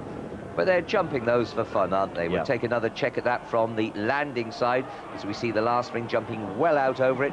You'll see the blue colours of Supreme Charm after him. David's Lad, Celibate, Bindaree, Royal Pradika, Blowing Wind. Paris Pike. And loads of them streaming. You're a good one still, though. Right, now we get back from our travelling camera. And look to the left of the picture. The Peter Deal horses on the bridle, David Ladd on the bridle, back to Paris Pike. Lots of horses travelling. I think Timmy's give this a lovely sympathetic ride here. I mean, he was worried there this morning. Timmy's been staying with me all week, and he was worried this morning in case he couldn't get him switched off enough, because he can be a very excitable horse and keen, and he's giving it a beautiful ride. Yes, in fact, I mentioned Paris Pike, of course, he went. That was Jeddah, the almost similar colours. Sorry if I got someone excited. Now we've got to begin to... I'm looking here from the position of obviously following Bindaree, and all of a sudden I think to myself, Bindaree is the only one beginning now. He's the only one that's beginning to canter. The rest are coming off the bridle, and he's getting stronger and stronger, and I didn't really notice What's Up Boys, and Richard just crept him into the race. How can you say that? Because look at David's Lad, absolutely running away. David's Lad was the one danger until he fell, I thought. But you watch Bindaree. I mean, as I said to you, what I said to Jim beforehand, I said, you know, you'll want to go to the front sometimes, but just wait till the others tire a little bit before you go and push him there. And he's done that. And you know what? Look at the way he's jumping, and look at the way he's arriving now. I think Richie McGrath's horse in front is just starting to get a little bit tired now. That's right. But you see, look, you can see Jim. He's almost taken a pull there. You know, I was right, Richard. You were? Yeah, he's going very well. He certainly is, isn't he? Yeah. You know, the last time that the same jockey won the Gold Cup and the National same year was John Burke in '76, Royal Floric, and Ragtrade in the National. A lot of people over towards this side, but also a lot on the outside. Royal Pradika is on the far side. Supreme Charm's been running a tremendous race, hasn't he? You know, for a horse that he has, yes, but well out of the handicap. He's jumped from fence to fence. There he goes. What's Up Boys is going very well, the grey horse there. If you look at the grey horse David's beside him, King's Mark, is absolutely swinging. This horse has run a magnificent race as well. And I think if the ground had been a good bit softer, it would have been, it would have been a different game. Yeah. Now they're coming up to Beeches, and obviously it's that little hedge that warns everyone, isn't it? Yeah, you're just anxious now. You know this is another big moment of the race. What is going to happen? You know, you go into the front at Beeches. I mean, it's a tremendous feeling, isn't it? Look at that. Yeah, and that on the inside you can still see is slightly deeper drop. It is. Well, I looked at it this morning, and you just want to come out and miss the main of the drop, and Jim Culloty has done that. It's Marjed that we lose here, the horse that hadn't jumped a fence in England but had jumped plenty of them in France. That's right. And poor old horse. He just left his hind legs behind a little bit of the fence, and it just pulled him, his point of balance over top of him. And the next point to worry, I would think, for Jim is now the loose horses, and not only a loose horse but your own stable companion as you come in here. Now, I just was hoping that Beau didn't decide to go to the right here. Right, well, they're cutting across this smaller fence, but the loose horses have been keeping incredibly straight, haven't they? Yes, but he does take him wide at Canal Turn. Yeah, I mean, Jim's in the perfect position now to ride the Canal Turn better than any other horse in the race, but he was so unfortunate because as he's doing it, this loose horse has carried him straight out. He's come, you can see him pull him to get it right. He knows what he's got to do, but the loose horses are going to come. He knows also the loose horses are going to come back the opposite way. Luckily for him, that has saved him. I think that new railing there has saved it. Has saved a real melee, I think. Yeah. All credit to the course there. The last fling has just went down. I think he was just getting a bit tired. But you see, look at the ground he's lost there. All of it, he's up there encountering in front, and now the others are back around him. And David's. I mean, this point again, I'm looking around. What's going better? What's going to challenge him? And David's lad was going pretty well here until he had a pretty nasty looking fall. It certainly was. But at this stage, look at What's Up Boys, who often is off the bridle and comes very late. He's probably nearer than he wanted to be, Yes, I suppose so, yeah. I mean, I think, in a race like this, you've just got to get there where you can, don't you? I mean, there's a lot of horses for me that's been ridden in this race to get there, like I said. They may as well be sat up there canting in front, and the trouble is in behind and behind a load of loose ones. Well, I mistook Jeddah earlier on. He's still with us, but he goes very shortly. Thierry Durman got a David's lad, That's David's lad, yeah. And then he brings down Ad Hoc goes there. And he was actually brought down, wasn't he? I mean, and to be fair, he was going very well, Ad Hoc, wasn't he? I mean, he must have been in with a big squeak there. I expect Paul, but I haven't spoken to Paul, but I mean... But you know what's quite amazing? The front two jockeys here, neither have completed the National before. I know, it's just... Isn't that amazing? It is. Yeah. Not a lot of talking going on. There's a Royal Pradika, coming through. Big race with this blowing wind. Look at King's Mark here. Still, I think Ruby has a little look here. And he's just beginning to shake the reins at him now here. Jim is very cool on Jim Culloty on Bindaree. Very cool, because he hasn't really gone for Bindaree yet, has he? Skew, I think it's worth telling people at home that your son Tom could actually have got on this horse this week when Jamie was hurt, but stayed loyal to Sparty. It was... it was mentioned. It was talked about. Okay. But it is worth mentioning because there is loyalty in racing. Not everyone knows how the thing works. Now, at this stage, What's Up Boys? Just a little reminder there. Yeah, and he's good here. I thought that's good. I mean, he's not going to find a lot, and he did find it a great deal. But I don't think Beau has been a tremendous help to Bindaree. I think he's the type of horse, I know the loose horses lead him, but he would like to be in front by himself, and he's just rushed into the bottom of that a bit, but he's quick over Wasn't he clever there? Brilliant. And I think even more so with the last here, the loose horse really does. Richard switches on the outside. I mean, he does look yeah, good that's here. right. I mean, you're flat out there, and it's a big fence, and he's a very clever little horse, isn't he, Bindaree? Jim left it to him, and he came out of his hands a bit. It just proved it a bit left. That is all credit to the little horse, but because he's had to do that, he's lost momentum away from the fence, hasn't he? But if we froze that there, you would say the grey horse wins. But how many times has the result been changed on that running? Yep. Well, and bookmakers have been betting on the horse to lead at the elbow doesn't win the race. Were they? Yeah, absolutely. Yeah. It's an amazing race, this, isn't it, for producing the story. I'm frozen by now. I mean, it's so many emotions. You're so pleased he's got round in one piece. Yeah, absolutely. But Skew, what happens here? Jim Culloty goes to go outside, then sees that Richard Johnson's going wide at the elbow. He switches to go for the rail, which is always an advantage. Look, you'll see the switch now. That's right. He decides, let's go in. And the other thing, when he switches, he gets him to change legs, and that gets horses to run again for him again. And so Tony's shouting next to me, I mean, he's going to get up, he's going to get up, he's going to get up. I thought, no, it's not long enough. He's just going to get beaten. All of a sudden, the angle changed, and I mean, I don't think we can take anything away from the second horse. I think he's done a fantastic. I mean, and you can't say to Richard Johnson should have hit the front later or anything. No, it's just the horse's pack. Yeah. Sometimes he That's does right. come very late, doesn't he? Bindaree stays the trip right to the line, and that's what he's done. And this horse was a point-to-pointer in Northern Ireland. Very strong pointing there, Tony. You've come to Yeah, just for the last couple of years. No, Anthony Stroud's father. Did he? Right. Bought him, so Mikey all credit Stroud. to him. Yeah, and they said, as when I went back over there, they said there was far better than him over there, surprisingly. I We've think got the wrong one, but... points in Northern Ireland for the last couple of years have been very strong. Yeah. Yeah, absolutely. Well, there you are. Jim Culloty, what emotion. Bindaree is the winner at 20-1. What's Up Boys second at 10-1. Blowing Wind third, the 8-1 favourite third for the second year running. And Kingsmark is fourth at 16-1. 11 horses completed the course here. And I'm sorry to say, sad to say, the last fling was a casualty. All 40 ran there. The exacta paid £478 if you got those three home. Well, jockeys have been mopping up the action here. They have. They've been watching the replay very closely, and the three that are with me now filled the places there. It's never a great thing to be placed to the Grand National. You're always thrilled to get round, but finishing second, Richard, particularly when you thought you had it won and you were leading at the elbow, that's awful. Yeah, I think very happy to get round. First time I ever got round, so obviously that was brilliant. But I think, yeah, slightly annoying when you just get caught at the line. But he's running a brilliant race, and he's given me a great ride, and he's tried 100%. He's very tired afterwards, and I'm sure he'll have a good long summer out now, and hopefully back next year. And how far out were you thinking I've got this one? Because you must have thought it. Well, not really. He sort of came off the bridle after third last, and I thought Jim seemed to be travelling very well, but he's always a bit idle in his races, and when I got after him, he really did pick up flow in the second half and the last. Just beat him by a better one. I've given him the winner a lot of weight as well, so you can't take anything away from my horse.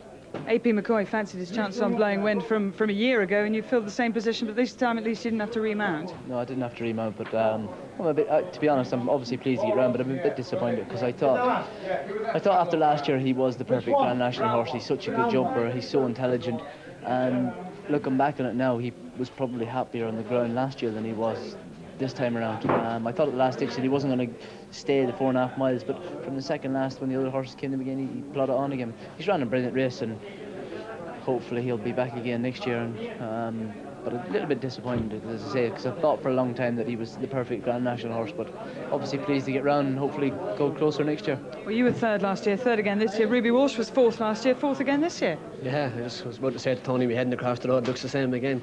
But I thought I'd win jumping the third last, but something went straight across the road. I don't know what, he changed his legs, his action wasn't great from there home. I contemplated pulling him up, but I thought he was all right. Something went amiss anyway. I thought jumping the third last I was canting, but something went amiss. But you're racking up a very good record in this race. You keep getting round and you keep getting placed or winning it. Yeah, winning 2-4, not too bad. If it keeps going that way, it'll be all right. Well done to all of you. Thanks. So the Martel Grand National, the winning trophy being presented to Raymond Mould's staunch supporter. And presenting it is Monsieur Patrick Ricard, who is President and Chief Executive of Pernod Ricard, the holding family of Martel. A most incredible trophy that, and so few people will ever know what it's like to look at it on their sideboard. It's a race that not only has £300,000 to the winner, that it has so much worldwide prestige. Lord Daresbury is also on the podium there as they invite the not-so-shy Nigel Twiston Davies these days. Now that he's broken the ice and gives interviews after winning big races, perhaps the floodgates will open. But a huge cheer also coming up for the winning jockey, Jim Culloty. Spare a thought, though, for Jamie Goldstein, sitting at home, injured.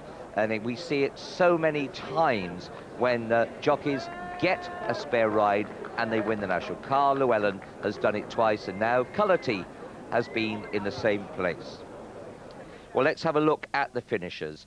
Bindaree was the winner at 20-1. What's Up Boys second 10s. Blowing Wind, the 8-1 favourite, was third again for the second year running. 16-1 Kingsmark back in fourth. A lot of bookmakers paying on fifth place this year. If that case, you get Supreme Charm. Celibate was sixth. You're a Good 'Un from Martin Pipeshard, number 13. Was seventh. Another pipe horse, Royal Pradika there, the third of his to get round. Another Peter Deal horse back there in 8th place. Streamstown of Ferdy Murphy's finished in 9, owned by the Haydock Park Racecourse and members. 34 was Birkdale, a horse that was won for the day in the Sporting Index competition. And Melimoss was remounted to finish 11th and last for Storming Norman. Now this is what happened. Fence 1. Marlborough fell, along with Paris Pike in at the top. Wicked Crack, the mare, Struggles Glory, Guggenard, and Red Arc. Some of those obscured from our sight, obviously. Carry On Harry fell there as well, the grey. He was the first to go. Fence 4, the one after the ditch, Nicky D, the New Zealand-bred Logician, fell, and so did Samuel Wilderspin. Beecher's Brook, Alexander Banquet, I think he unseated, but as Tony Dobbins said, could we have sat on? Frantic Tan fell there. Axo got rid of his rider, and Iris Blur also fell.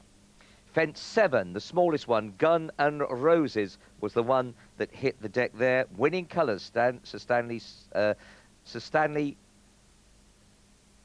and Smarty, sorry, I'm just trying to pull up here. Smarty pulled up because his bridle had gone over the head. Pictures we didn't see, but I'm sure we'll pull them out in due course. Fence 14 is Beau, unseated his rider. That's slightly unfair. Pulled up Mertz Man at 17. Super Frankie fell at fence 18. We'll turn the page. Fence 20, Lyrene Magic and Manx Magic went. Marjed, he went at Beecher's second time. We'll get another one at the canal turn, the last ring, Spot the Difference, and Iniscara pulled up. 26, Ad Hoc, David's Lad, and Jeddah. David's Lad, of course, brought down, going very well at the time. There is the winner, Bindaree by Rosalie, looking very happy, isn't he?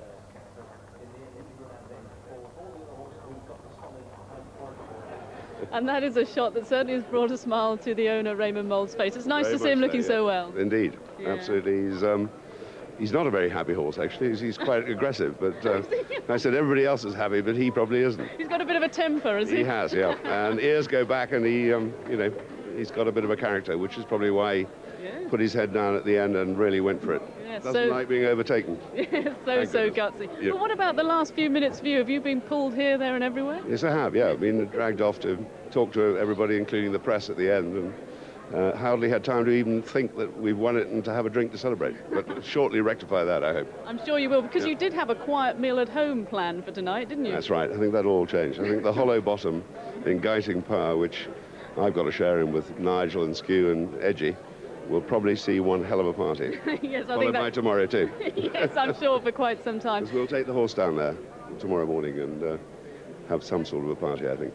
But of course, tremendous excitement here, but also must be a very emotional afternoon for you as well, because of course Bindaree was owned by your wife, Correct, Jenny, who right. sadly died about 18 months ago. So emotional as well. Indeed, but the interesting thing is Jenny would never have had the horse running in the Grand National. She didn't approve of it, so we wouldn't be here. But what for him now? Because he's only 8. He's a youngster. Well, I know. Well, we'll have to come back next year, I think, won't we? Okay. Well, I'll bring Claire in at this moment, because Claire, I know you thought that was just a tremendous performance. I thought it was a smashing performance by the horse. The fact that Beau was the loose horse that was I know. causing you trouble. But in fact, the way he reacted to being bumped around, some horses just really like the Grand National. They like the fact they have to keep being switched, and he kept finding that extra gear. It was an incredible race, though, because we were talking beforehand that we thought there'd be a lot of finishes. In the end, only 11 finished.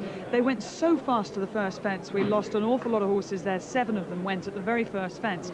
You know, the Grand National is never predictable, and that's what I think a lot of owners and trainers love about it. That's right, very exciting. And I was saying to Sue that Bindaree really gets his head down and fights. He does not like being overtaken or bumped and barged, which is why he kept going for it. Exactly right. Yeah. So Raymond, the place to be tonight then is the Hollow Bottom pub then?